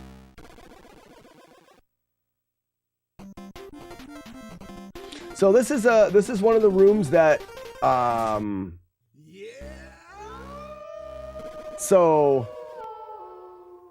who's that? Steve. Well, Steve, welcome in. Thank you for the follow. And also Fisherman. This room here has probably the most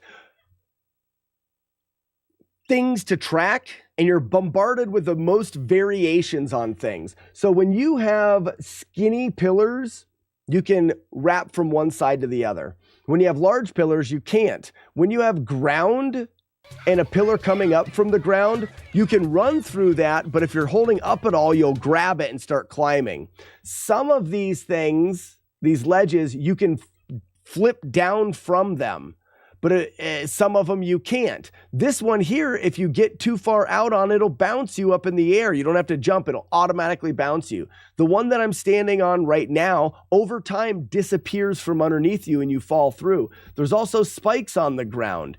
The environment alone in this room has a surplus of weird shit to keep track of. There's also going to be two different varieties of enemies that act differently. Out of all of the stages in the game, this one is pretty stupid. But we were able to find out, there's this interesting thing that you may have noticed on the last climb. If you're climbing up as high as the screen will let you go, you actually flash a little bit. You go from being visible and being invisible. And I noticed that when you're doing that, if you let go while you're invisible, you're actually invulnerable. And on this room, being that it's so kind of unfair, I use this trick by standing up here, collecting things when I can. There's the last one. And then waiting for it to be clear on the way through and being out. Otherwise, that screen, I can get through the screen without damage, but it is extremely unfair. And I don't know.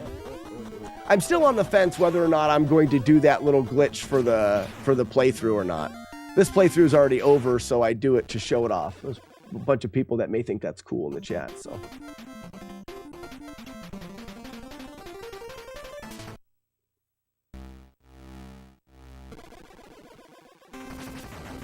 So, guys, I added 70 words to the Kid Puncher game that you guys put in over the last week or so.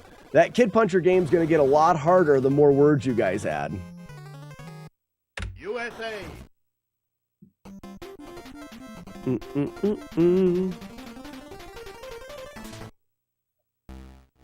Are you close to the end? Pretty close. Well, I'm halfway.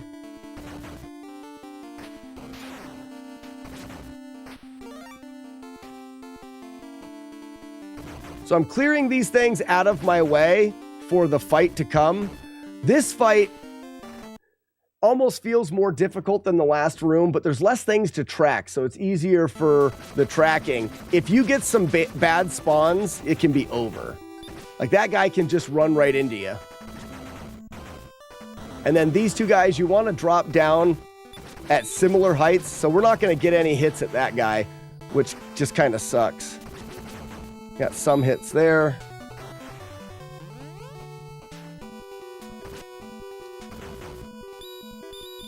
That's close. Oh, that's unlucky. So when you're flipping in this game, you have iframes. But as soon as you come out of that flip, your iframes go away. So I got kind of an unlucky hit there. Wasn't a bad room. Wasn't a bad room.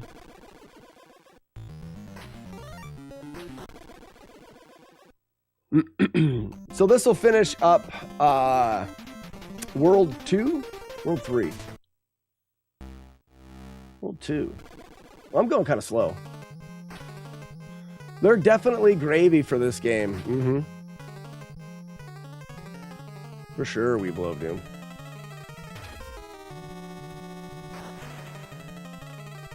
You'll see I backflip through stuff like this. The iframes of the backflip are really helpful. Can't wait to see the Kid Puncher 5000 game have 2,000 words. Yuck.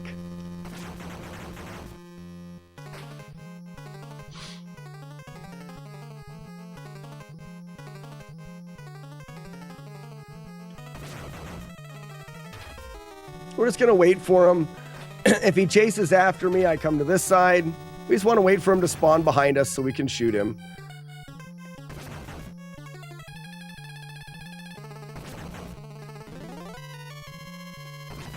Safety first.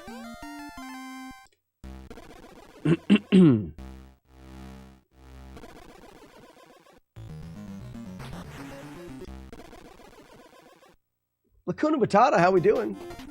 Did everyone pay you, or am I going to start cracking skulls and busting jaws? I don't have everyone down yet for the walkathon. Just like I had before, there's a scrolling thing that'll go in the lower third of the screen occasionally, and it has walkathon pledgers. As I document people that pay, I'm eliminating your name. So if your name's still on the scroll, that means I don't know whether you've paid or not. Maybe you haven't, maybe you have. If you see your name on that scroll, then you need to let me know whether or not you have or you haven't. That's the way I'm working it right now. I'm also pretty lazy.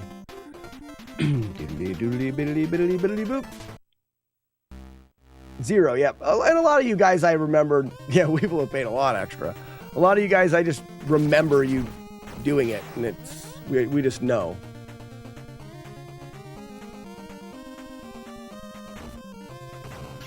Scroll is also the most fun type of paper.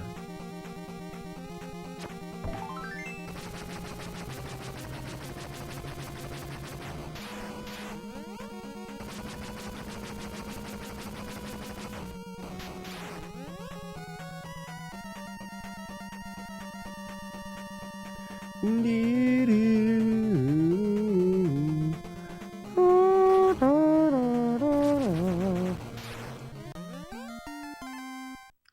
wub, fwub wub, fwub wub.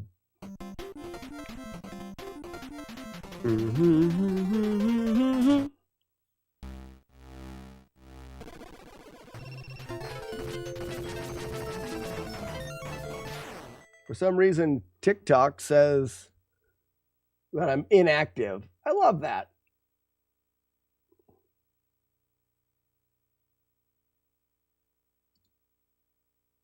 Maybe I'm not live. Can someone on TikTok verify that it's actually live?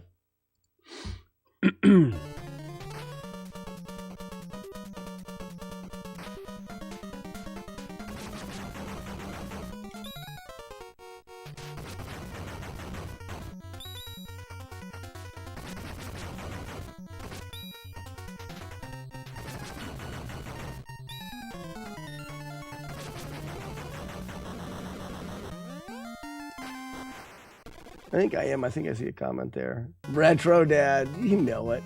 Holding down the fort over there on the TikTok. Retro Dad, legend. Legend. Shut up, Tic Tac.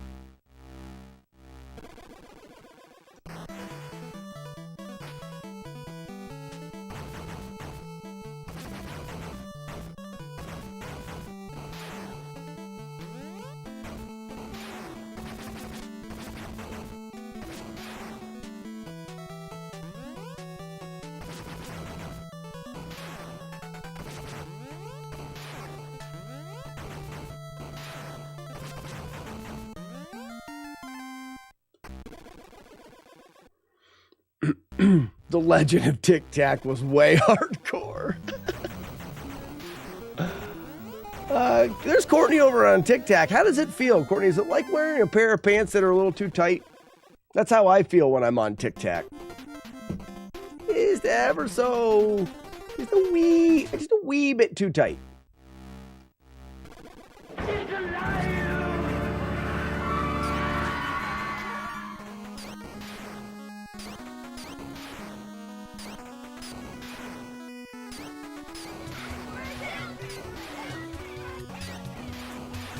We're children! We're children!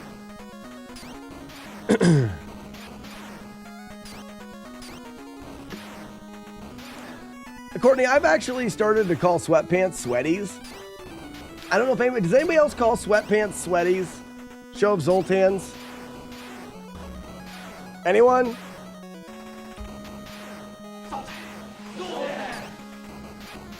Yeah, exactly. Sweaties are now gravy.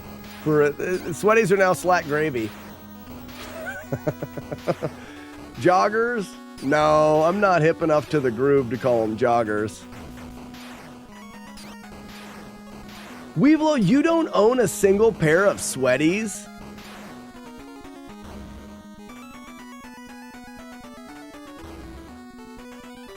So I like Courtney because it gives them more. If you call them sweatpants, everyone knows what you're talking about. If you call them sweaties, they don't know whether you're trying to be cute or if they're sweaty and gross.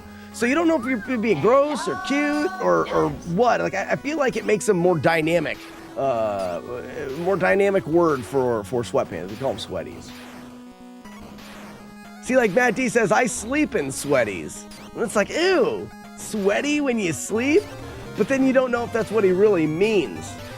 You're definitely more mysterious when you call sweatpants sweaties. I'm just saying to live your life and have fun. Just about sweats? I've heard people calling them sweats, but then you lose the is he trying to be cute? Like, why is this grown man trying to be cute? He must not be trying to be cute.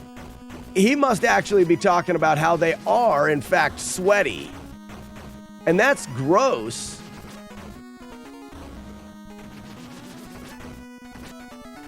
This guy's being a jerk. Well, I want it to have as much use as possible. It could mean you're stinky and sweaty. That's gross. It could mean the pants. It could mean you're trying to be kind of cute and being flirty with it. Be like, oh, what is he trying to be flirty with me? Calling his pants sweaties? Like, I don't get it. I like to leave people thinking and confused.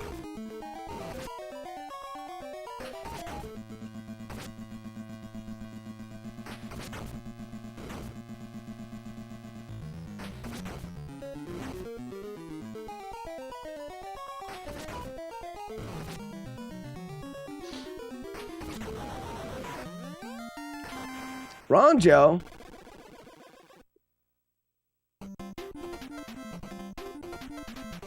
I never pledged on you. Ronjo, yeah, the same donation link. If you'd like to do that, that would be fantastic. I'll jot it down so we can kind of add it to the total. There's a donation link in my info on Twitch. Down on my bottom side. USA. Sweatpants are inferior to PJ pants in every way. Oh no. Round 5. Oh no, I don't believe that. I have a major issue with pajama pants, and it's the loose collars, it's the loose bottoms. I don't find it ever to be a good thing for something to have a loose bottom. Loose bottoms, not good. Pajama pants, big old batty, bell-bottomy feel things. You can't go for, no. No. See, this is where you're wrong. I don't make up the rules. It's just a fact. Uh-oh, there's a hit. Exactly, Zero. Tavoot says, I don't own a pair of sweaties. Well, see, now, Tavoot, I suggest you go get some.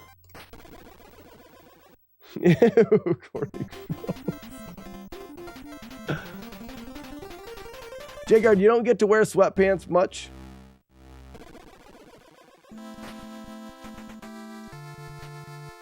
It's too bad.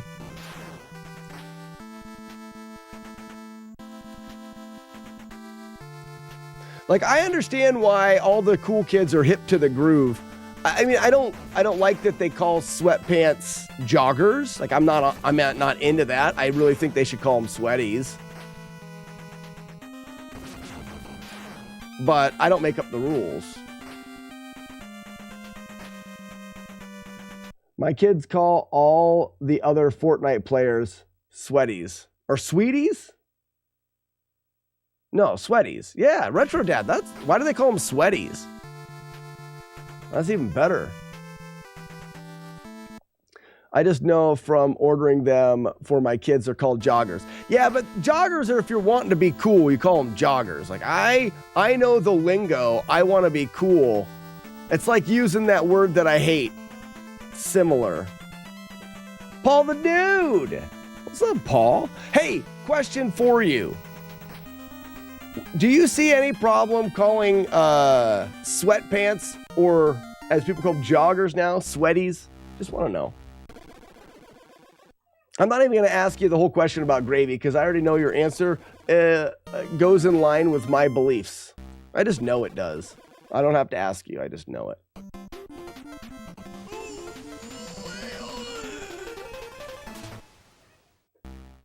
I mean, it's the dude.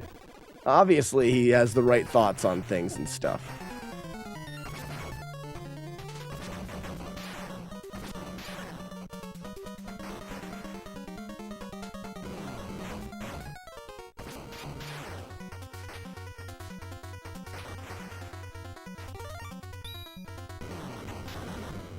What? What was that all about? To be fair, I can't go out in sweaties. I just can't do it. But inside the house, yeah. I don't wear them outside, no. I mean, I'll wear them outside around my house sometimes, but no. They are definitely similar to pajama pants for that. You don't wear sweaties to outside and to town and in public. You also don't wear pajama pants in public. I don't make up the rules. It's just law.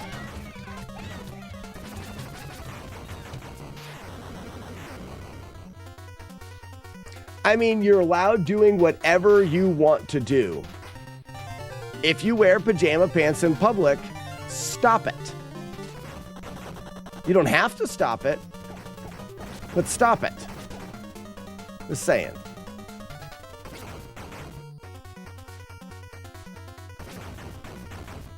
There's nothing wrong with it.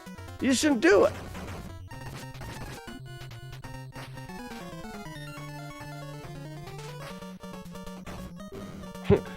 These guys are being jerks. I hate that.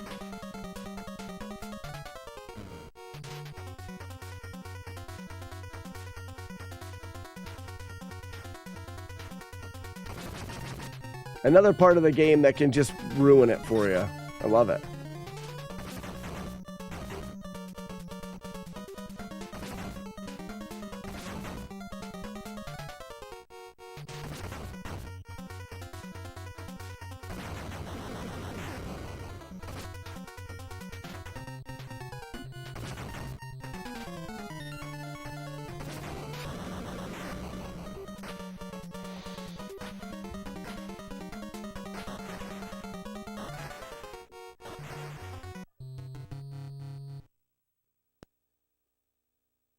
Oops, pause the game.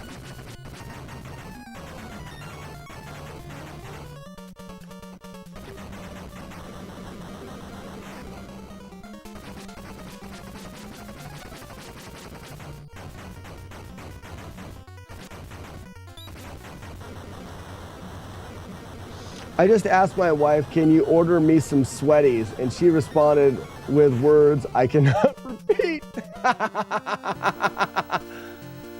Oh, man. India. Well, you may have to let her know what you really mean first, just so that it's kind of like the whole gravy thing. She just may not know what you mean. Maddie, did I see that you wanted a pierced nose? You want to pierce your nose? Fine, but you're not wearing PJ pants at school. Yeah.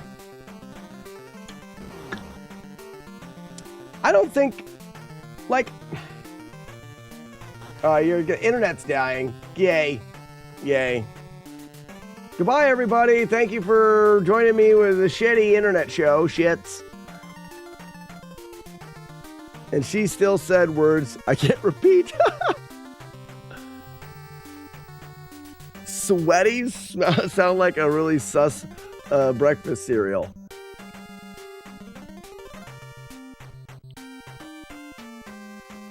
Yeah, I think if it's going to be the name of a breakfast cereal, you'd have to at least be okay with eating it. Release the doves into outer space. If I saw a breakfast cereal called Sweaties, it wouldn't be suspicious. Suspicious is like maybe, I don't know, kinda, not sure. I ain't eating Sweaties. There's no way. No way I'm eating a cereal called Sweaties. No way. Fair point.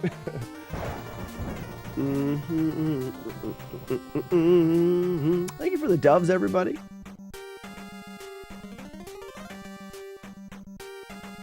Courtney's gone into your kid's school wearing a bathrobe. Yeah, you're weird. Good job. I try it once. Courtney, you're weird. Japan. They sound like they would be salty.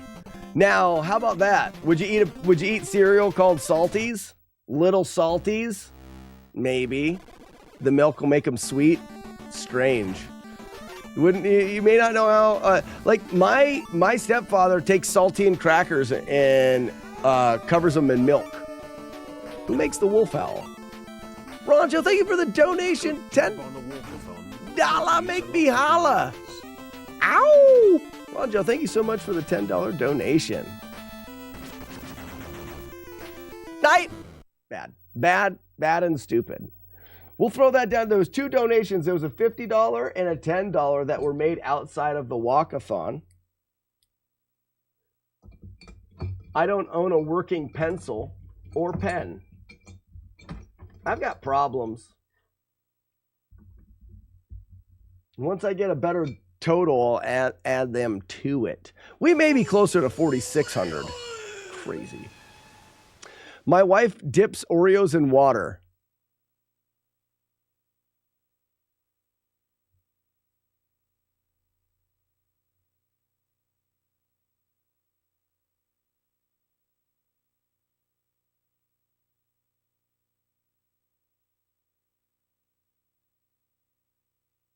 What?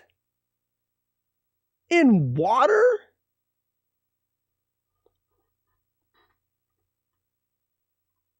Dude, you carry a knife on you at all times?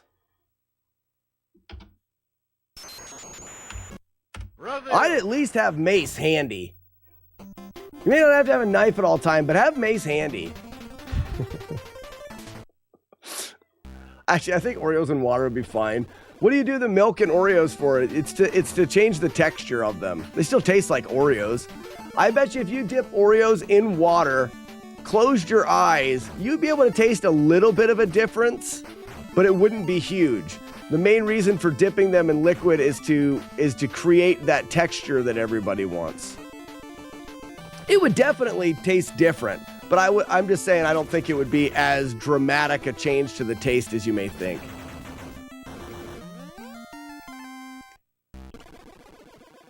You should dip only Oreos in pickle juice.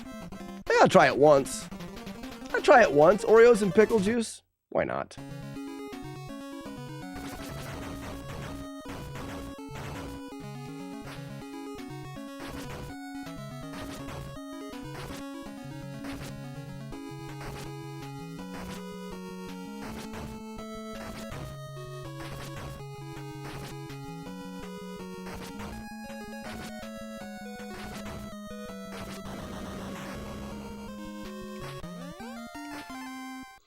How many times do I have to push grandma down the stairs? One time. And if you don't have a grandma, like, because we're all kind of older, you know, it's your mom, or it's an equivalent to a grandma. Everyone has somebody in their lives that holds the value of somebody else's, or of the that holds that position as your grandma. So let's say that you don't have that, but you have a friend that would be equivalent. That. It's a very special person to you that you would never want to do any harm to.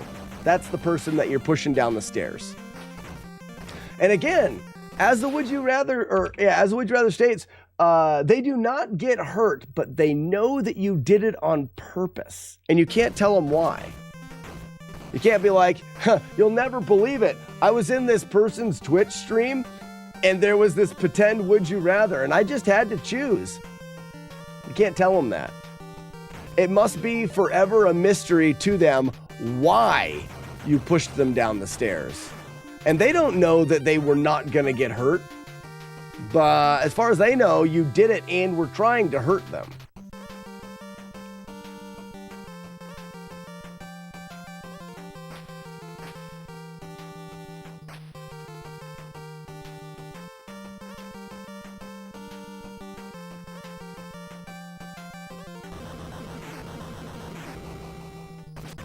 Well, Matt D, do you think she knew I did it on purpose?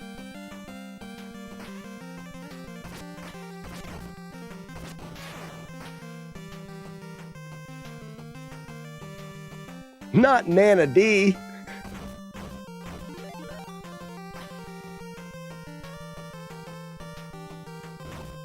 You're welcome, Matt D. I didn't think we were going to tell anybody, but Matt D is a tier 4 subscriber. He gets special treatment.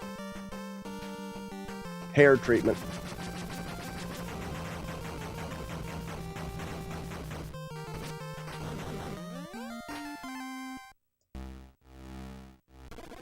Can I lie and say it was because of the Oreo eating preference?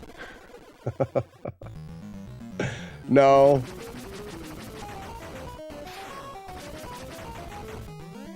Mr. Enforcer starring Kevin. Kevin!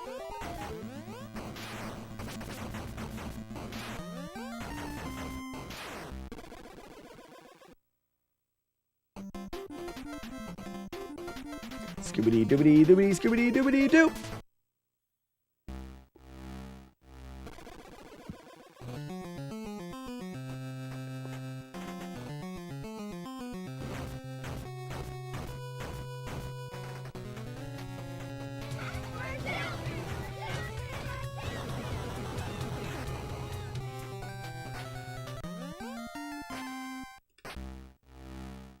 Huh, missed it.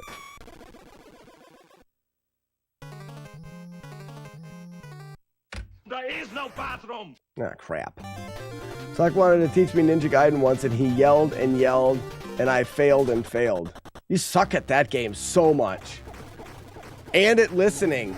I couldn't tell whether you were worse at listening or Ninja Gaiden. They were both really sucky.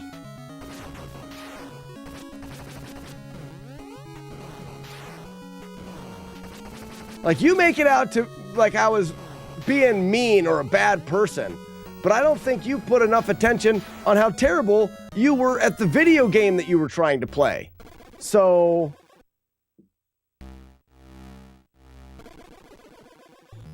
I feel like it's an unfair assessment of my teaching abilities.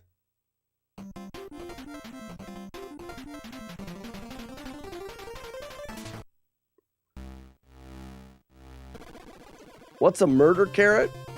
It's the stalactite things from Double Dragon. The original Double Dragon, after you beat the Dos Abobos, you go into the cave. In the cave, there are the murder carrots of death. Stalactites that fall from the ceiling and try to end you. You can't teach a fish to climb a tree. Especially if that fish is for an idiot. For sure. You can't teach an old dog new tricks. You can't teach a dumb fish. Period. You can yell at it a lot. Watch me backflip. Eat it, stupid enemies.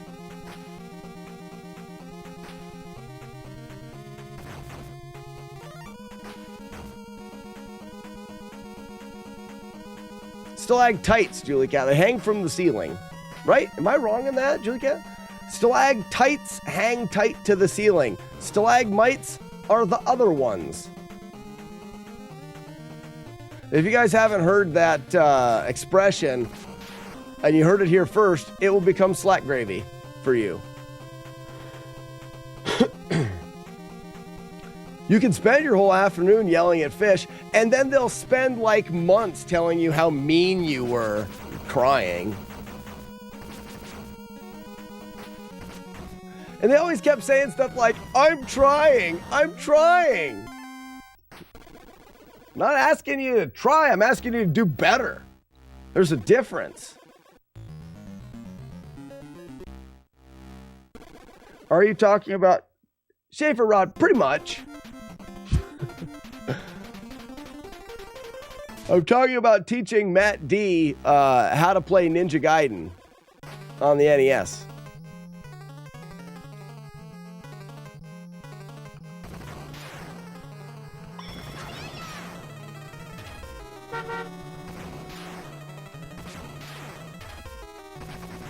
I love slack gravy coming out of my mouth. I got hit.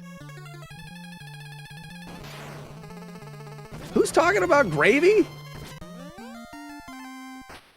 Who said that? Ugly hell.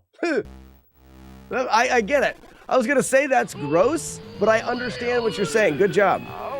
Well, good way of using the term. I'm glad that you're paying attention. I bet you I could teach Ugly Owl in no time to play Ninja Gaiden. He would be a really good learner.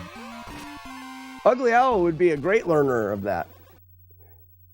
You will have a week to teach me in Florida. Okay.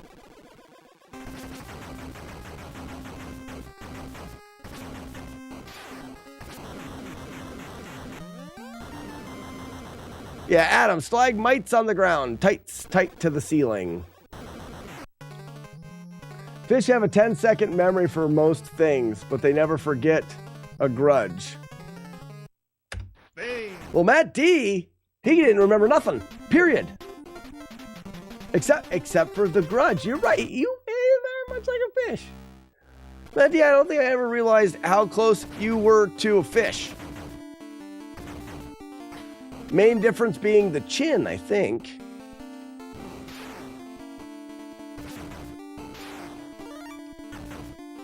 I don't know if fishes have chins. Fine. Fight. Knees weak, mom's gravy. Knees weak, slacks gravy.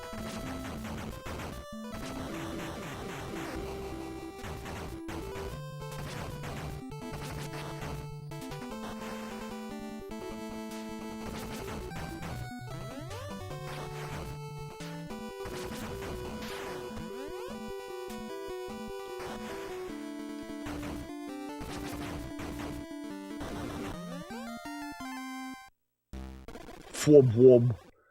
Any beans in that gravy? Beans and gravy. I don't know. What do you guys think of me doing a stream from Florida where I try to teach Matt D how to play a video game? Would anybody like that?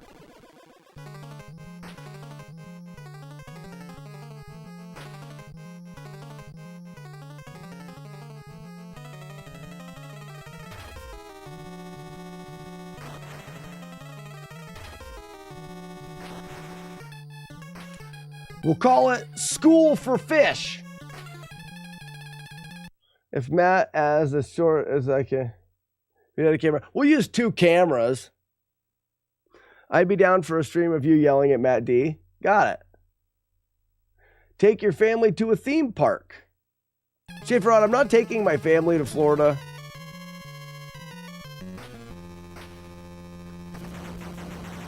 It's to work trip. With Matt Diggity, the diggitiest of D-Dogs, and the rest of the multi-bot crew. We could definitely have a gang that was called the multi-bot crew.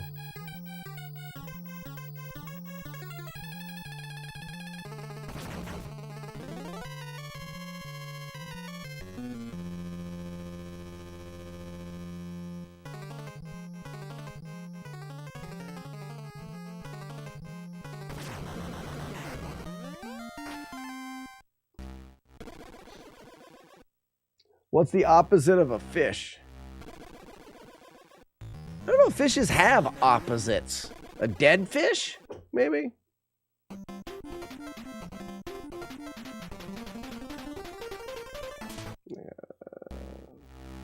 Hey, there's a there's the walkathon pledgers. If you've already made your pledge and your name is on that list, all you have to do is tell me that I am silly and I've made a mistake.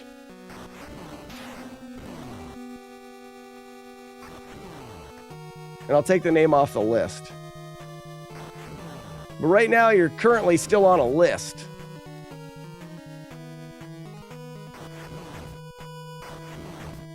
Oh, you're alive still? What a dumb. I thought I hit him enough time.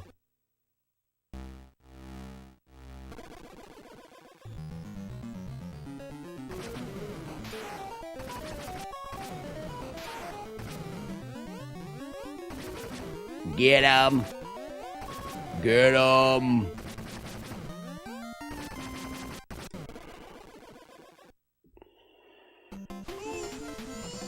Some birds can swim, but no fish can fly. That's not true. There's literally an animal called a flying fish.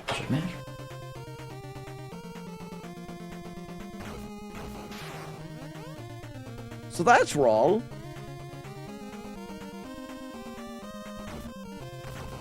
Like their fins are all wing-like and stuff.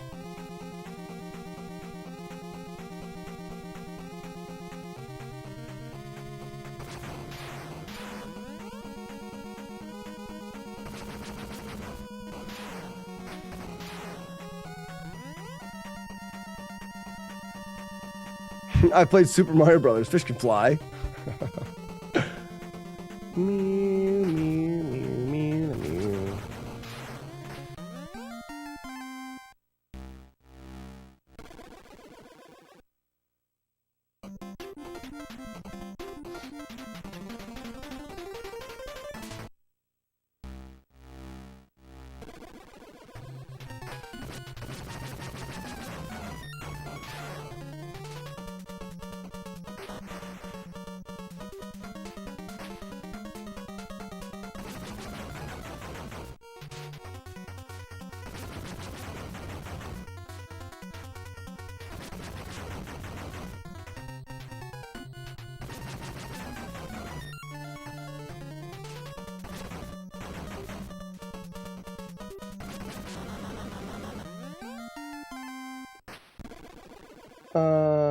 Do you like games like Black Bass and stuff on the NES? I don't play a whole lot of those. Island. I stick to the more like the bigger titles, more common games. Probably because I feel like they do better in live streams. Like I can think of a lot of games that we could try to do these no damage challenge of that I just don't think would be as popular for people to watch, so I don't. I like to cater to the people that... Oh no, I didn't know I could get hit by them when they fall. Like I always thought they fell far enough away that they wouldn't hit you. That's news to me.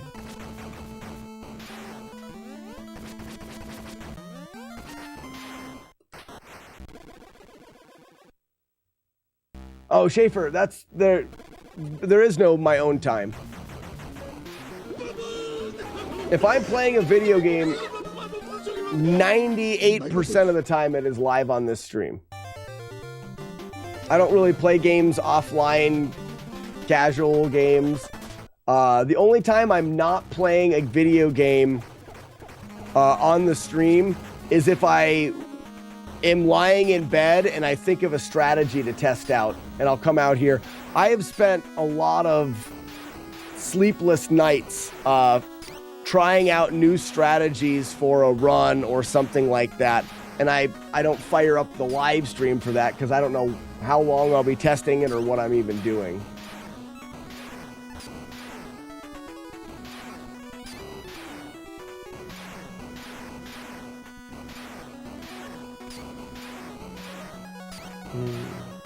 It's just when it comes to the stream, I'm 5 hours into the stream today, so this stream will be over a little over 5 hours, and I've got duties, husband duties, and play with my kids and stuff to do. Schaefer, for sure. Well, and I don't know how much of this I would do if it wasn't for the chat. I definitely wouldn't put this much time and energy into this if it wasn't for the chat. My playing games on a live stream did come from my family. My wife and I had 3 kids in 3 years, so we had 3 really young babies. And I was going crazy. I needed something different besides screaming babies and stuff. So after I would put everybody to bed, my sleep schedule was screwed up anyways with babies. So at about 10, 11 o'clock, I started playing old Nintendo games. First I did them on an emulator. And then from there, I stumbled upon speedruns, mainly speedruns of my favorite game at the time, and still to this day, Zelda 2. I thought he was down far enough.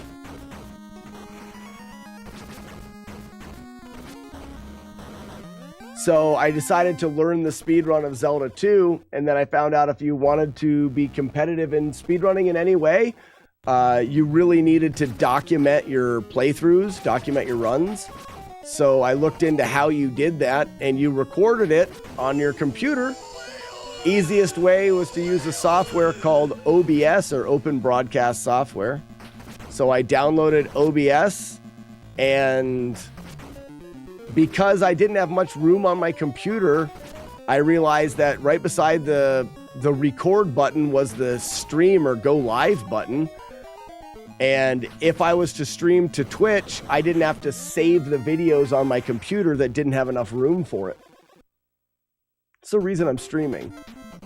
So I started streaming out of that.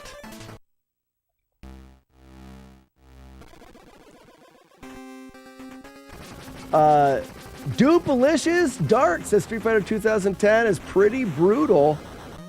We've gotten Dupalicious, we've gotten better at it. The goal is to beat the game without taking any damage. USSR. And we're getting better.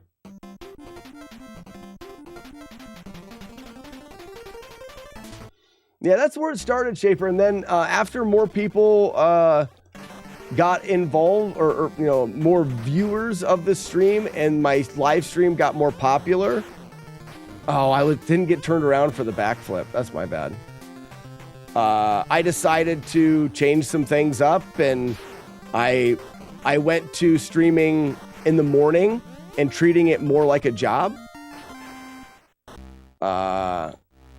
And then we balanced how much I streamed with what kind of revenue came in from the stream. The more revenue that came in, the more time I was able to stream. Here we go, cape analysis. The whale is wearing a cape for a cape. That was a good cape analysis. And really the way that it is, I started streaming because of having babies. I don't have babies anymore. So the reason for the start of the stream is no longer there. So I don't know if it wasn't, I don't know if I would continue to do it if it wasn't for the chat. It is really the chat and the community now that is the reason I'm doing it, not what it started out to be. And I make that like, without you guys, I wouldn't be doing this. And it's not only financially, it's just, that's my reason for doing it now. Hanging out with you doofuses. Trying to change words and make people say gravy for no reason. You beat Zelda 2 without getting hit? This is true. This is a true.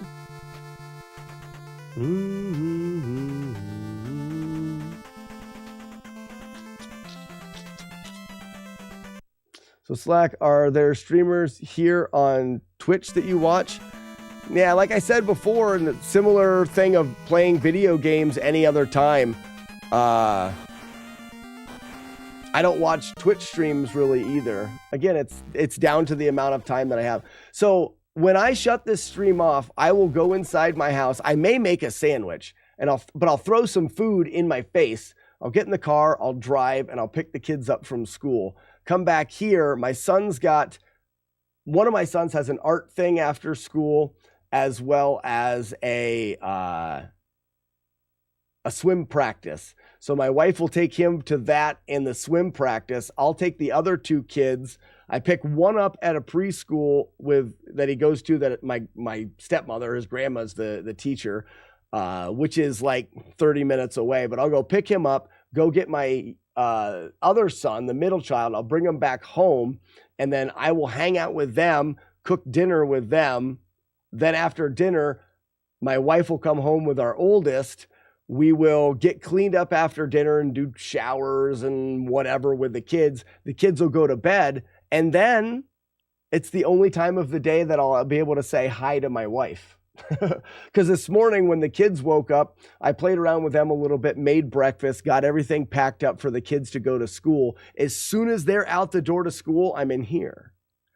So the only time that I really would have to watch any kind of streams would be background noise on a phone or something. And I try to do that occasionally, especially if somebody I know has something that they're trying to do or something. For example, some of you guys on TikTok know that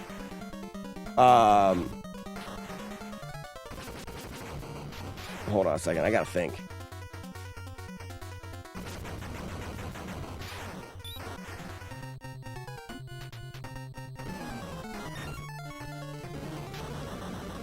You know that Machete Retro Gaming is going for no damage Zelda 2 attempts.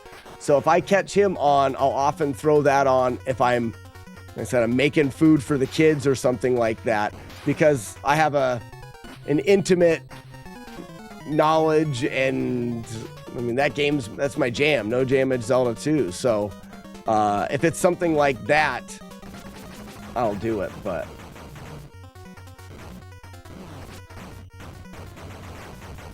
do you know how hard?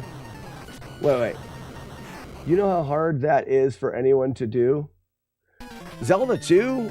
Yeah, the guy that you're talking about, Schaefer, is Machete, I believe. And yes, he's using save states, but I use save states to learn. I mean, all he's using is the save states to learn the game.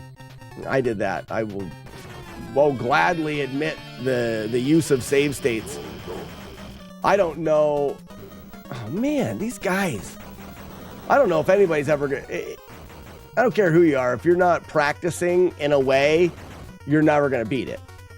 And if you're not using save states to practice, why? You're just making the practice less efficient. Now I did. It's Match. He's there. Yay. I did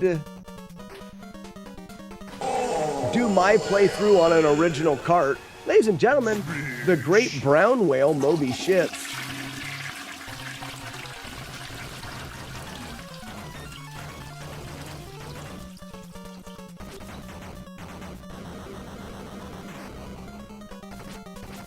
I don't know, Match. I don't know if you have the original console. I find no problem in people using emulation to do these no-hit challenges. I prefer doing the challenges and stuff on the original hardware, but I don't see. We've had this conversation a bunch about my feelings in speedrunning is different. In speedrunning, because I feel like a fair competition should be a level playing field, and everybody using the same equipment helps make it a fair competition. Sweaties gravy yet? For sure they are. Wait, Matt, you reached out to me about that. That just reminded me in my brain. I do have one here. Let's talk more about that. I forgot. Just you saying that in chat reminds me that you reached out. Sometimes I'll read something that someone sends to me and I'll respond to it in my head, but not actually respond to it, and then I completely forget. Here is a disclaimer for anybody that wants to chat with me about anything. I'm always open. If I don't respond, ask again. Don't feel like you're being a jerk by like pestering me. No, you're doing me a favor. I'm a very forgetful person and I have a lot of shit going on. If I don't respond, it has nothing to do with me not wanting to respond. I forgot. Or I looked at it and I no longer have the notification and then it's gone from my brain.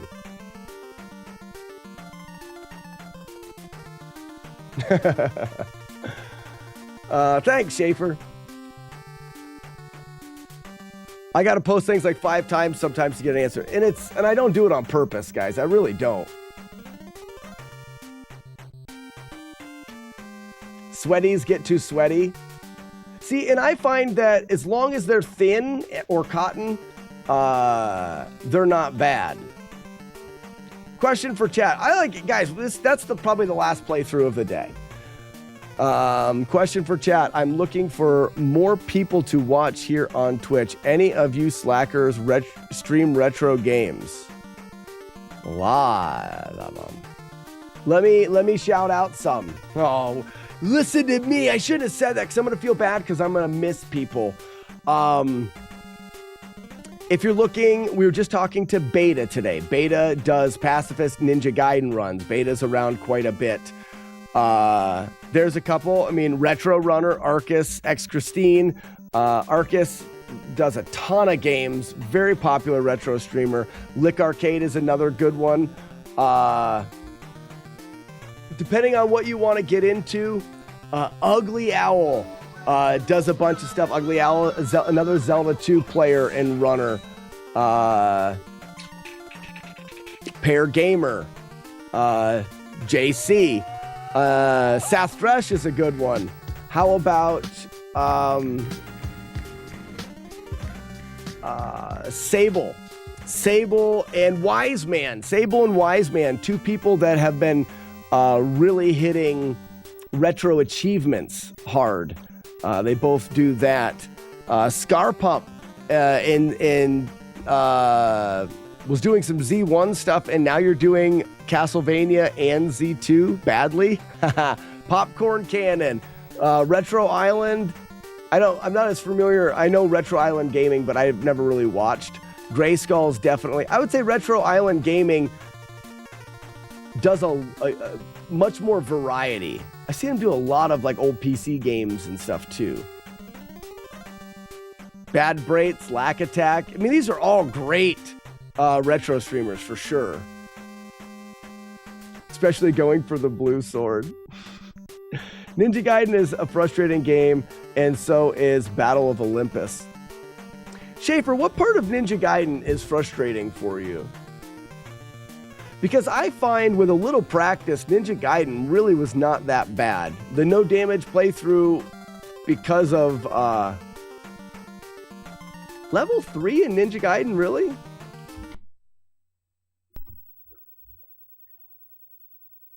Here we go.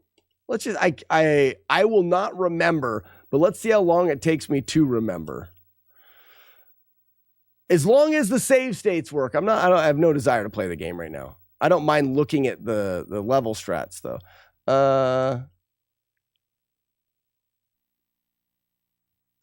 So my backstory in Ninja Gaiden, Weeblo of Doom challenged me to get within the top 3 speedrun times in 90 days. I did not do it, but I got a decent time in 90 days. I think I have like a 12:10 or something, but it was that 90-day grind that spawned the question, could someone beat Ninja Gaiden without damage? And we found out that it was universally thought to be impossible. One hit was unavoidable. So I spent a good chunk of time practicing to avoid the hit, because we found out that it is possible, just not likely. And then we did the first no damage run of Ninja Gaiden. That's my backstory for Ninja Gaiden.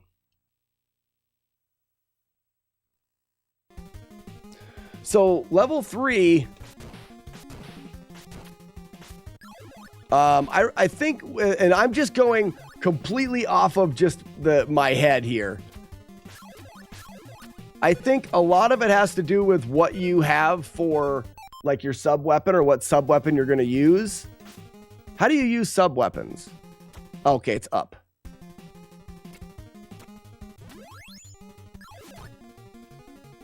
Ouch. Ouch. Ouch. This bird's being a dick. Oh, I'm out of Nimpo. Oh, spawn. Spawn garbage. Okay. Oh, what was the no damage strat was actually to land here, turn around and kill the cat, kill the cat, kill the guy. So here's a great example of what I use to make Ninja Gaiden an easier game.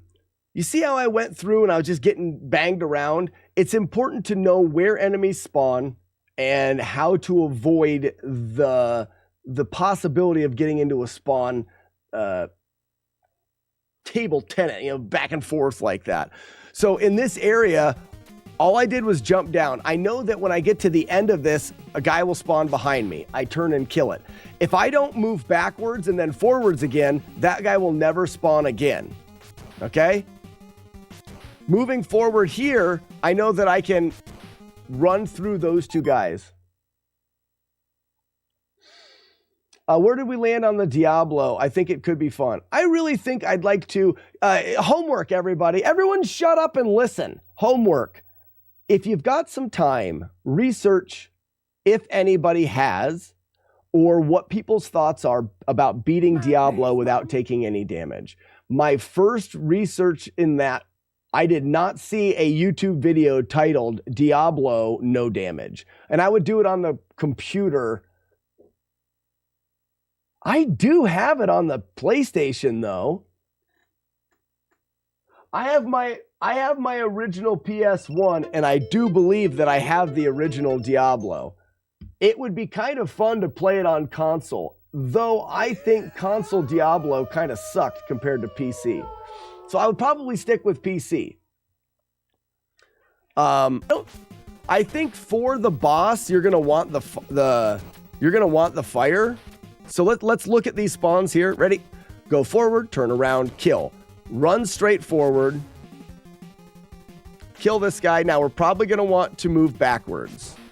There'll be a bat that spawns. We can kill that guy because we want this fire. Now we go back through the enemies. As long as we maintain the same movement.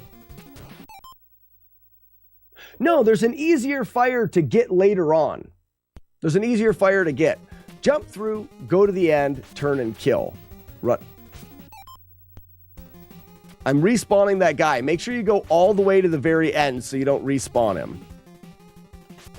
Okay. Jump, stab. Jump, stab. You're going to want to keep your momentum. Jump, jump, jump, jump. Stab, stab, jump the bat. Pretty straightforward. Dynamite says, all Diablo, all the levels are randomized, so that would be tough. Epic game, though. Great game. Schaefer Rod says, I don't find that possible. So here's one of the things, though, guys. I believe you can get, from what chat has said... Mom. We got another one, Mom. At About Brothers came over from Tic Tac, Mom. Wait, what? Hey, buddy, I found you from Tic Tac Live. Hey, Mom! Yeah. Mom!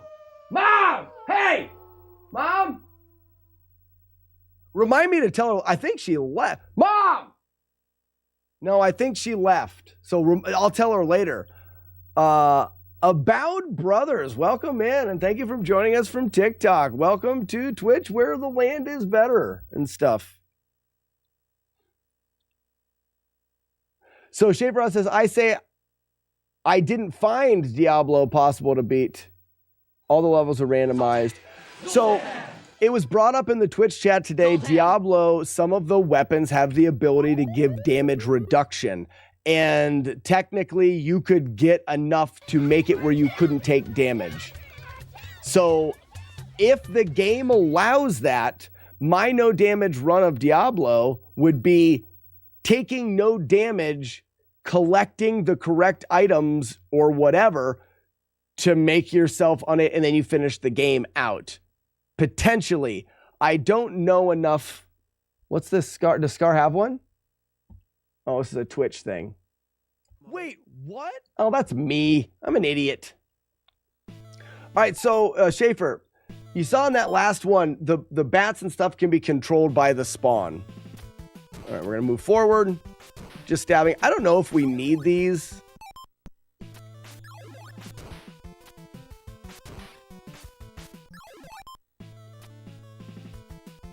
Oh, yeah, this spot can be tricky. I'm going to save it right here.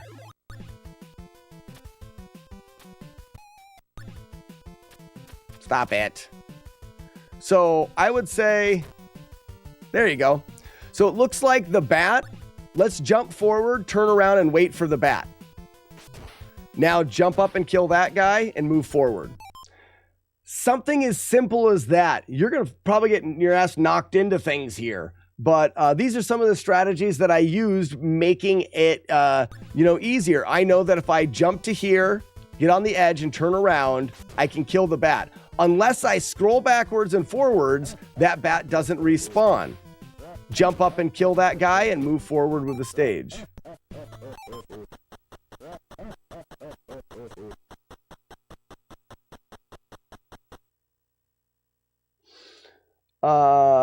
That would probably be just as tough as randomly KOing Tyson in the first round.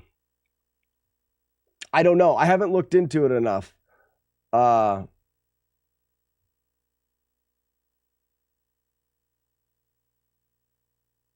We like I said, we have to look into it. This is what I want to make sure that everyone gets with my mindset. Everybody today has immediately said that's impossible. How many people do you think would be detoured because everybody said it's impossible. If everybody says it's impossible and everybody is detoured, and not everyone, but the majority, if you are bombarded with everyone telling you it's impossible, you probably aren't even going to look into it. I never let other people's opinions stop me from at least considering the idea and then having it be proven to be that way to me. Has it been proven? Yes. Like, remember, Weevil of Doom brought up Wizards and Warriors. Not that Wizards and Warriors is impossible, but I wasn't sure, and I looked into it. That game's friggin' stupid, random, and bad, and probably never going to be beaten without damage. But I took the time to look into it instead of immediately being persuaded that it was impossible and not even taking a look into it. Because there has been games that I've done, they are automatically chalked up to be impossible, that we've looked into, that we have beat. Dynamite. Oh, there's probably going to be a shit ton of resets. And Brotato, about Ninja Gaiden, the one thing that I've noticed teaching people things about Ninja Gaiden is this jump slash killing somebody. There is literally a frame in which your sword doesn't register damage. It's not that safe to do. And if you've played a lot of Ninja Gaiden, you're going to be able to do this and just nail things, and it's not going to be an issue. Not everybody, because it's like a roll of your thumb, and a lot of people are going to play jump stab, and it may not be fast enough. So I always try to slow things down as much as I can with people in Ninja Gaiden. Stab, jump, stab. So this is the spot in which we're going to want to get the fire. I believe it's over here. It is. I did one of those jump stabs, but I think it's more necessity in that spot. All right, going to the end of the game. Let this guy jump over our head. Jump stab. Fall down. Jump over his bullet and then kill him. Walk forward. Fall straight down. Oh, wait, let him shoot. Let him shoot. Then fall straight down. Bat, turn around. Kill the bat. Stab. You see how there's... Oops, I jumped too soon. There's a lot to be thought out. Turn around. Kill. Kill. Nah, I might as well just jump him. Oh, no! Again. I worked a strategy out for that. They call that the butt clench cliff. I say it in my no damage playthrough of Ninja Gaiden.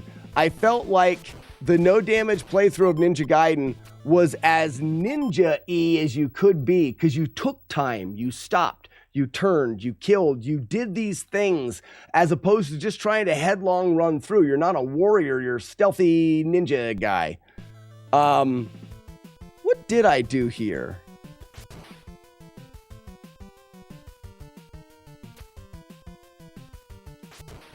He's still going to spawn.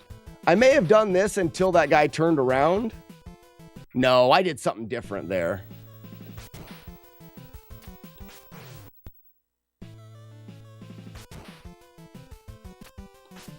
Nope, it wasn't that. Oh, I jumped him. But not him.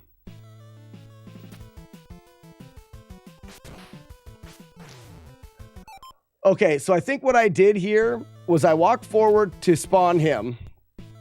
I either turn around and stab him or jump him. Now I know that when I move forward, it's going to spawn the bird in, but I need to line the bird up when the ledge is safe to jump on.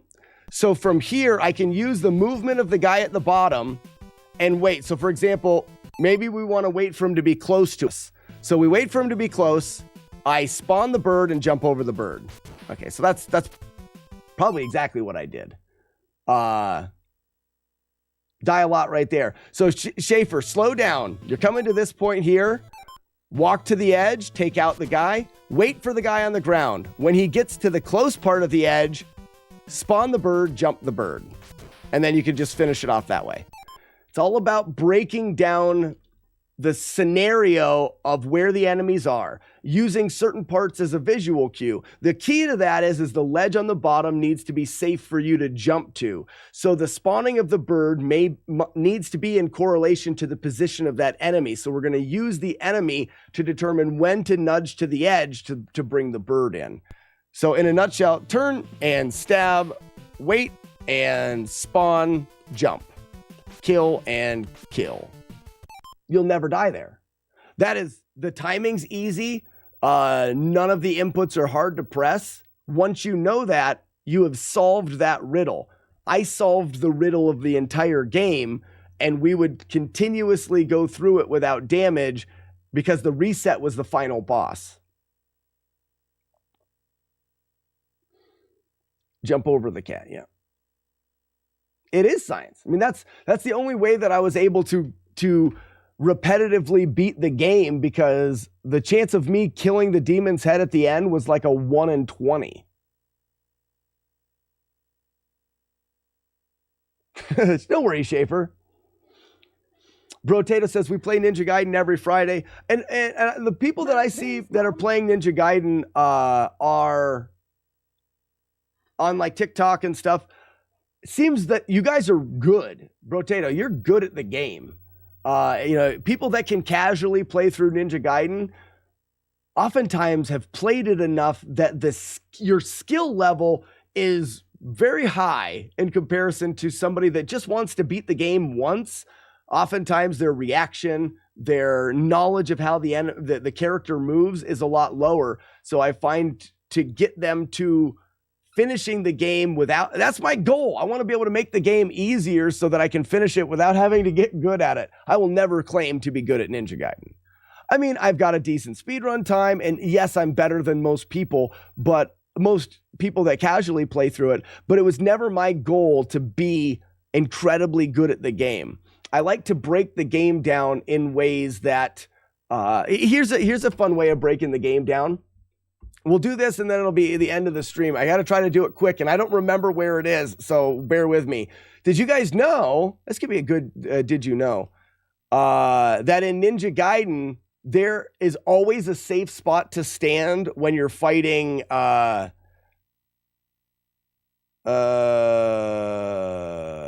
grind. When you're fighting Jakio,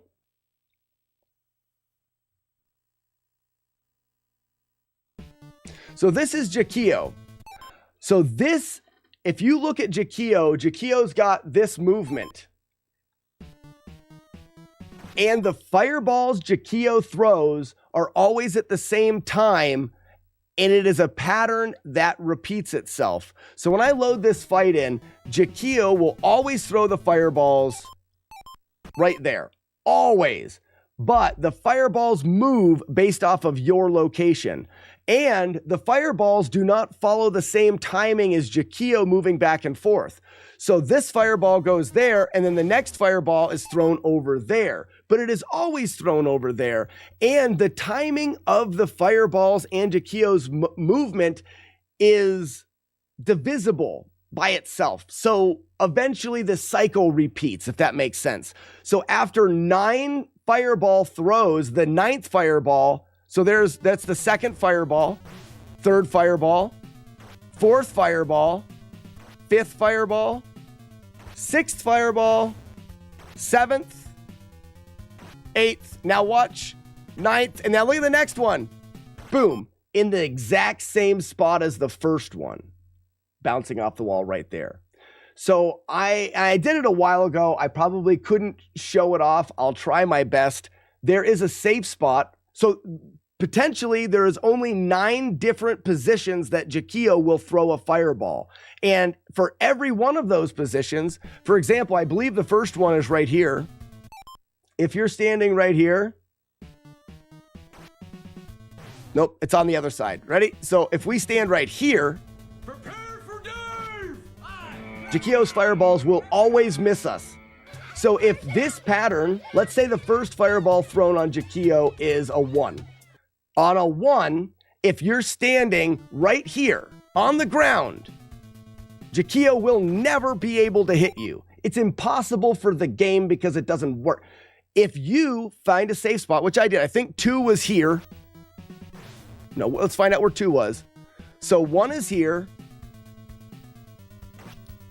2 may have been here. Nope. Was 2 in the same spot? 1 is here. 2 is here as well. Okay, so 2 is in the same spot.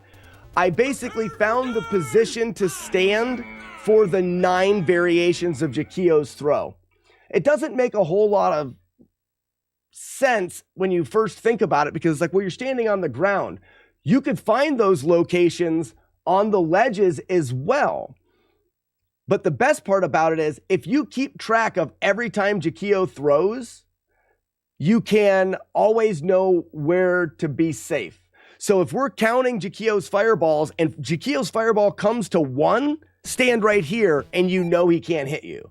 That was the idea behind the manipulation. So we know that 1 is here. Brotato says that. I didn't know. There's probably a decent amount that I may know about Ninja Gaiden that you may not know. So there's 2. I think 3 is here. 3 is there. Now, fireball 1, 2, and 3. You always dodge. Where's 4? 4 is a little bit to the side. Okay, so ready? Can't hit us on 1. Can't hit us on 2. Can't hit us on 3. Can't hit us on 4. Maybe not quite so far. I think 4 is a different way. I think 4 is, so it's 1, 2, 3, 4, and 5, 6.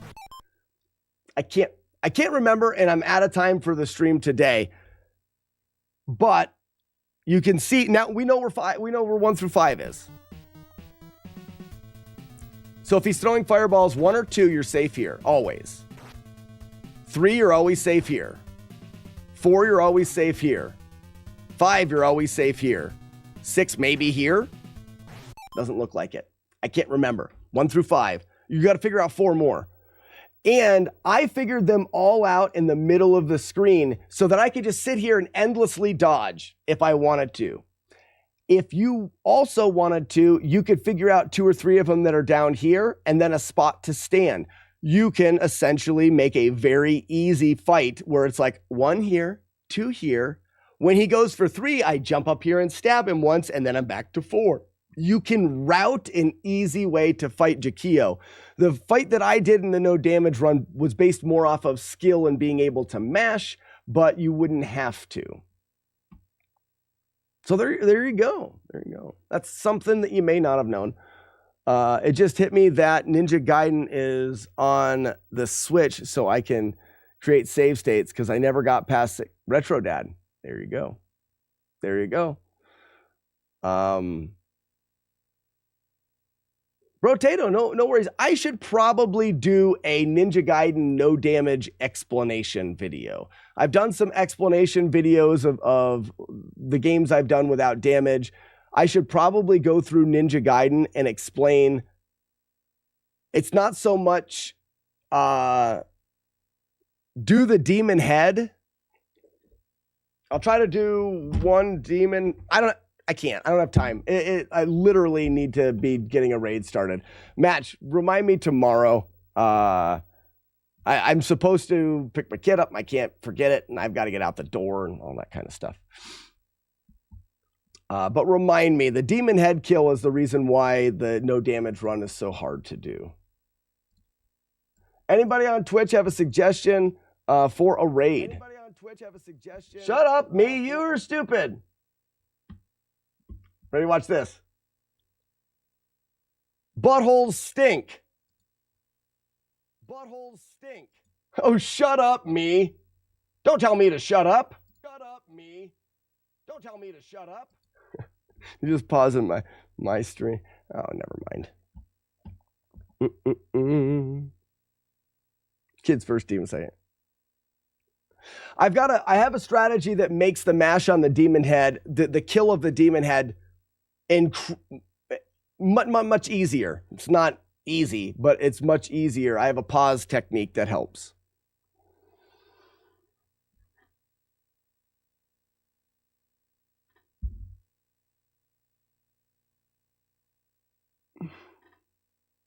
Could we use, if you paused,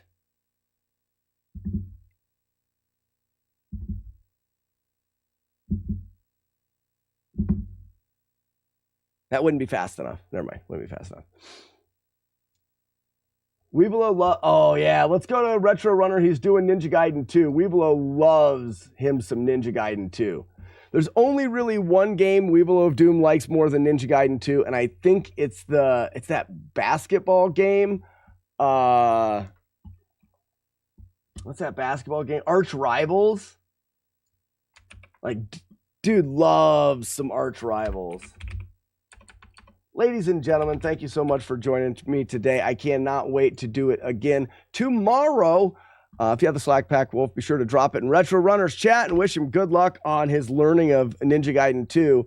And guys, can we fill the chat up with, oh, wait, this is Weeblo of Doom's favorite game, because we like to do funny things. I think I've covered everything. Also, everybody on TikTok, thank you so much for joining me today. I am done there as well. End live TikTok, goodbye. Yeah. And the raid is going. We will see you guys tomorrow. DJ the Dawn, thank you for the follow. All right, everybody, goodbye. See ya. Goodbye. Leave. Goodbye. Oh, I have to like add